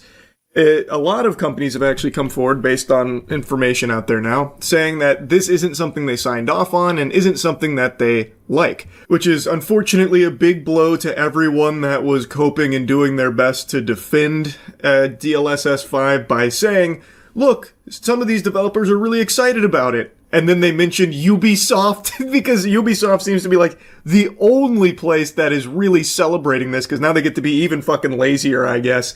If you have Ubisoft singing the praises of something, the good rule of thumb is it must be bad. I can't believe we've reached the point where now people are like using Ubisoft as like a look, no, this is a good thing because Ubisoft says so. You are really scraping the bottom of the barrel if you're saying that Ubisoft pumping their fists means we all should be happy about it. There is no corporation more delusional in this universe than Ubisoft. Everything they touch turns to shit. It's the opposite of the Midas touch. It's just the mid-ass touch that they have. They literally can't do anything right. So I really don't think this is a strong champion here for why DLSS 5 is amazing in this breakthrough innovation that's going to usher gaming into the next golden age or anything. You have to remember, when Ubisoft smiles, the rest of the world frowns. It's just always bad news when it comes to Ubisoft. Anything they like is something that is probably shitty. So I don't think that they're necessarily a good gauge for how excited the rest of the industry is and we've just got to get with the times or anything. It is a feature that just doesn't seem very good. It's something people aren't really asking for. Gen AI to overwrite some of the look of the game. An AI filter for their game so they can see it through the lens of what AI thinks it should look like. That's not appealing to me, and it's clearly not appealing to a lot of people out there. I don't think it makes the games look better. It just makes them look like just generic AI slop. And now, based on all this information we have out there, it seems like the CEO of NVIDIA has lied about what it actually is when he was saying everyone was wrong. Thanks to Daniel Owens doing a lot of digging on this and pressing them with actual legitimate, insightful questions, it really feels like it genuinely is just a Gen AI filter that you could slap on your games that I think make them look much less like games and much more like fucking mobile ads promoting like an AI girlfriend. It's, I think, terrible. So it will be perma off in all of my games. But I've got to be honest with you, I'm really excited to see what Jensen has cooked up next. I'm really excited for his next round of PR disasters here where he tries to once again defend it and mislead people on what it is or what it's doing. But anyway, that's the scoop on DLSS 5 for now. That's really about it. So yeah, just wanted to give a little eulogy to Highguard. I'm sure many of you have heard the news of its passing. They are shutting it down, so it truly is a certified goodbye guard situation here. The writing was on the wall. The last update we got with Highguard wasn't exactly joyous. It was about the layoffs that they were experiencing where they let go of the majority of the development team, so it felt like it was just a matter of when as opposed to if they pulled it off life support. It had been hemorrhaging players and they didn't have the confidence to see it through, to see if they could find a community that would fall in love with it through updates and tinkering around, which I'll reiterate, I find to just be so vomit-inducing as a norm in this industry where they'll put millions of dollars into these projects and if they don't instantly become the next fucking Fortnite or something, they just call it curtains and doom and gloom, we're dead, is what it is. On to the next one. They don't even really try. They farted out a whole roadmap for this game off rip to show that they're really committed to building it with the community, only to just instantly bury it 45 days later. It only lasted a Concord and a half. It's so odd, these executives, man. I don't know what they expect. Anyone could have looked at the trailer for this game at the end of the Game Awards, which absolutely blew its ass wide open. That was a really unfortunate position for it to be in because of the expectations for a game like this. It already put a sour taste in people's mouths.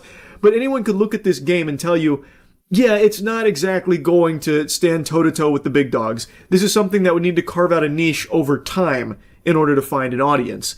Like, it just surprises me that they all have become so deluded that they think it's going to happen immediately for them. It's not.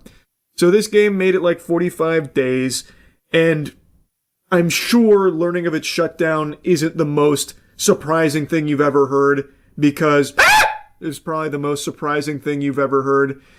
We'll look at their statement, though. Hi Guards, final update arriving soon. Thank you for playing with us. Today we're sharing difficult news. We have made the decision to permanently shut down Highguard on March 12th.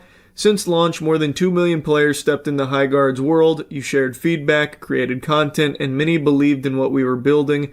For that, we are deeply grateful. Despite the passion and hard work of our team, we have not been able to build a sustainable player base to support the game long term, which runs contradictory to what was stated initially once the players started to drop off after day one about, like, we don't need massive players. You know, player count isn't everything. We can continue to sustain this for the whole fucking roadmap. Like, now it's a very different song and dance here.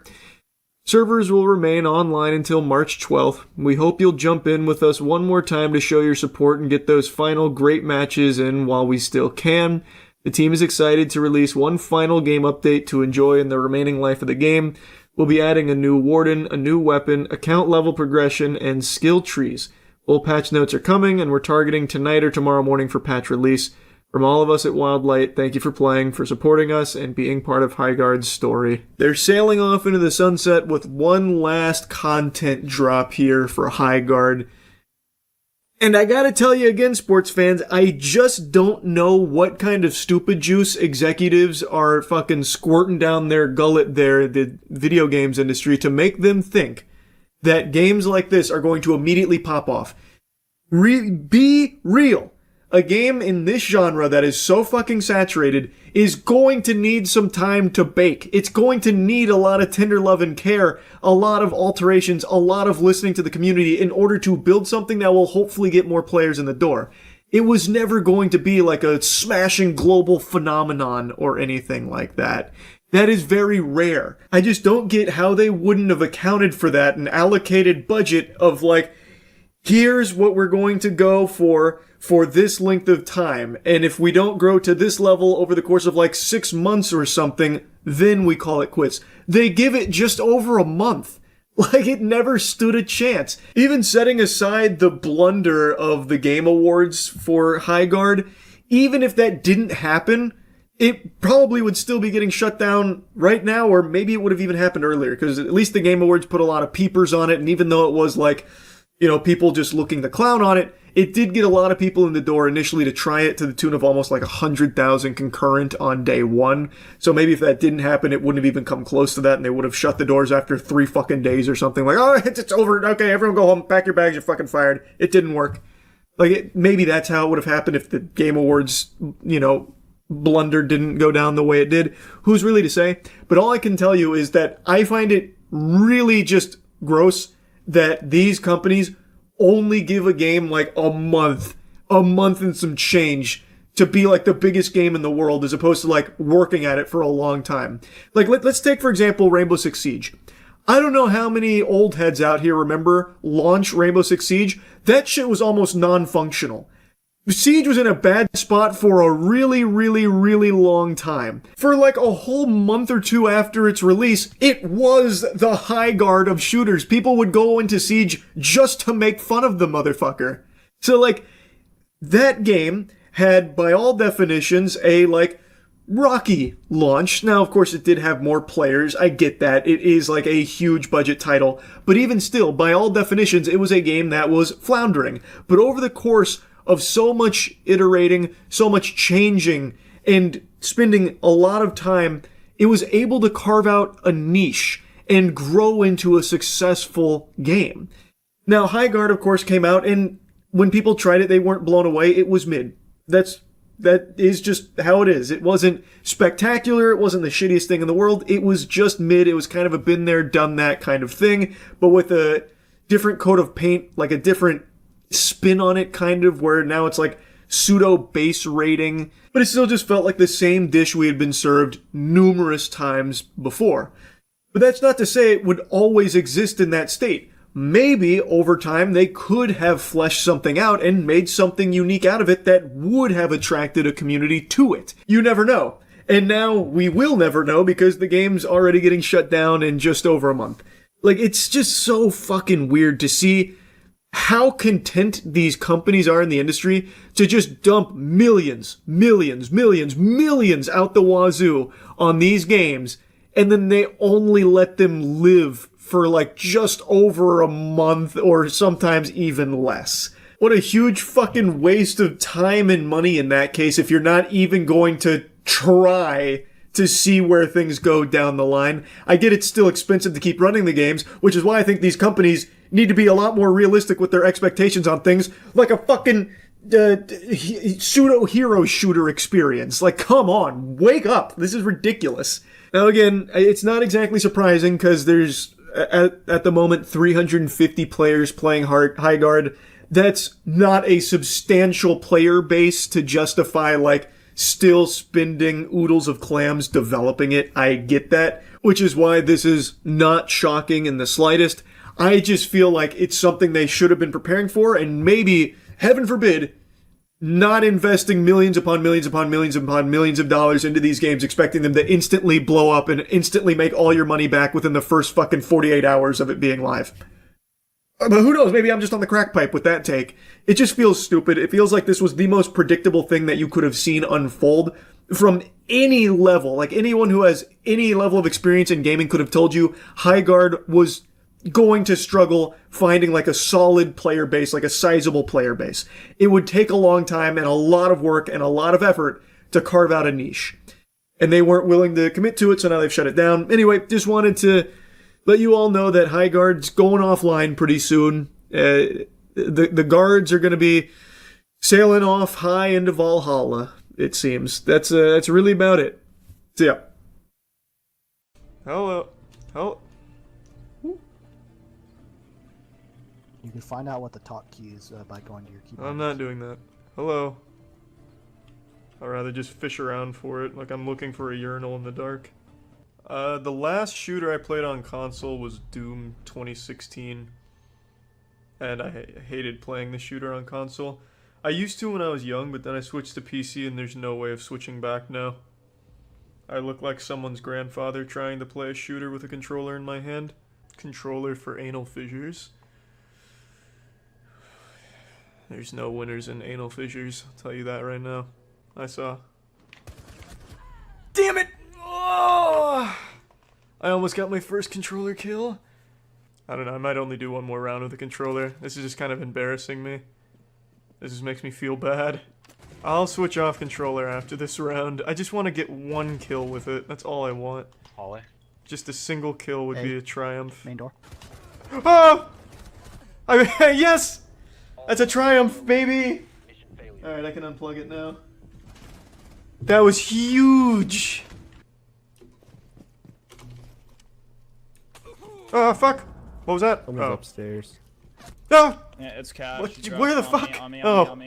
Right in the corner. That's the second bomb site. Fuck, I need to remember these maps. I'll break all of them. I want them to feel the fear. I bet one's gonna come behind.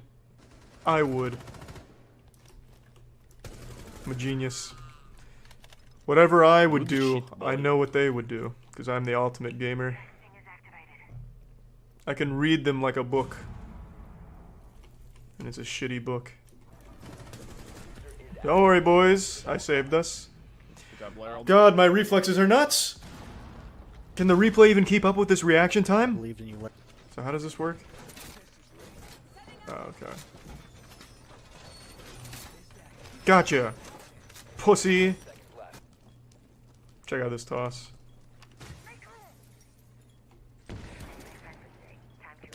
Damn. Check out this toss. Damn. What? How the fuck did that hit him? Skylight. Skylight? Yeah, okay. Outplayed. Good one. Why do they keep going there? Oh my god. Do they not know that my reflexes are fucking nuts? God damn, these idiots, these fucking children. Do it again. One more time, I want one more. Feed me one more time. That's what I thought. Their parents just warned them, if you don't stop feeding Charlie, there'll be no food for a week. Actually, I want to try it. I keep wanting to get good at Blackbeard just because I really like his ability. But I just cannot do well with him under any circumstance. I always end up sucking the fattest butthole. Watch this prediction. I'll give him another like 2 seconds and then Amaru's probably going to bust through that window. Well, there that goes. Gonna hang upside down right there and pop him right in the nose. Check this prediction. Yeah, watch this. Yeah. I've read him like a book. Are they shooting me? Brazy, Doc. I will not be proven wrong twice in one game. Do it, pussy. I know you're gonna do it. Come on. Come on, nerd. You're thinking about it. I will die standing right here looking right at that spot if I have to prove a point. It's coming. I know these ranked virgins. Come on. I'm gonna feel like a fucking prophet when he does this, though. Again. No! Damn it. He interrupted me because he knew I was on to him. Ooh. Thanks for the raid, Jameski. Unfortunate timing, but so be it. I'm not afraid to be caught with my pants down. 6.5 inches is a man dick. Of that map. Ah, that's right, Jameski. The Rainbow Six Siege champ. What just happened? That's how they treat the champion, eh? You just DDoS me or something, Jameski? What the fuck is this? Has he even checked what his button is? No. No. No. I have not. He refuses. It's a pride thing. I think it... Thanks for the tier 1 Rambooski. No, it has to be as normal with Discord push to talk key. Because remember when we played that one time and Oh, he was yeah, double yeah. talking? You were right. You're a genius. Holy shit. I am so fucking smart, dude. Nice, yeah, nah. Alright. The comms are gonna stay cold, though. I'm not talking to you losers. Fuck you. I'm coming.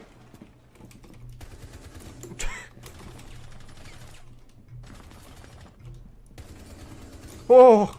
The firing squad.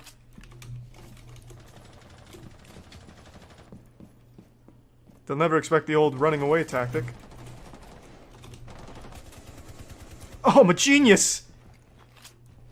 An absolute uncircumcised animal. Do I agree with Scorsese's criticism of Marvel movies? No, he's just some old asshole. I like his movies, but that's like the epitome of a boomer attitude. I don't like it, so it's not even movies. Like, what a douchey thing to say. He's basically every 12-year-old on Twitter. Call of Duty's not real games. Over here. World of Warcraft's not real gaming. Oh, brother. Well, that's embarrassing. Pick me up, pick me up. There. That was sad. I don't drone, I use my instincts. Fuck. I'm not some turbo virgin who drones in Siege. That's unlucky. A drone would have certainly been helpful. Best weed maker? I don't know. I don't know any weed makers. Who are the big weed makers? Who's like the Microsoft of weed? Mike Tyson. Mike Tyson probably can't even smoke weed. I'll actually play tactically this time around instead of just charging. Enemy drone dropping for speed. That's unlucky. Bomb has been loaded. Oh wait, that's a bad guy. Fucking idiot. Forgot what team I was on for a second. There we go. Nice shot. Now I'm popping off. See, this is easy. Lambs to the slaughter. He's on B in the back corner. Oh, I'm a fucking greasy animal. Oh, call me a cam girl because I'm feeling myself live right now. Holy lord. What's up, nerds? Oh. They'll never expect that. Fucking idiots. Staying on theme of horrible drivers making terrible decisions, yesterday I talked about the lady who wouldn't stop texting and driving and then crashed the rented vehicle. Today I want to talk about Jeffrey, the boy wonder who won't stop drinking and driving. Did you just get into an accident? No, I need to stay over here. No, you can't go back in your car right now. Because it's not safe for you to go in your car. Nope, you can't go in your car. Oh, I can't. Nope. No, you can't. Oh, I can't. No, you can't. You're just in an accident. Oh, it wasn't. Nope. When I saw this Midwest safety clip for the first 2 seconds, I thought for a second that it was Jokic. I thought he went from buckets to brewskis here. It turns out it is a gentle sir named Jeffrey. And the way he is holding that case of beer, it's like a precious artifact to him. He's holding it like a running back holds a football. Now, Jeffrey's already been in one accident here. His car is smoking, and now he's got a brand new case of beer because he's ready to really get this farty sharded. He very much already seems sloshed, and an officer's like, "Don't get into the car, Jeffrey. You've been in an accident. You can't do that." And he's like, "No, I'm good. I'm getting in the car. You can't stop me. This is my beer and this is my car. You do the math." I can't go. Nope. Do not go. Do not go. Get out of your car. Get out of your car, sir. Get out of your car. You're being detained. I need you to get out of your car. Get out of your car. Get out of your car. Because you ran into a different car. Stop recording. The suspect is able to turn the officer's body camera off. When the officer is able to reactivate her body camera, the suspect has violently backed up and then takes off, prompting the officer to initiate a pursuit. I don't know if this was a calculated move from Jeffrey here. Maybe he's a high-tech hacker and just went into the mainframe here, scrubbing the body camera footage, getting rid of the evidence. Or if he was just fighting back and just started poking at the body camera and happened to turn it off. But regardless, the footage is gone from the archives here, and he was able to punch it in reverse and then just peel out. So then it was time for a moderate speed pursuit. Just 1 minute before this interaction, another officer in the area is interviewing the victim, whose vehicle was hit by the same suspect just minutes earlier.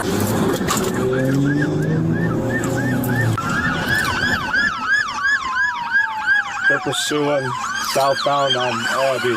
There's 3 Sheffield. I'm just staying back, blocking traffic. Slow speeds, 30 miles an hour. Almost hit one of the units. Continue. Most of this chase happens at approximately 30 miles per hour, so my little game theory here is that he activated cruise control and just started fucking pounding those voodoo rangers in the passenger seat. This man was probably butt-chugging as much as he could, knowing full well this was probably the last time he'd have the chance to do that for a while. Possibly .19, speeds are 32.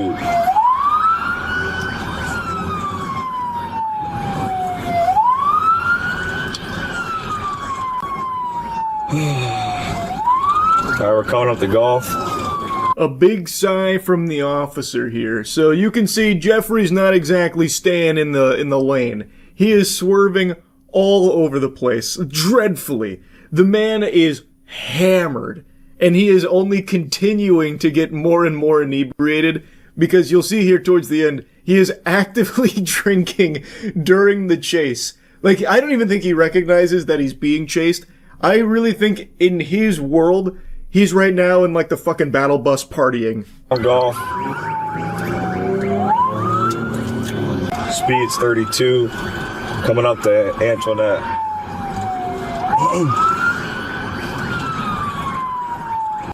He's all over the road, definitely .19, I'd say.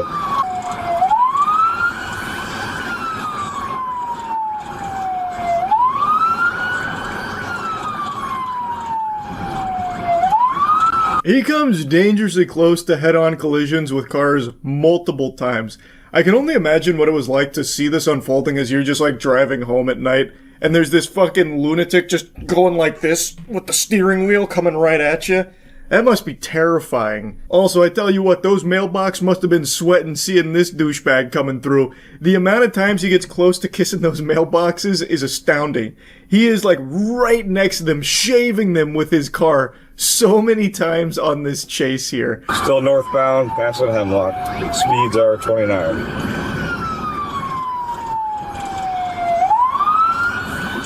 We're passing Hemlock, speeds are 30. All right, he's getting on, going the wrong way on 90 here. We're going the wrong way.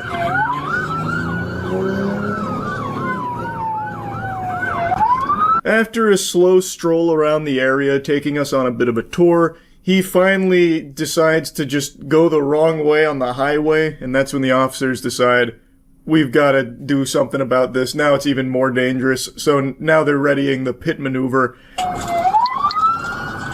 If you can, be very careful on this.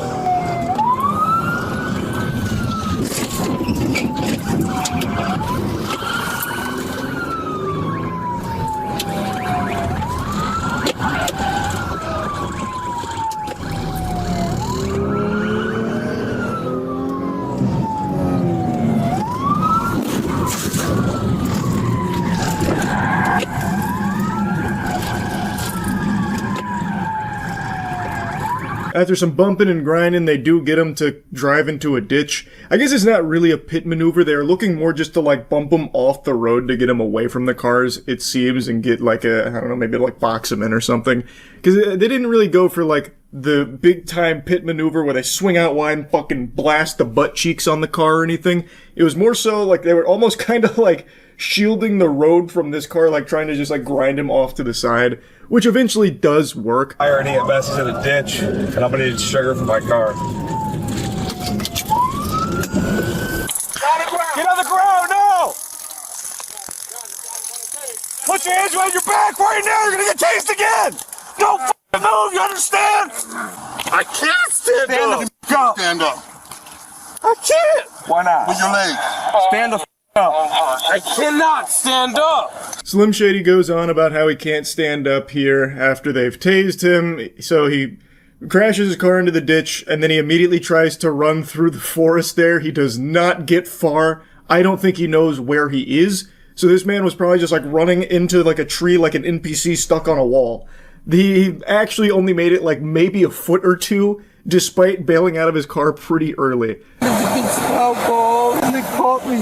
Okay, so they caught you, you're driving, you drove down the ditch? What the f*** up, you motherfuckers? Come on, brother. Nah, bro. Nah. Listen, you guys are nothing. Listen, we've dealt with each other before, man. I live in America. I live in America. So do we. Well, so do we, yeah, right? So do we. I live in America, You gotta right? stop drinking, Jeff. No, I live in America just as you do. You gotta stop Just drinking. as you do. What if I leave this goddamn forsaken country, bro? Okay. Best of luck to you.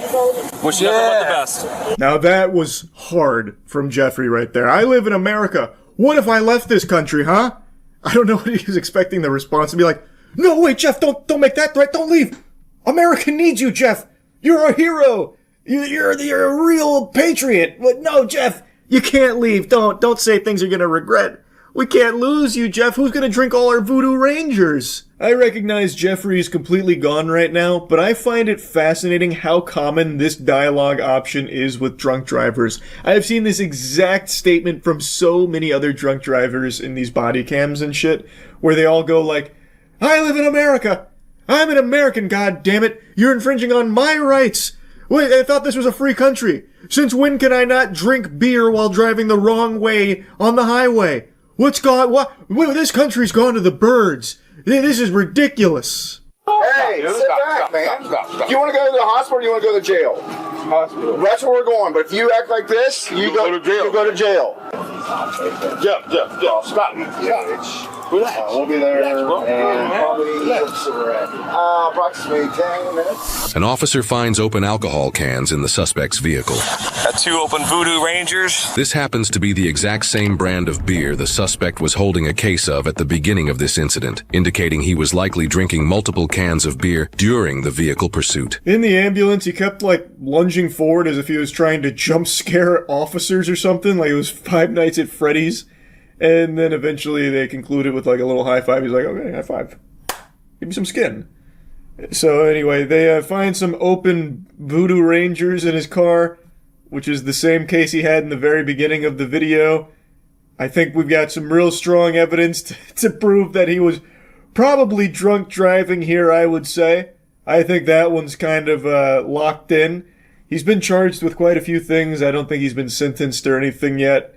But yeah, Jeffrey, not good, man. A big frown from me on this one, brother. Drunk driving, little PSA. Don't do it. Not good. That's about it. See ya. In cinema, there are some timeless, iconic performances that we will always remember fondly. One-of-a-kind, generational talents that bring to life a character on the big screen. I'm talking Al Pacino as Scarface, Heath Ledger as the Joker, Kevin James as Paul Blart, and typically, depending on who you ask, most sensible people will also include my role as the District 8 hospital helper in The Hunger Games Mockingjay Part 1. Now, I know I've never really dove into the nitty-gritty there. I don't like to yap about it too much. I hardly even think about it these days. But it is true. What I did in that movie with my performance redefined what we thought possible on the big screen.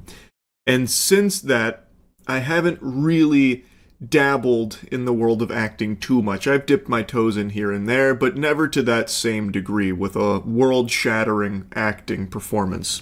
Until recently, that is. I dusted off the cobwebs, I lubed up the gears, and I hopped back on the saddle to once again redefine an entire medium with my acting. Gaming. I play Sonar in a new game that just came out, Dispatch. Many of you may have heard of it by now because it seems like it's fucking blowing up online. And people are already saying that Sonar might be the best voiced character they've ever heard. They didn't even know something like this was possible. And that's just the Charles difference right there. I don't just act as a character, I become that character. My emotional performance so moving, I make you question what's real and what's fake. I blur the lines of reality here. And while Sonar may be the obvious standout for this game, I'm not the main character, I'm one of many, but it is a very sizable role with a few hundred lines here. It is by far my biggest acting performance I've ever done, and it was a lot of fucking fun. I got to be part of this game with a really stacked, talented cast, including an actor that I really, really appreciate the work of, Aaron Paul, who is the main character. No, I didn't get to meet Aaron Paul. Wish I did. If you're watching this, Aaron Paul, super up to hang out or collab or whatever. But I do get to share some scenes with him in this. And it's just been an absolute joy to see that the game is being received so well. And that I don't suck too much ass as a voice actor, which is great. I played through the first 2 episodes on stream and I really enjoyed them. There's 8 episodes total and they're releasing them in batch of 2s every week. So the next 2 drop tomorrow. And I think, judging for where episode 2 ends off, I think episodes 3 and 4 I'm going to have a bit of a bigger role as Sonar here, depending on player choices, because I recorded a lot of lines that I think this is building towards in episodes 3 and 4, but maybe they fucking cut the lines. Who knows? I have no idea. Either way, I'm very excited, and I just wanted to show you some highlights for episode 1 and 2. Mainly just a quick little supercut for some of the Sonar moments here, and a little bit of extra sprinkled in there, but the entirety of episode 1 and 2 was, actually very good. Stop screaming, God damn it. Hey, I will pull you up if you quiet the fuck down. Just drop him anyway.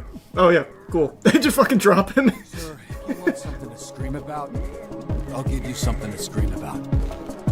No! I am actually shocked I got to do that. I'll take it. Oh, okay, he's alive. You piece of shit! Hey, I ruined a perfectly good mattress to make sure you didn't die, okay? You're welcome. Damn it.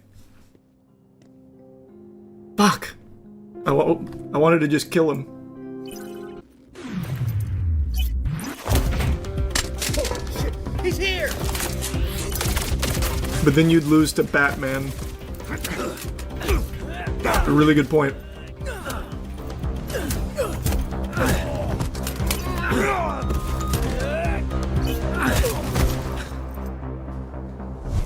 Man, they really crushed the fucking visuals on this, man. Holy.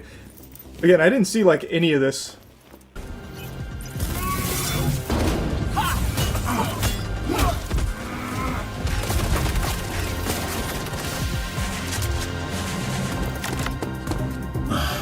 Figures.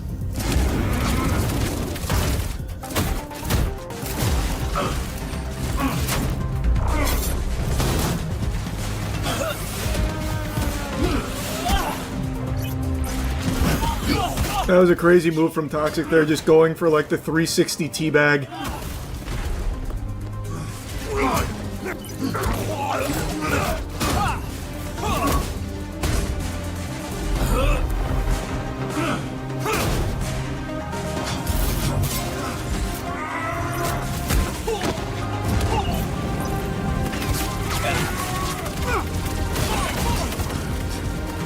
What does failing one of these look like?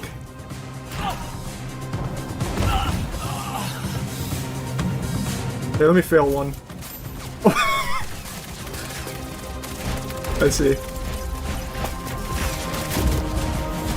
Just interrupted. I froze. I didn't know how to take a life. Next question. Most heroes avenge their family. You did the opposite. I mean, I tried. You killed their legacy. How disappointed would your dad be if he were here right now? What the fuck? Charles Kingsley? Your father. Jesus, man. I'm gonna attack you. Can I jump over this podium? In their graves.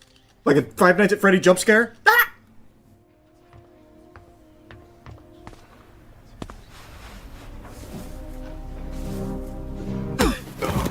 Attaboy. Yeah, let them see. let them all see. Of course, but there's too. Keep loading. We're out of here in 30. And who the fuck are you? Yeah, you. Go fucking hobo ranger. Go Hobo Ranger.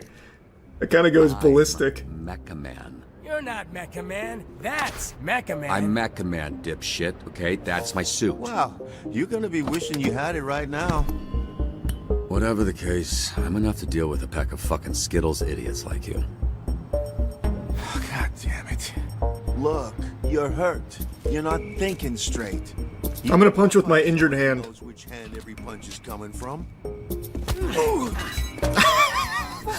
Oh, no, it was a bad idea. No, you're right. I should have struck with my good hand. I don't know why I did that. That was stupid. Wait, give me a second to recuperate. Ah, shit. No, wait, guys. Reset. A little buzzed. I don't really make jokes like that. I think Vizzy's rubbing off on me. Who?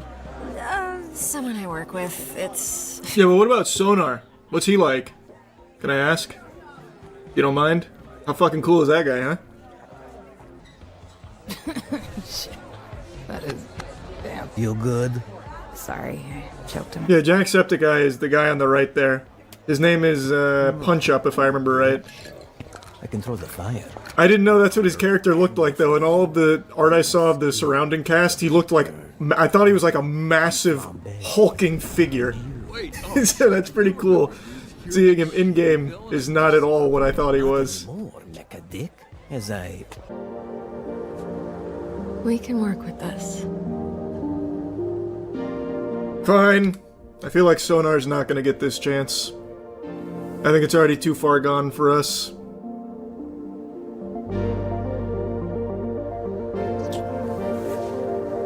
No, this... You fucking creep! Oh no. Oh my god! I'm so sorry. I told You disgusting pervert! I mean, you did. But I definitely... Okay, so that's the intro. So now I imagine first day at STN is when we meet Sonar. You and 54% of players kissed Blazer. You're telling me that it's only... Wow, I thought that'd be much higher. Only 26% of players let that guy drop? Fucking losers? Gross, but it's better if you keep your identity a secret. We've had incidents in the past. Here. I remembered you being bigger. Son of a bitch. I was a little drunk. Listen, it's gonna be great. Oh, sorry. Should I turn around? Or what do you... should I close my eyes, maybe? I just don't give a fuck. Just watch me. You've insulted me so many times, I don't care. Oh, yeah, no, it's... You can look at my Hank Hill butt cheeks, I don't give a shit. I mean, don't stare me straight in the eyes or anything, because that would be odd. Yeah, I'll actually... Yeah, I'm just gonna... There. It doesn't look like it, but I am flexing every muscle in my body right now. Really? Okay, well, you didn't have to say it like that. I want to say again, I'm sorry about last night. This fucking guy, man. I regret the way I conducted This is heartbreaking. Are you serious?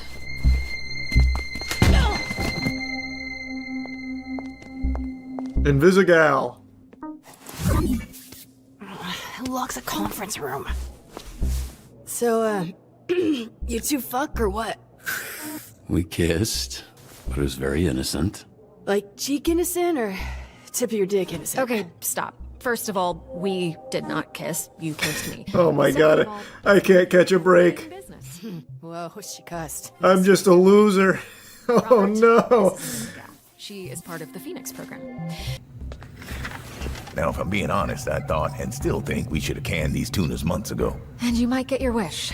Because if we don't see improvements soon, the whole program will be scrapped. Cool. No pressure. Oh, I'm the first hero in the lineup. Let's go. Sonar here. That's the fucking goat right there, Sonar. About being a Harvard graduate, like all Harvard graduates. Who also orchestrated some of the most effective Silicon Valley investment frauds in U.S. My god, my stats suck. Also, sometimes he transforms into a fucking bat monster that would eat you ass first after he emptied your pension plan. Oh my god, my stats are horrible. What is this? I guess it could be worse. He's smart. I'm pretty smart. What about my Mega Bat form? Oh yeah, that's good. That's much better. That's much better.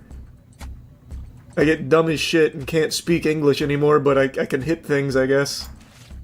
Sun's balloon is stuck in a tree. Can you send someone? Oh yeah, that's a job for Sonar. I might just send him to everything. Even things he's not suited for. A Sonar only run. He's the only guy I dispatch. Everyone else gets pinched. That's a really good point. Mr. Vanderstank is requesting a... Well, no, I think he has to transform to do that. I don't think he can do it. Willem Vanderstank. Oh, I'm very familiar with this guy. Genius. Literally, he has a certificate. You aren't a genius if you need a piece of paper that says you're a genius. You're just jealous. This guy rules. This guy does rule. I know a lot about Vanderstank, so definitely Sonar goes there. Keys. We're good. Yeah. Take Wednesday. This is going to be a perfect run. What are you guys talking about? I'd send Sonar if he was back. Actually, I can wait. He's on his way back. How'd I do?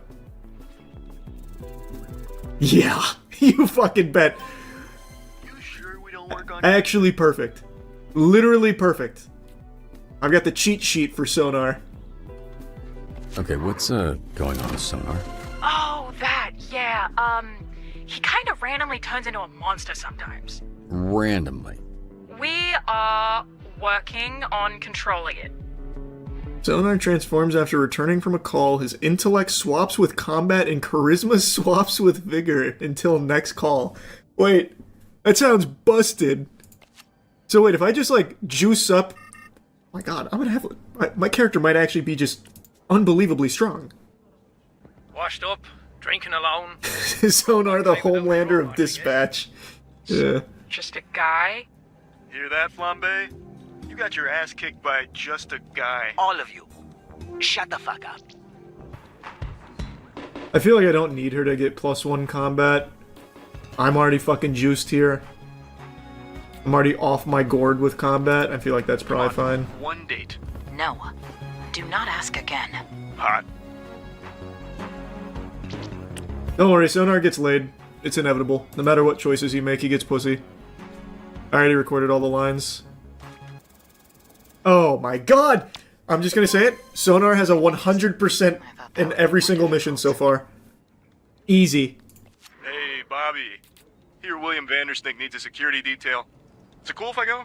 I've been wanting to pitch him some stuff I've been working on. Yeah, pretty sure that's exactly what he's trying to avoid. You can only choose one solution. Send literally anyone else, or send Sonar security. Are you fucking kidding me? High-ranking Vanderstanker. It would mean a lot. I'm absolutely sending Sonar, but I feel like I should level him up first. Because I think he has an upgrade point, right? Yeah. Oh, I can't, hold on, I can't see because I accidentally... Oh boy, hold on. Did I go Charisma or Intellect? Probably Charisma, right? Since I'm about to pitch him on some shit. We're going to need you to protect Mr. Vanderstank from the Vanderstanker fan club. That's the dumbest idea I've ever fucking heard. This team needs Sonar. Get in there, brother. I recorded so many Vanderstink lines. If I actually fail this, I'm going to be so disappointed somehow. If I somehow fail this, I'm going to be so disappointed. There's no way though, right? Sure. Go ahead. Thanks, man. You will not regret this. Well, I didn't think I would until you said that. A kid just robbed me. That little shit, I want him behind bars. Alright, that sounds like a flambe mission. No, Malevolous, my better one. Ugh, yeah, fine. Well, the best teacher is fear. How'd we do? The nerves are hitting Sonar and he's second-guessing his human meat alternative pitch. How should he approach it? Fuck. I feel like he's got incredible stories. A lot of the stories I told were just fucking improvised things, so I have no idea. Maybe they're bad, maybe they're not good stories. But, god damn it, did we go on an adventure for those tales. Make it Tell a relatable. story. You know, tell a story. How'd we do? Oh, that was easy. You love the stories. Look how happy we are. God damn it. This bitch is a gusher. Be careful. I got this, Lieutenant Dan. Never mind.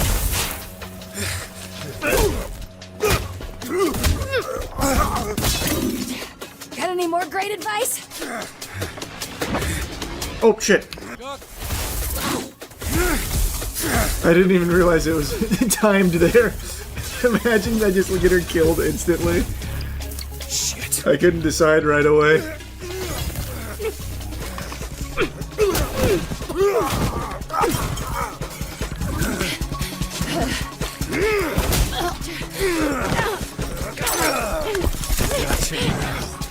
This old bitch. Invisigal, just hold him off while I find a way to help. Just send in Sonar.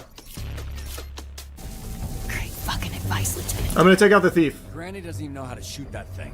Take out the thief first. He's the only one with his finger on the trigger. You know what? It's my life on the line. I'm done listening to you.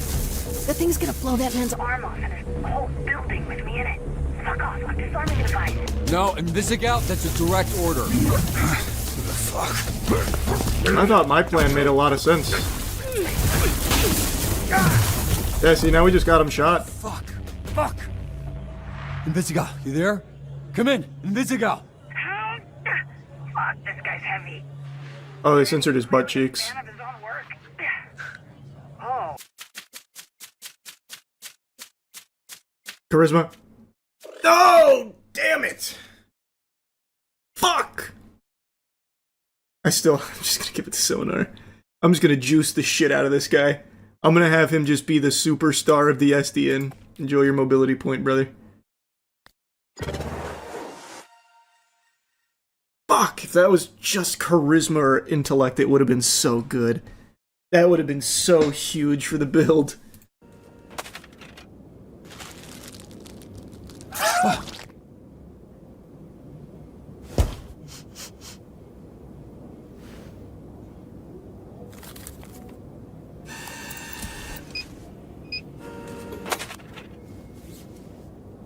Hey. Ah, shit. What kind of superhero flinches? I didn't say which superhero. Chill out. If you had people trying to kill you for the last 15 years, you'd be jumpy too. What makes you think my life has been any different? You think growing up surrounded by a bunch of shitbag villains, I didn't need to watch my back? Ooh, this is a big one. Just disappear, okay? I actually have to face my problems. What the fuck? Ow, why does he keep screaming? His name's Sonar. Yeah, I know what sonar means. What's up? Then why are you asking why he I can't believe they actually kept in my sounds. You know what? Never mind. Good shift. This guy is weird. Yeah, he is. Look, I actually just came by to celebrate the mission going well. Didn't mean to interrupt your little snack. What, do you need a pre-chew like a little baby bird, bitch? You seriously? I kind of ruined our relationship by saying that about the hiding herself, going invisible. You think when that guy signed up for SD and they would result in the back of his ball sack getting scorched? Oh, it was his nutsack. First of all, the place was trashed when I got there. Second...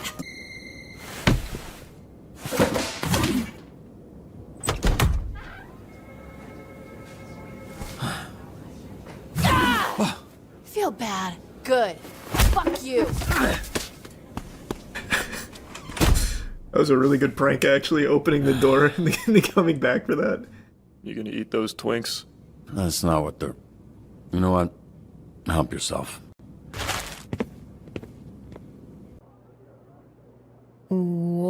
happened to your nose? Meaning to tell you. Oh, fuck. It's a little Not awkward again. to mention, but since I can't handle more of this. Blonde blazer.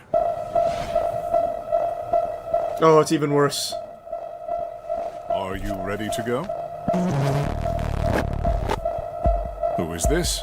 I thought I'd cataloged all of your work companions. Robert, this is my boyfriend, and I'm a man. This is our new dispatcher. I was telling The you. Viltrumites. Yeah. Robert Robertson, leader of the Phoenixes, stations in Tokyo at a restaurant where the owner dreams of sushi. You should join us. I'm sure they could accommodate. Yes, absolutely. Special occasion like this. Fuck yeah. Oh, yeah. Wow, that sounds just amazing. I would love to join. Phenomenal. Actually, I don't know if we can add one more to the reservation. Hey, what the fuck? Importantly, in order for us to get there in time, we'd have to hit supersonic speed, and Robert here. Oh, would he die? Yeah, I think he would die. Oh, no. Damn it. Perhaps another time. Yeah, for sure.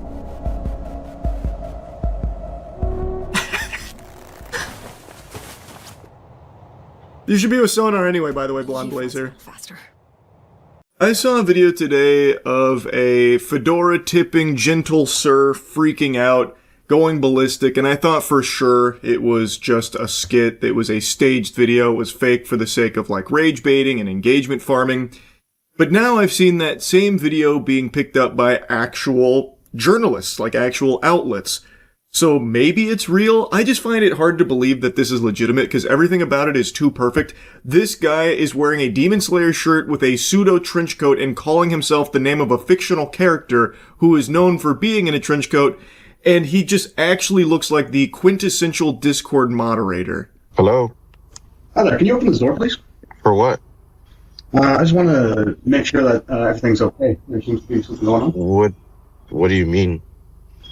I don't know, I just figured I'd check on something. This saint was just in the neighborhood making sure that there was no ne'er-do-wells up to no good. He has just finished his training with the katana. He often studies the blade, and he thought he would just kindly pay you a visit just to make sure everything's alright over there. He is a master of cringe breathing, and this guy is a force to be reckoned with, so if there was any trouble, he could just slay them on the spot. This fucking guy is like a mystical cryptid. He's like Santa Claus, but for Redditors. How Santa Claus knows who's been naughty or nice, this guy knows who's got too low of karma, and he pays them a visit, but instead of wiggling his big ass down their chimney, he just knocks on their front door and then blows a fucking gasket. I don't know what you want, man. Get out of my house. Open this fucking door! Where's your daughter, man? Where's your daughter, man? What are you talking about? Where's your daughter? Who's in there with you? Bro. I can't believe the door didn't just explode. He should have deatomized that bitch. This is a very strong advertisement for that door. It must be like an adamantium core in there because I don't know how it withstood the power of this man's kicks. Granted, he was nerfed. He was wearing flip-flops, so he couldn't really get the oomph, the elbow grease that he usually would get there, but this is a superhuman we're dealing with. It was so powerful it almost sent him tumbling backwards. He had to regain his balance while, falling back down the stairs there. It was a devastating blow right there. That shit would make Omni-Man tremble. And then he starts asking where his daughter is. Perfectly normal question to be asking a complete stranger.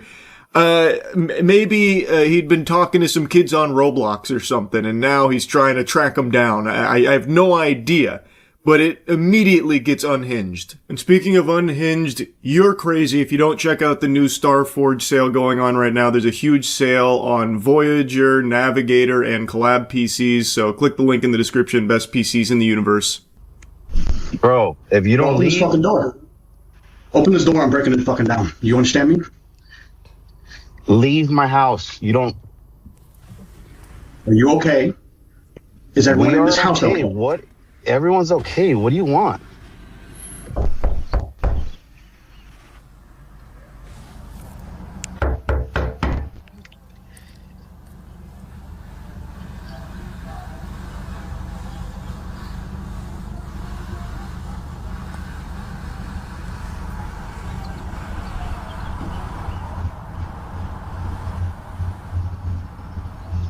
It's hard to tell because of the quality on the Ring doorbell, but he's actually activating his Sharingan right now. It's about to get serious. They're in a standoff right now, and he is subtly powering up because it's looking like it's gonna be a scrap. And trust me, I know a warrior when I see one. This guy fucks. Like, this is not someone you want to be taking lightly here. His body is a weapon of mass destruction. He looks like if someone wished Millhouse was real.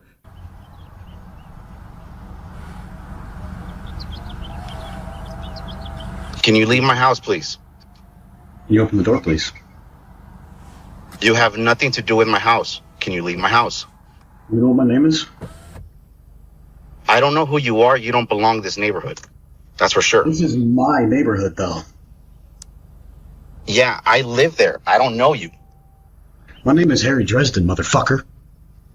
Open the door. This is my neighborhood. Open the fucking door.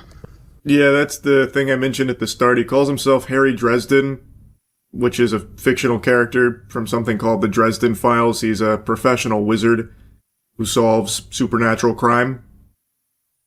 This is why I'm saying, like, I find it so hard to believe that this is real. Like, he's the one that just offers that up out of nowhere. It feels like they were trying to really dial up, like, the amount of cringe, so now he's trying to pretend that he's a professional wizard and investigator and that this is his neighborhood. You're on the property of Harry Dresden. You're breathing my air, Buster, so you better open this door. I gotta go in there and check. Where's your daughter at, huh? Where's she at? And then, like, throwing these, like, puny kicks and stuff. And now he's about to get a lot more wild about it. Like, to me, it just feels fake. Like, it feels like this is all staged. Everything about it is just too perfectly embarrassing and, like, shameful. This guy is what you picture when you think of Reddit mod. Like, hey, I saw that your comment got down-duded a lot. I've decided to ban you for the sake of the r/defending AI art community. To get out of here. That kind of thing.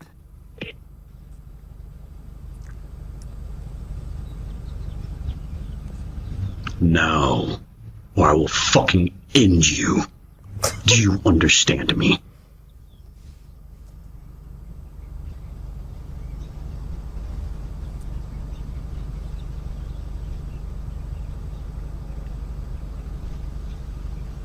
Now you better start sweating. He put on the big boy voice. He got low into the baritone, the sultry tones there. And unfortunately, I hate to say it, no more Mr. Nice Guy. Playtime's over.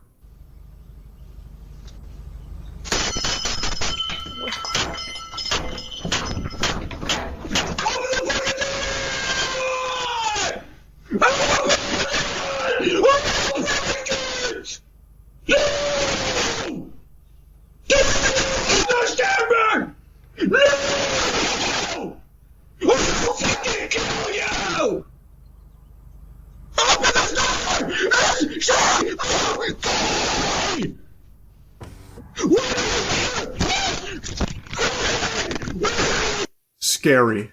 Aura so powerful I was trembling through the computer screen and it wasn't even my Ring doorbell. Just seeing the way he monk palm strikes it, the way he's grabbing at it, like, oh man. I don't know the aftermath here. I don't know if the homeowner called the police, but if he did, I don't know if the police are strong enough to stop this man on a rampage. That probably was just more bodies left in his warpath. It's terrifying. Having the virgin Viltrumite come up to this guy's door and start asking where his daughter is and whatever. It's what a wild set of circumstances here, and what an interesting freakout. Like I said, I still am not convinced this is real. Everything about it is too perfect to showcase a loser, like a pathetic, unhinged loser. And like, I feel like this guy had to be in on it for the sake of engagement farming. Like, I feel like he was typecast to play this character in this video. I don't know. I still just have a hard time buying into the authenticity of this. But who knows? Maybe it is completely real. Either way, wanted to yap about it. That's about it. See ya. Okay, there we go. He's so offended. Always discriminated against because my last name's Rimjob. She's not triggered, she's just fighting for the Lord. That man rattled you just by existing? This man's mere presence, his aura, was enough to shatter everything about Margaret. It's like an anime character, like Bleach, where the soul pressure was too much. I haven't really been able to fit in yet. Because you haven't kissed Barry on the lips. Maybe the show's so incredibly fake that this isn't even Barry's family and he's actually a happy guy. That'd be nice. Barry is in his late 40s, married to an actual god warrior that scares him. Help him. Help Barry. I've been a fan. This is a cute subplot and all, but I can't help but feel like Barry is burying himself in alcohol. Or quite literally burying himself alive in the backyard. Really, it's a toss-up. Could be either one. What a wholesome plotline. Then you go back to the god warrior who's literally throwing holy water on the children and pissing her pants. Even just looking at her makes me fart. Jesus Christ. A spiritual warfare that God is just. She's unleashing a spiritual warfare on my ass. Leave here. Nothing heavy. Hey, he's in the middle of a Fortnite game. I'm not really considering like becoming a Christian, but. Well, with someone like Margaret trying to convert you, I can see why you would be averse to that idea. Plot twist: the pastor at church is Tristan Rimbo. He destroyed the god warrior. Yeah. He kills the real pastor and takes control. So what was the goal of this show again? It sounds like they just traded wives for no reason just to make each other uncomfortable. Is the music copyrighted? What the fuck happened? Is it a mime dance? Am I going deaf? What the fuck is there music here?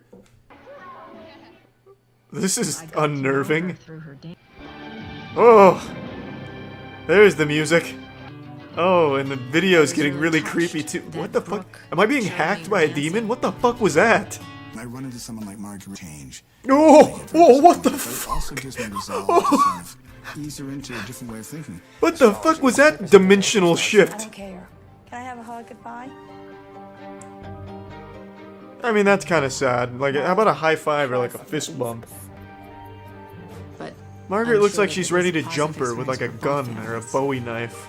All I'm asking you is because I never dreamed that it'd be so uneasy for me. Because I'm just a fun-loving, easygoing person. Yeah, that's the impression I got too, Margaret. Do not talk.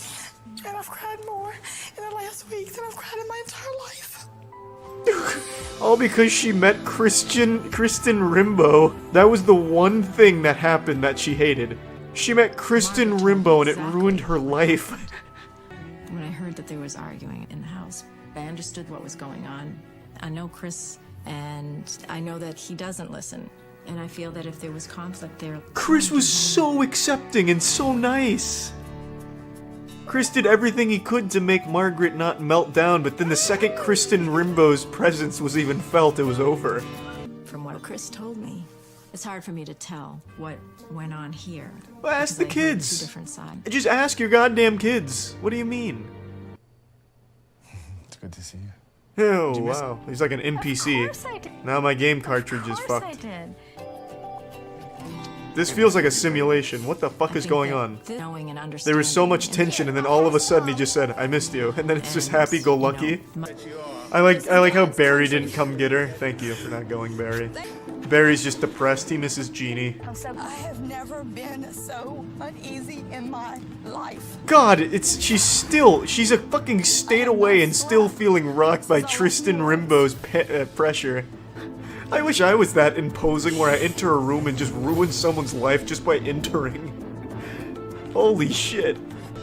Bring me home now. He's driving. What do you mean?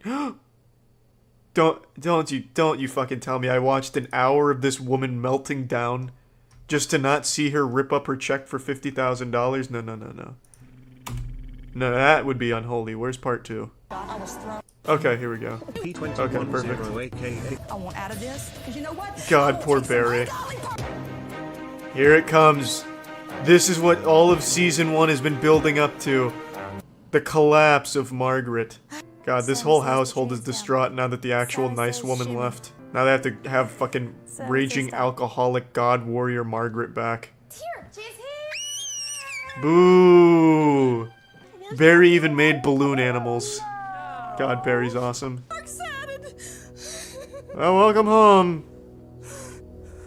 Even the camera guys, what the fuck's going on? She is dark-sided too! Barry, get the wooden stake. Or the silver bullet, I'm not sure. It could be a combination of both. Get the silver bulleted stake. No money. I don't want it. There goes $50,000. And there's his balloon animals all sad and shit. Ashley, astrology. You're seeing a god warrior in the most primordial form. Every dark-sided person get out of my house. If you believe in Jesus, you can stay here. Don't stay in my house. Stay. Please stay. You document it. The kids are in danger. Barry is in danger, more importantly. I feel like this is an ode to Barry. Shortly after filming, he threw himself in front of a moving vehicle. All to Barry. Damn it. $40,000 to Barry. Damn it. $35,000 to Barry. Yeah! Yeah! Oh, ew, no. Oh, hey, wait, that's not bad. Oh, well, at least she gets $50,000 to play with. I cannot believe it. I thought this was impossible, like a growth spurt in my 30s. I didn't think this was something that would ever happen here. I feel like I'm 9 years old and I just watched a birthday party magician pull a quarter out from behind my ear. My mind is blown. Earlier today, former Prince Andrew was arrested following Epstein Files revelations. For those that don't know, Prince Andrew was in a lot of the files. There were even pictures as well, very disturbing stuff. He was a stronger presence in the Epstein Files than Obi-Wan Kenobi was in the original Star Wars trilogy. He was in there a lot. And there's been tons of allegations and a lot of evidence and a lot of ties with Epstein.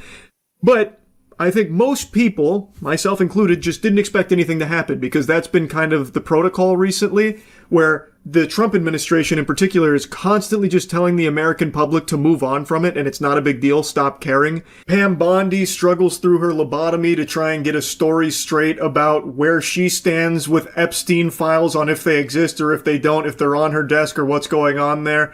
It seems like everyone kind of plugs their ears when Pam Bondi's around and they don't fill her in on the talking points, so her story's never cohesive. The only thing she sticks to is that Epstein files are all out there and we're done. And there's nothing more to be done about it. Justice has been served with 0 arrests outside of Maxwell. And of course, Perjury Patel loves to lie about it. Todd Blanche also takes a special kind of joy in letting people know that, yeah, most likely nothing's ever coming from this. It's not a crime to party with Epstein. Is there any chance that any of these individuals who partied with Epstein and engaged in, relations with minors will be prosecuted? Any chance? I'll never say no, and we will always investigate any evidence of misconduct. But as you know, it is not a crime to party with Mr. Epstein. And so as horrible as it's not a crime to email with Mr. Epstein. And some of these men may have done horrible things. And if we have evidence that allows us to prosecute them, you better believe we will. But it's also the kind of thing that the American people need to understand, that it isn't a crime to party with Mr. Epstein. It isn't a crime to have Didn't look like that's all that was going on some of those photos. I mean, if the photos could speak, some of them look pretty bad. That's right. And unfortunately, photos can't speak. And so we need witnesses and we need Are there videotapes that you all have? Yeah, there's a lot of videotapes, actually. But according to Todd Blanche in this administration, that's not like actionable evidence. Yeah, there's nothing here. Everyone's making a mountain out of a molehill. But interestingly enough, it seems like other places in the world are taking it more seriously than America is here, this administration. Internationally, there have been a lot of powerful figures that have come under intense scrutiny and have stepped down or been relieved of their position. And now we're seeing Prince Andrew be arrested in the UK for his involvement here in the Epstein files. And they're investigating that, seeing what's going on there. That's more than this administration has done. The Trump administration, still 0 fucking arrests outside of Maxwell, whom they're doing everything in their power to ensure has the most luxurious time in prison possible. Now, normal, sensible people with a functioning frontal lobe are all celebrating that it's an arrest in regards to the Epstein files. Finally, hallelujah! That's a pump your fist moment. That's a certified finger-wiggling situation here. But weirdly enough, there's one person who's real tore up about it here. I'm telling you, this guy looks like he's got the suds right now, like fucking SpongeBob. Trump's extremely sad that Prince Andrew got arrested. I got a question about something big overseas today. The former Prince Andrew arrested by the police there, related to something with Jeffrey Epstein. Do you think people in this country at some point, associates of Jeffrey Epstein, will wind up in handcuffs too. Well, you know, I'm the expert in a way because I've been totally exonerated. That's very nice. So I can actually speak about it very nicely. I think it's a shame. I think it's very sad. I think it's so bad for the royal family. It's a very, very sad. To me, it's a very sad thing. When I see that, it's a very sad thing to see it and to see what's going on with his brother, who's obviously coming to our country very soon, and he's a fantastic man, the king. So I think it's a very sad thing. What a fucking odd response. It's sad that someone has been arrested in relation to the Epstein files. Why? Why shouldn't they be investigated? Why is this sad? Why is this cause for tears? Like, he looks like he just watched the ending to Marley and Me. He's looking emotional as shit right now over Prince Andrew's arrest. Why is this something sad?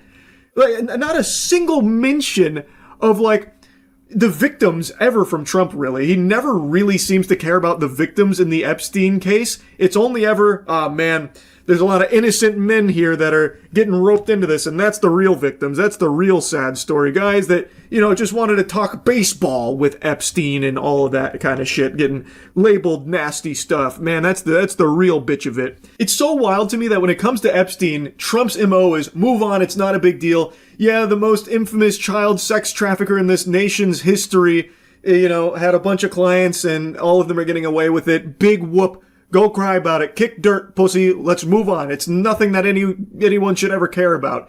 You know, all the rape, the torture, the murder, all of that stuff, it's not a big deal. That's small potatoes. Get over it. And then when someone like Prince Andrew gets arrested in regards to it, he's like, oh, no, that's sad. That's really sad. We need to take a moment of silence here. That's sad stuff. Please, won't everyone play a sad song on the world's smallest violin for Prince Andrew? This is a really heartbreaking scenario here. It's like watching an ASPCA commercial. I couldn't believe it. I shan't believe it when I saw Prince Andrew was arrested. Oh, my lord. An entire tissue box was expended, wiping the tears from my eyes. What a weird response. It's very clear this administration is desperately trying to do everything in its power to distract and deflect from the Epstein files and try and minimize just how important this is, how big of a deal this is. And now he's trying to sell you on this pile of dog shit here that it's like a bad thing that Prince Andrew's been arrested. And I guess maybe for Trump and his friends it is a bad thing because there's a chance Prince Andrew might start squealing. He might let the cat out of the bag and could implicate some other very powerful people in relation to Epstein. So maybe that's why he's so tore up about it. It's just so fucking crazy that he doesn't even try and hide it. And he doesn't need to. His fan base will absolutely just swallow his whole cock at all times for anything at all. A stunning royal arrest. Former Prince Andrew taken into custody from his home in the English countryside. It follows growing revelations about the alleged connections between the late sex offender Jeffrey Epstein and Andrew, the former Duke of York and brother of King Charles. Thames Valley Police saying the arrest was on suspicion of misconduct in public office. This seems like they're pursuing it pretty seriously. I imagine an investigation is underway where I would, again, guess that they find a lot of evidence on Prince Andrew and Epstein's connections and some really fucking horrible, heinous shit. Now, I've got a little hunch there's a little someone special out there that's also starting to sweat profusely after seeing this news of Prince Andrew's arrest. Victoria Hervey. Victoria Hervey had a relationship with Prince Andrew quite a while ago, and she's got a very interesting take on Epstein. That was very powerful. So, like, if you were on the scene and you were powerful, like, to be honest, like, if you're not in those files, it would be an insult because it just means that you were a bit of a loser. Right. So the people who aren't in the files are losers. Yes. Okay. Are you in the files? Well, of course I am, because it's any journalist that wrote about it. That's an astonishing attitude, isn't it? You're the loser because you're not in this. I find that jaw-dropping. They're just so brazen now. With her whole chest, she says it would be an insult if you weren't invited to party with Epstein. You're a loser if you didn't party with Epstein. Police have been looking into emails in which Andrew apparently shared confidential government information with Epstein. The latest batch of released files showing Andrew forwarded reports about foreign countries and trade opportunities to Epstein in 2010, when he was serving as a UK trade envoy. Charles, how long have you we've known about Andrew and Epstein. But the scandal has been growing for years. That clip they show in the segment right there where someone said, how long have you known about Andrew and Epstein? And the crowd, like, erupts in shock and awe and disgust. Like, they're upset that someone said something about it. That blew my mind. Like, is everyone there just okay with it? They all rolled their eyes collectively like, oh, here we go, Epstein again. Can you just let it go? We're trying to ignore it. Like, what the fuck? I'm hoping I'm having like a bad read on what happened there, but I think it came across pretty clear that the people there were not too pleased to hear Epstein's name brought up there. They'd rather just pretend that it's not real, I guess. Which is crazy. And that's exactly what so many of these powerful politicians that have engaged in these unthinkable evil acts want. And people, just sheep, are okay with it. They're like, oh my God, look at this guy who went out of line and said something about Epstein and Andrew. This is crazy. Can someone shun that guy? Can we get him out of here? With other allegations, including of sexual misconduct against Andrew, including from Epstein victim Virginia Roberts Giuffre, seen in this picture with Andrew. The prince asked, though he... That one is a timeless Prince Andrew classic. That one is an iconic moment from Prince Andrew's time on Earth. I actually made a video on that 6 years ago. His defense was, this couldn't have happened. This is a big, bold lie. This is a fib because, I don't sweat. Even though there is so much proof of him sweating, this guy sweats. He's a fucking sweater. He sweats a lot, actually. It was the wackiest fucking defense. But again, he got away with it until very recently, it seems. And I guess it's not even clear if he hasn't got away with it. He's been arrested, but he's not, in jail or anything yet. They're still investigating. So, like, it's possible he still gets away with it. But for all of this time, he hadn't even been arrested or anything. So even, like, the worst fucking lie ever to protect himself about not sweating was enough. It's just so blatantly corrupt across the globe. Like, they don't even bother trying to hide any of this or even cover it up at all, really. And people just excuse it. They just let it go. Like in that clip a moment ago, where someone brings up Andrew and Epstein and everyone's like, fuck you, buddy. I'm busy being a blind worshiper of this political figure. Come on, man. I'm busy trying to not think for myself.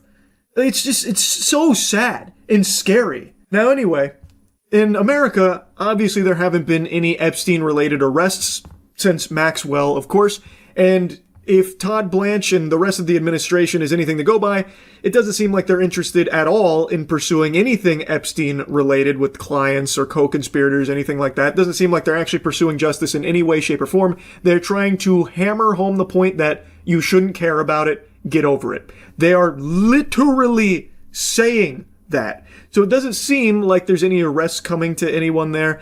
And there have been a couple of very powerful people that have lost some of their positions at the corporations that they were a part of as a result of the Epstein files due to public pressure and scrutiny. So there have been some people that stepped down here, but again, no investigations, no arrests or anything like that. So it looks like they're still getting away with it. Even though they might not be at those mega corporations anymore, they still have unfathomable wealth and are not punished for their involvement in these Epstein files and all of their fucking crimes or anything. The administration is not interested in pursuing it, it seems. But who knows? Maybe Prince Andrew's arrest is the first domino to fall, and we'll see tons more arrests of these evil, vile people that are pulling the strings behind the curtain that have gotten away with this evil for so long.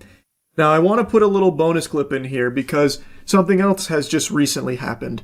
A new name, well, I guess not a new name, but more information has come out about Leslie Wexner and his involvement in the Epstein case, and a very interesting moment has just unfolded as he was being asked questions. It was just regularly done.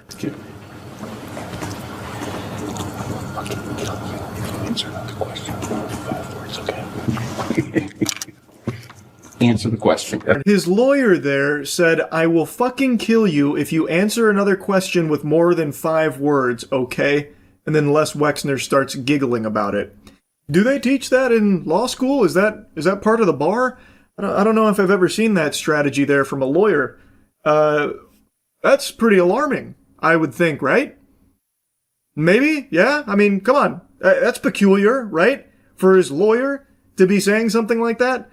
Now, this is in an Epstein deposition. He also said some very fascinating stuff about Rothschild. Like, this had quite a bit in it, but this moment right here was by far the most odd. I would think most people would see this, hear this, and immediately recognize, okay, this is fishy. Anyway, though, Prince Andrew being arrested is good news. Don't let Trump fool you into thinking that it's sad news. An arrest finally being made in regards to Epstein. Oh my goodness. Maybe we can actually start getting punishment for some of these fucking monsters out there and learn who else is a part of it. Like this, I think this is a good thing. The arrest of Prince Andrew. Well, I should have seen this coming. Prince Andrew has been released.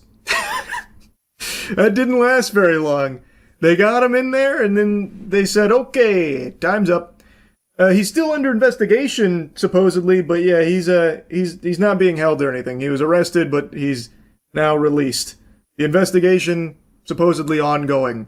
I made this video, like everything you have watched up until this point, I made this afternoon, and now this news is just now breaking about him being released, so definitely need to include that in here. I'm hoping that they're taking the investigation seriously, though I'm now skeptical because, well, I mean, they already let him go. That was very quick. He was there for a couple hours, maybe. He went in there, took a nap, and then went home, I guess. Well, that's the latest update on the Prince Andrew arrest. Alright, well, that's really about it. So yeah. Jinkies. So, Highguard. Huh? What's the deal with salt shakers, am I right? It's, well, it's not good news on the front of Highguard. There has been an announcement, and maybe an announcement's not the right word to use, it's not really accurate to say that. There have been some LinkedIn posts from former Wildlight employees, Wildlight is the studio behind Highguard, mentioning that most of the staff has been laid off at the studio following the release of Highguard, which only came out about 2 weeks ago. 2 weeks appears to be like the curse, because Concord had something very similar where it only had a lifespan just barely longer than a mosquito, where it had completely shut its doors in about 2 weeks. It barely even was able to open its eyes after its birth. It seems like 14 days is the magic number that big budget games are given to either blow up or blow out your ass. It's like in The Ring, you know, where you get that phone call saying you're going to die in 7 days, but in the video games industry, you get 14 days. You're going to die in 14 days, it seems.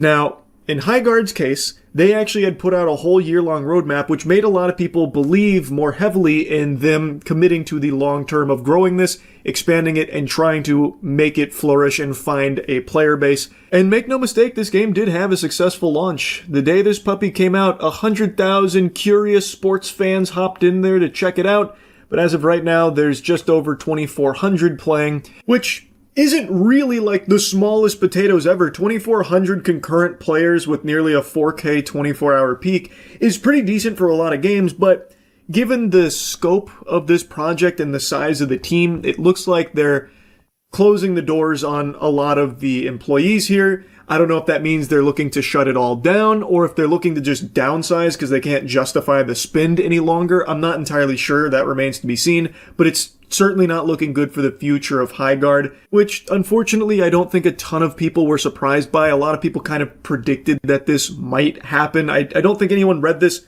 shocked. Like, I don't think there was anyone like eyes wide open, you know, jaw on the floor, stunned by this news, because releasing a game like Highguard in the current saturation of this market, it's kind of a death sentence. Like, those guards must be high to be expecting this to be like a massive success that blows everything else out there and finds its own footing off rip.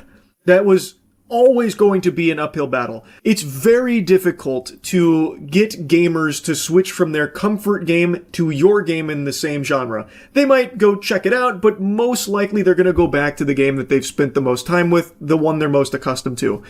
The most notable example that completely bucks that trend is Marvel Rivals, where it entered into an extremely saturated genre, fucking hero shooters. That should have been dead on arrival, death sentence, bury that shit in the dirt.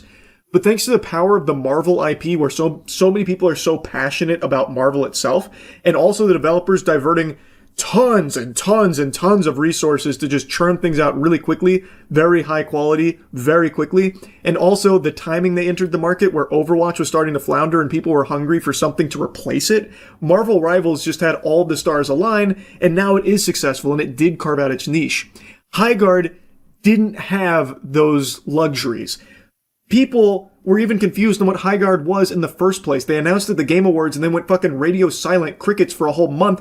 People thought it was a hero shooter. I thought it was a hero shooter. A lot of people thought it was fucking Concord 2.0. There were so little things to know about it, so it was hard for people to get hype and buy into this idea of Highguard in the first place when they weren't even talking about it. So when the game came out, and in my opinion was okay, like I don't think it's a great game, I don't think it was a bad game, it was just kind of an alright mid-game, so it was always going to struggle retaining a player base.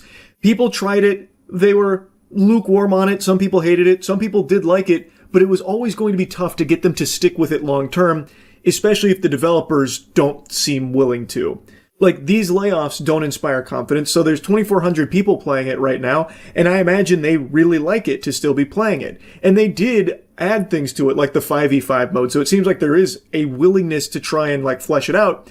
But with these layoffs, it seems like the future's uncertain, and who knows, maybe down the line they could have carved out a unique identity for it. It did have some unique ideas, like with the base rating, so like maybe there's a what if there, and again, they haven't announced that they're shutting down or anything. They haven't fully turned the lights off over there, so perhaps it's still in the cards, but I just don't understand why it feels like no one at these companies internally is putting their thinking caps on. It doesn't feel like they're being realistic.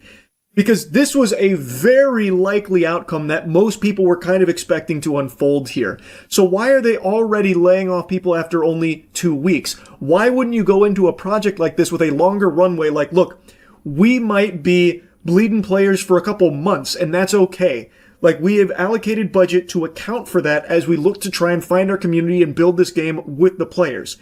Like, they're already doing mass layoffs after just 2 weeks. So it seems like they were expecting this to just fucking explode and be the next Marvel Rivals or the next Call of Duty or something. Like, who really knows what the expectations are anymore at these companies?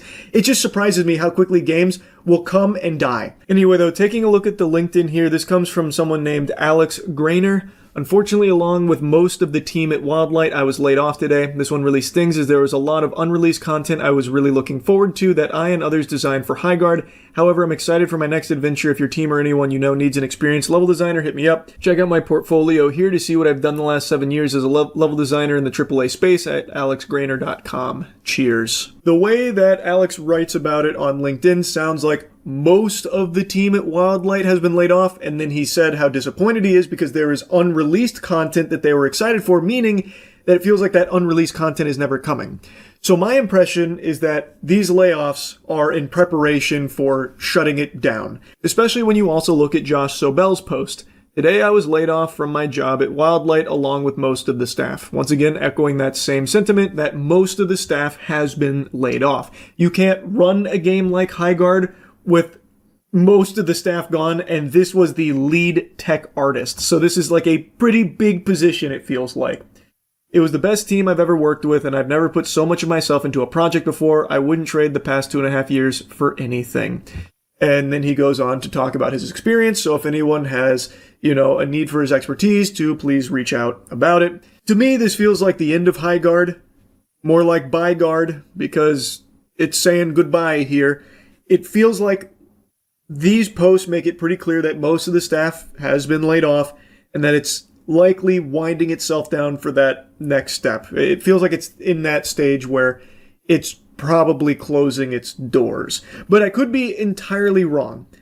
It's just, the statement about the unreleased content that's not coming, these layoffs, most of the staff gone, as well as like a position like fucking lead tech artist. I mean, it'd be tough to keep the game going with basically no one left at the company, right? You would think.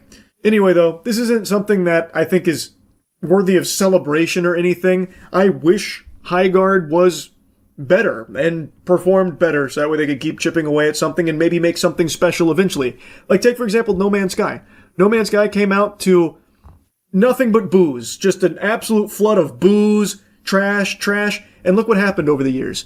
They worked so hard to make an extremely special game, and now No Man's Sky is a fucking masterpiece, right? I'm not saying Highguard was ever going to be able to do that, but I would just like if these games, you know, they actually were willing to stick with it for a while to at least see what they could do with it. I was very pessimistic about the game going into it because it didn't seem like a game that I was going to enjoy all that much. I tried it and it was okay. It's just kind of a meh thing, but who knows? Maybe if they really committed to it, they could have made something great out of it. Now, I don't think we'll ever really know because it seems like these companies are more than willing to spend unfathomable amounts of money, millions of dollars to develop a project like this and then just close it in 2 weeks, just let it die, lay everyone off, say, well, that was a failure of an experiment, it is what it is. I would prefer if these games came out and were good. I don't like to see all these people losing their jobs. That sucks.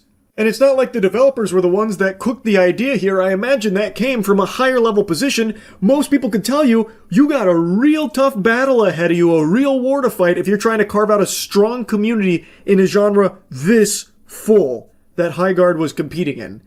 Like, it's just, I feel like it should have been obvious, but I think so many people in the games industry at the highest level of the food chain just are delusional. Like, it is what it is, man. But yeah, anyway, I wanted to yap about this a little bit. I do think it won't be long now before we see Highguard saying that, you know, they're going to be closing it in the near future. But maybe not. Maybe they are going to run this with a skeleton crew at Wildlight. As I was rendering this video, Wildlight Entertainment put out a statement saying, "Today we made an incredibly difficult decision to part ways with a number of our team members while keeping a core group of developers to continue innovating on and supporting the game. We're proud of the team, talent, and the product we've created together. We're also grateful for players who gave the game a shot and those who continue to be part of the community." So, it seems like, based on this, that maybe they aren't looking to shut it down. They're just looking to maybe cut expenses, you know, save some money on the bottom line because the player base has dwindled so much. That's pretty surprising, I'm not going to lie, because from some of the positions I've seen here, they seem to be pretty high-level positions. So, pretty interesting and honestly pretty surprising, but all power to them if they are going to actually stick with it with their core developers here to keep carving out its own unique identity. I guess we'll see how it goes, but yeah, I mean, assuming that this is correct, seems like it's not goodbye, guard. It's more of a see you later, guard. Oh, hi, Mark. I don't know. Anyway, that's the Highguard update. That's really about it. So, yeah. No, it can't be. I was reassured that AI data centers were good for people, good for all of us, the future of mankind. Investing trillions of dollars, selling out every piece of land in this country for AI data centers to help us.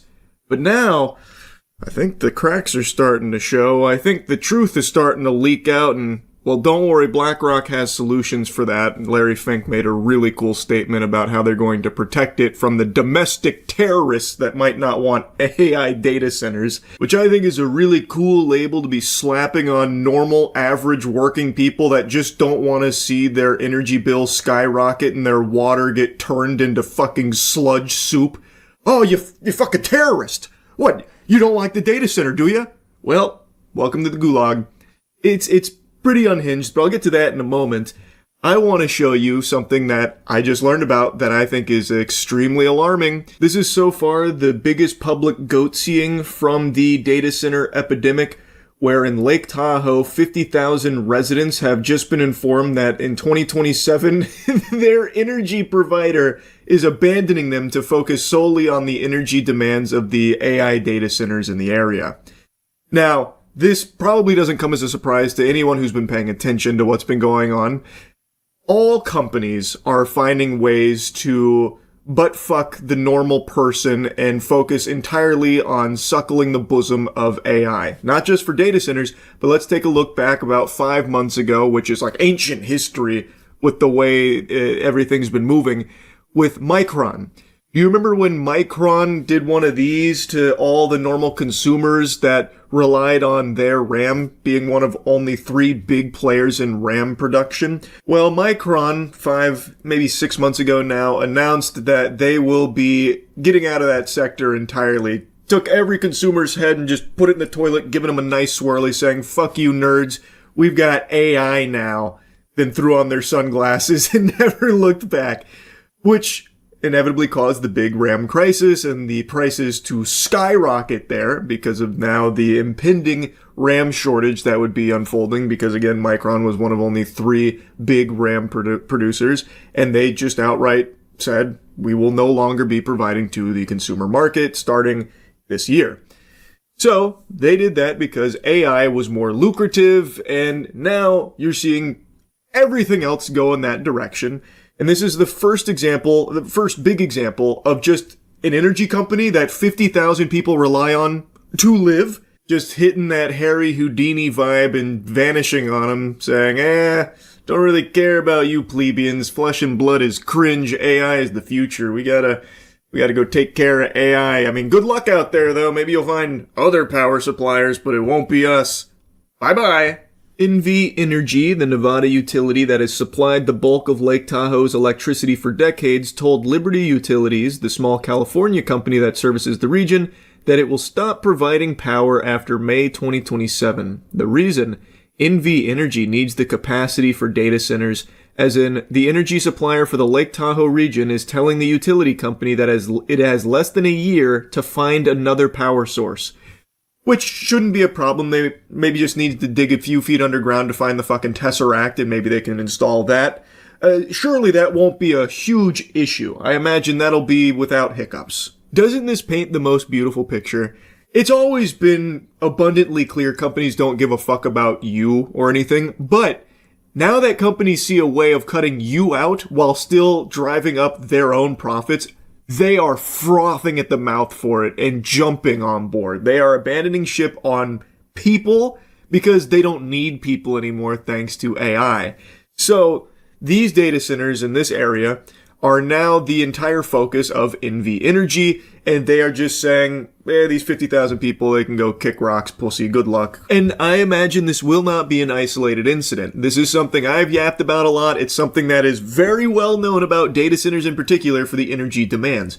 And as these companies get a lot of incentive to focus that energy on those data centers, they'll start to make the same decisions that we are seeing here from NV Energy, where they don't really need to supply energy to people. Ew, stinky people? Human beings? Oh! No, they can instead just focus entirely on AI data centers and making a fucking killing in the clams department through it. So they'll abandon people without a second thought. It doesn't matter to them. And I think we're going to continue to see this trend happening in places that are having this big push for AI data centers. Northern Nevada has become one of the fastest growing data center corridors in the country. Google, Apple, and Microsoft have either built or are planning facilities around the Tahoe-Reno Industrial Center east of Reno. The Desert Research Institute, using data from NV Energy's 2024 Integrated Resource Plan, found that the 12 data center projects located overwhelmingly in northern Nevada could drive 5,900 megawatts of new demand by 2033. At a regional business event last fall, NV Energy's director of business development called the moment unprecedented, saying the company was eager to serve the new industrial load, but that it would not impact our existing customer base. Are you telling me he lied? He was too focused on the load. That load was too appealing. It felt too good, tasted too yummy, that he did indeed impact the existing customer base by outright telling them to go take a hike. Get out of here, dweebs, and then giving them a wedgie on the way out in order to solely focus the energy demands on the data centers. Come on. No, there's no way they lied. Ah, man, that's crazy. But Liberty's 49,000 California customers may have already been bearing the cost. Liberty Utilities generates about 25% of its power from solar facilities it owns in Nevada. The other 75% comes from NV Energy, and that source will no longer be supplied to the region by this time next year. It's like we don't exist, Danielle Hughes told Fortune. Hughes is a North Lake Tahoe resident, CEO of the nonprofit Tahoe Spark, and a supervisor within the California Energy Commission's Efficiency Division. And it's not like you don't exist. You literally don't exist to these companies. You are not even numbers on a page anymore, because now the numbers that they actually care about are whatever the AI data center numbers that they find are. This article also goes into how messy this kind of thing is and why it's an extremely tricky problem to solve, especially considering that their grid sits inside of NV Energy's balancing authority, and they rely on their transmission lines, which they are no longer going to be having access to for these 50,000 residents that are being abandoned here. So the whole thing is extremely difficult to try and navigate, so even finding another power supplier isn't exactly easy, and would also cost tons and tons of money. Building a direct connection to California's grid would require a new transmission line west over the Sierra, a project Liberty President Eric Schwartzrock said would cost hundreds of millions of dollars with significant land impacts, and also would lead to higher costs to these residents that have been abandoned. It's going to be passed down to them. So, no matter what happens next, them being completely, thrown to the dirt by NV Energy in favor of them supplying the power to data centers, no matter what happens next, if they do get an alternate power source player to come in to help them, it will most likely lead to a significant increase in their cost. Their bills are going to go up. So they're getting fucked, no matter what happens. I recommend you read the entire article from Fortune if you're at all interested in the nuance and the inner workings of how this garbage is unfolding. There's like a back and forth here where NV Energy's like, oh, they knew this was coming and it's their fault for not being able to secure a new independent power supply, that kind of thing. It's been going on for a while. We've always said it's temporary. We've just extended our agreements for a while and they've been dragging their feet on replacing us, that kind of thing. There's really a lot to unpack here, and there is no, regulatory oversight that can come in and help fix this, even though there are arguments being made that there should be something out there, and, protesting how this is even allowed to happen, how the power provider could just be like, actually, we're just going to focus on AI. The 50,000 residents that rely on our power to live, they're, who are they? I already forgot about them. There's been a lot of arguments, there's a lot to it, so the article goes pretty in-depth on it. As for what's next in the region, Liberty told customers that NV Energy will remain the transmission provider. The wires aren't going anywhere, so that's nice. They didn't just dig up the wires and throw them in a fucking landfill or something. So the question is, who's going to supply the electricity that flows over them and what that cost will be, and whether the regulators can protect customers whose upstream grid sits outside California's usual planning structure.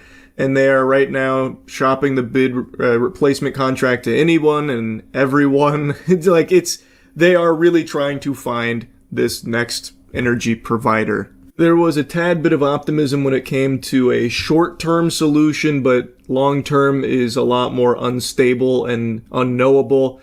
And they close with this statement saying, we have no representation, it's resource extraction.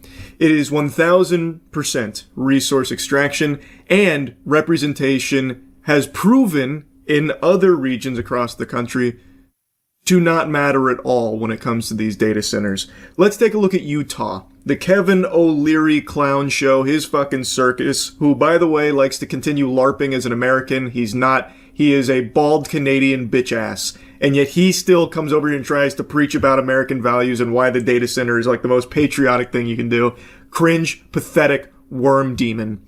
Anyway, in Utah, all of the people were voicing how much they didn't want it, the disdain. They would not support it. Please don't. Begging, groveling, do not let this data center project be approved. A 40,000 acre data center. The largest imaginable. Genuinely, I cannot even fathom something that big. A 40,000 acre data center is fucking diabolical. And the geriatric fossils that were approving this project, who are supposed to be representing the people in the community, outright said, one of them verbatim said, for hell's sake, grow up. a crazy statement, and I do believe they are fighting for hell. They are demons on the side of Satan. So, like, these fucking octogenarians, in the face of all the community that went out there, and there was a huge number of people yelling, screaming, begging, stop, don't do it, don't, no data centers. In front of all of them, they insulted the people, berated them, and then went into their own private room to get away from all the riffraff, all the hustle and bustle and hoopla, so that way they could unanimously push it through to greenlight the 40,000 acre data center. That goes in the face of all of the people that they are supposed to be representing the interests of. So, it's pretty clear that even having representation of like the will of the people does not matter. These data centers are being built and brute forced through because most likely all of these politicians and the people in power in these communities are getting a nice little chunk of change for it, some real strong incentives, and they don't care about the people. And there's no consequences. There are literally no consequences anymore across the board. You can lie, you can scam, you can fraud, all of this, and there is nothing that happens. Nothing at all. So, they feel very emboldened to just blatantly, openly be corrupt, and that's what's happening. So these data centers, they are coming. They're showing no signs of slowing down. It's extremely concerning. It's extremely infuriating. And BlackRock is already planning for people to feel like forced into a corner and doing something drastic, like maybe trying to destroy a data center. And the need for rebuilding the GCC region, to rebuild it so that it's going to be in a position where it's not going to be obstructed by drone warfare. So many more things are going to have to be underground. But even here in the United States, if we're going to be building, let's say, these 1 gigawatt data centers, how do we make sure we're not protecting those $50 billion, $75 billion investments? We have to relook at everything because of the role of drone warfare. Right now we're looking at it internationally, but one of my concerns is, could it be a domestic terrorism using a $3,000 drone? These slimy husks, these zombies are getting so comfortable calling anyone that goes against the corporations selling out of this country and their land terrorists. Oh, you don't support the companies coming in here with 3,100 data centers springing up in your communities, driving up your energy bills, ruining your water, polluting your community? Oh, that must make you a domestic terrorist, Buster. Or at the very least, you might have some ideas that are adjacent to domestic terrorism. A little bit of thought crime, perhaps? You don't like the data centers, Well, let's go ahead and check the surveillance data we've gathered on you through these data centers and see what we've got. This is Larry Fink of BlackRock. BlackRock is a huge player in the data center boom, and now he's openly talking about, well, how do we protect these multi-billion-dollar investments and the trillions of dollars that might need to be spent in order to secure them? Because what if a domestic terrorist starts using drone warfare on them?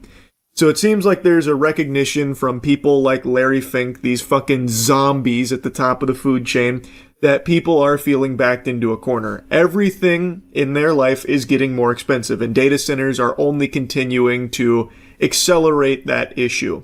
And the normal lies are no longer landing because the information's already out there. There are operational data centers that have been running for a while, so we know the bills go up in the communities that they infest. And we know they only provide temp jobs during construction. They don't actually supply any kind of economic boon to the normal working people of those communities through employment.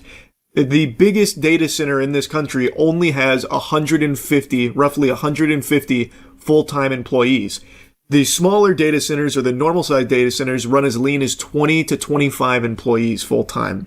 So this is not providing jobs or anything to Americans in any capacity. So the lies don't work. People are getting face-fucked by this. These corporations are fully selling out everyone and everything in this country. And they're realizing that they don't actually even need people to make money anymore. So they're even getting rid of people, like NV Energy abandoning 50,000 of the residents that rely on their power to live. And Larry Fink is now talking about what they're going to do to defend these data centers from someone who might be very desperate and trying to, like, destroy a data center on their own in order to, like, survive in the community or help people in the community live. So he's already like, okay, we've got measures in place, maybe like underground or, maybe who knows. But we're thinking about it. We've got countermeasures. Don't worry. We're protecting these billion and trillion dollar investments. It's fucking terrifying. And he's also being very upfront about, like, they're going to control all the data centers. Like, great. If you're like on the side of BlackRock, you're on the bad guys' side, by the way. To the people that for some reason still mindlessly try and support data centers because they love to swallow that corporate cock and believe all their lies. Like, this is the lowest of the low if you're now just, like, pumping your fist for BlackRock of all things. So all of these things are actually opportunities, not problems. It's going to require, as we said, trillions of dollars of capital.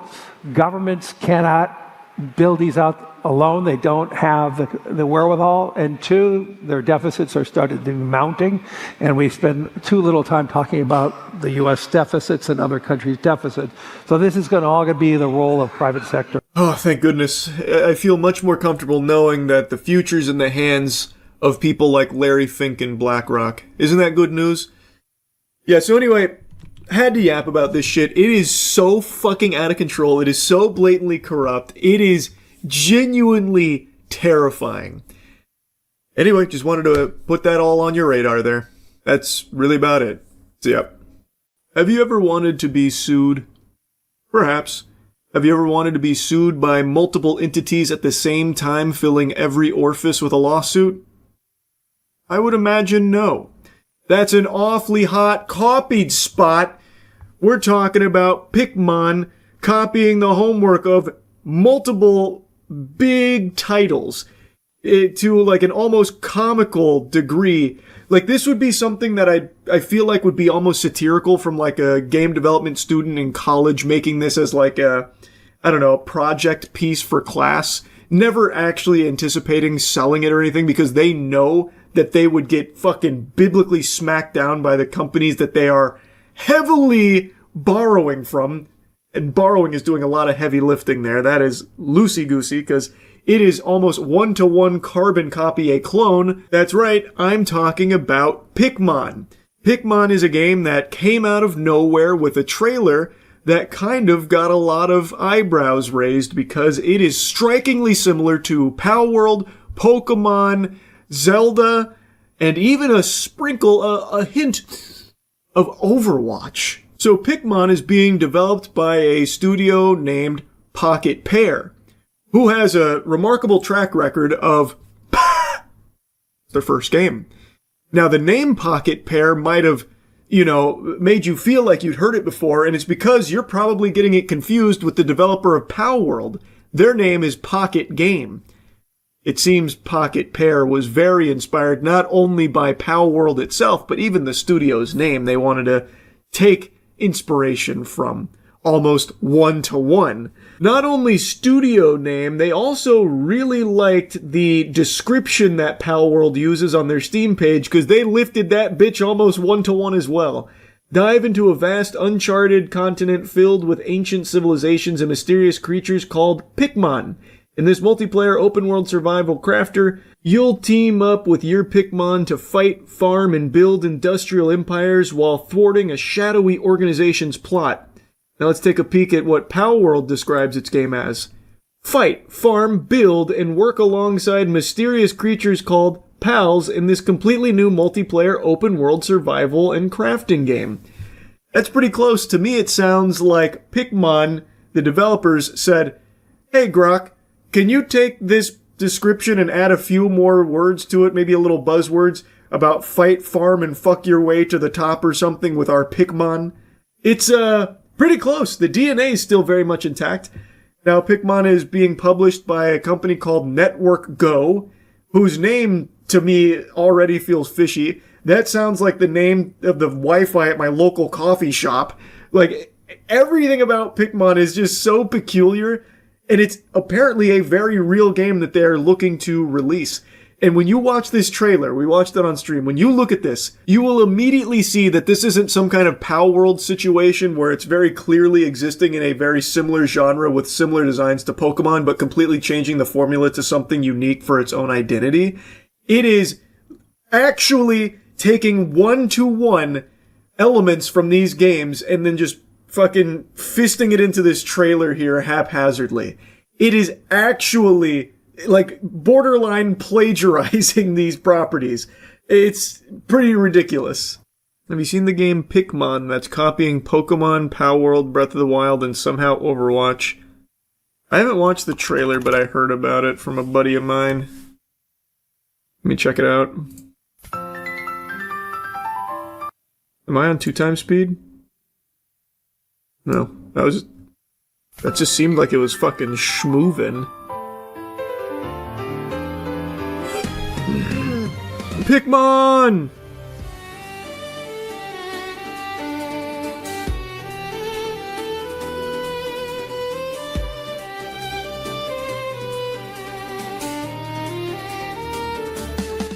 I feel like Nintendo's gonna send me a cease and desist just watching this trailer.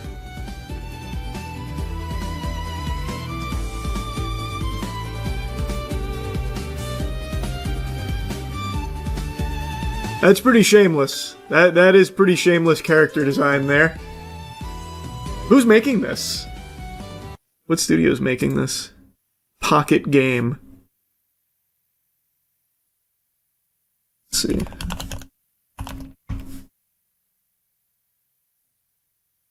They don't even have a website.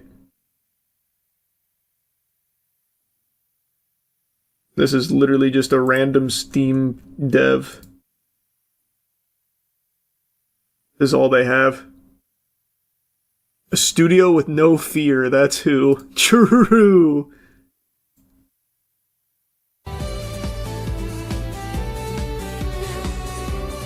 That's actually just Lucario, isn't it? Am I on the crack pipe? It's just Lucario wearing some work gloves.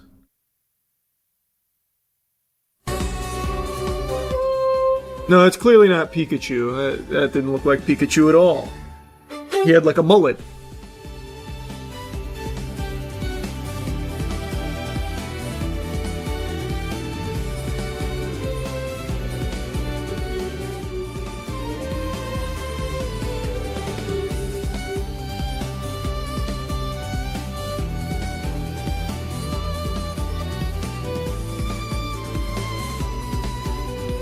Wow. Yeah, they really stole directly from Pal World and Pokemon. Huh. That is shameless. And that's just Roadhog. That is just source filmmaker Roadhog. Wow.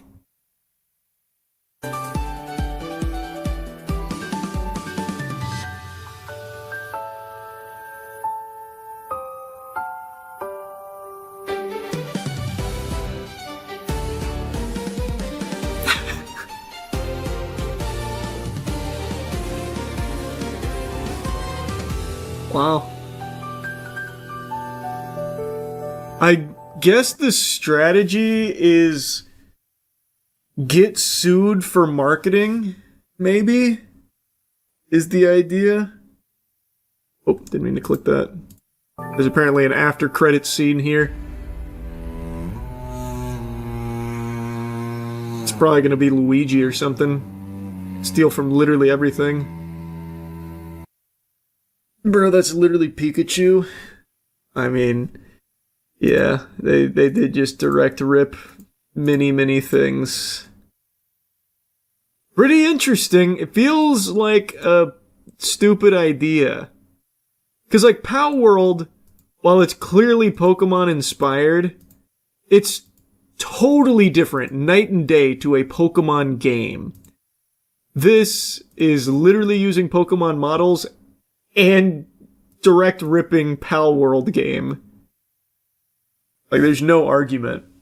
I still can't get over just how egregious it is. They didn't even bother trying to hide it at all. They literally have Roadhog. They have Roadhog. I wouldn't be surprised if they just took the assets from these games and just said, all right, now they're in Pikmon. Now it's not Roadhog, it's Pikhog, or it'd be Hogmon or something.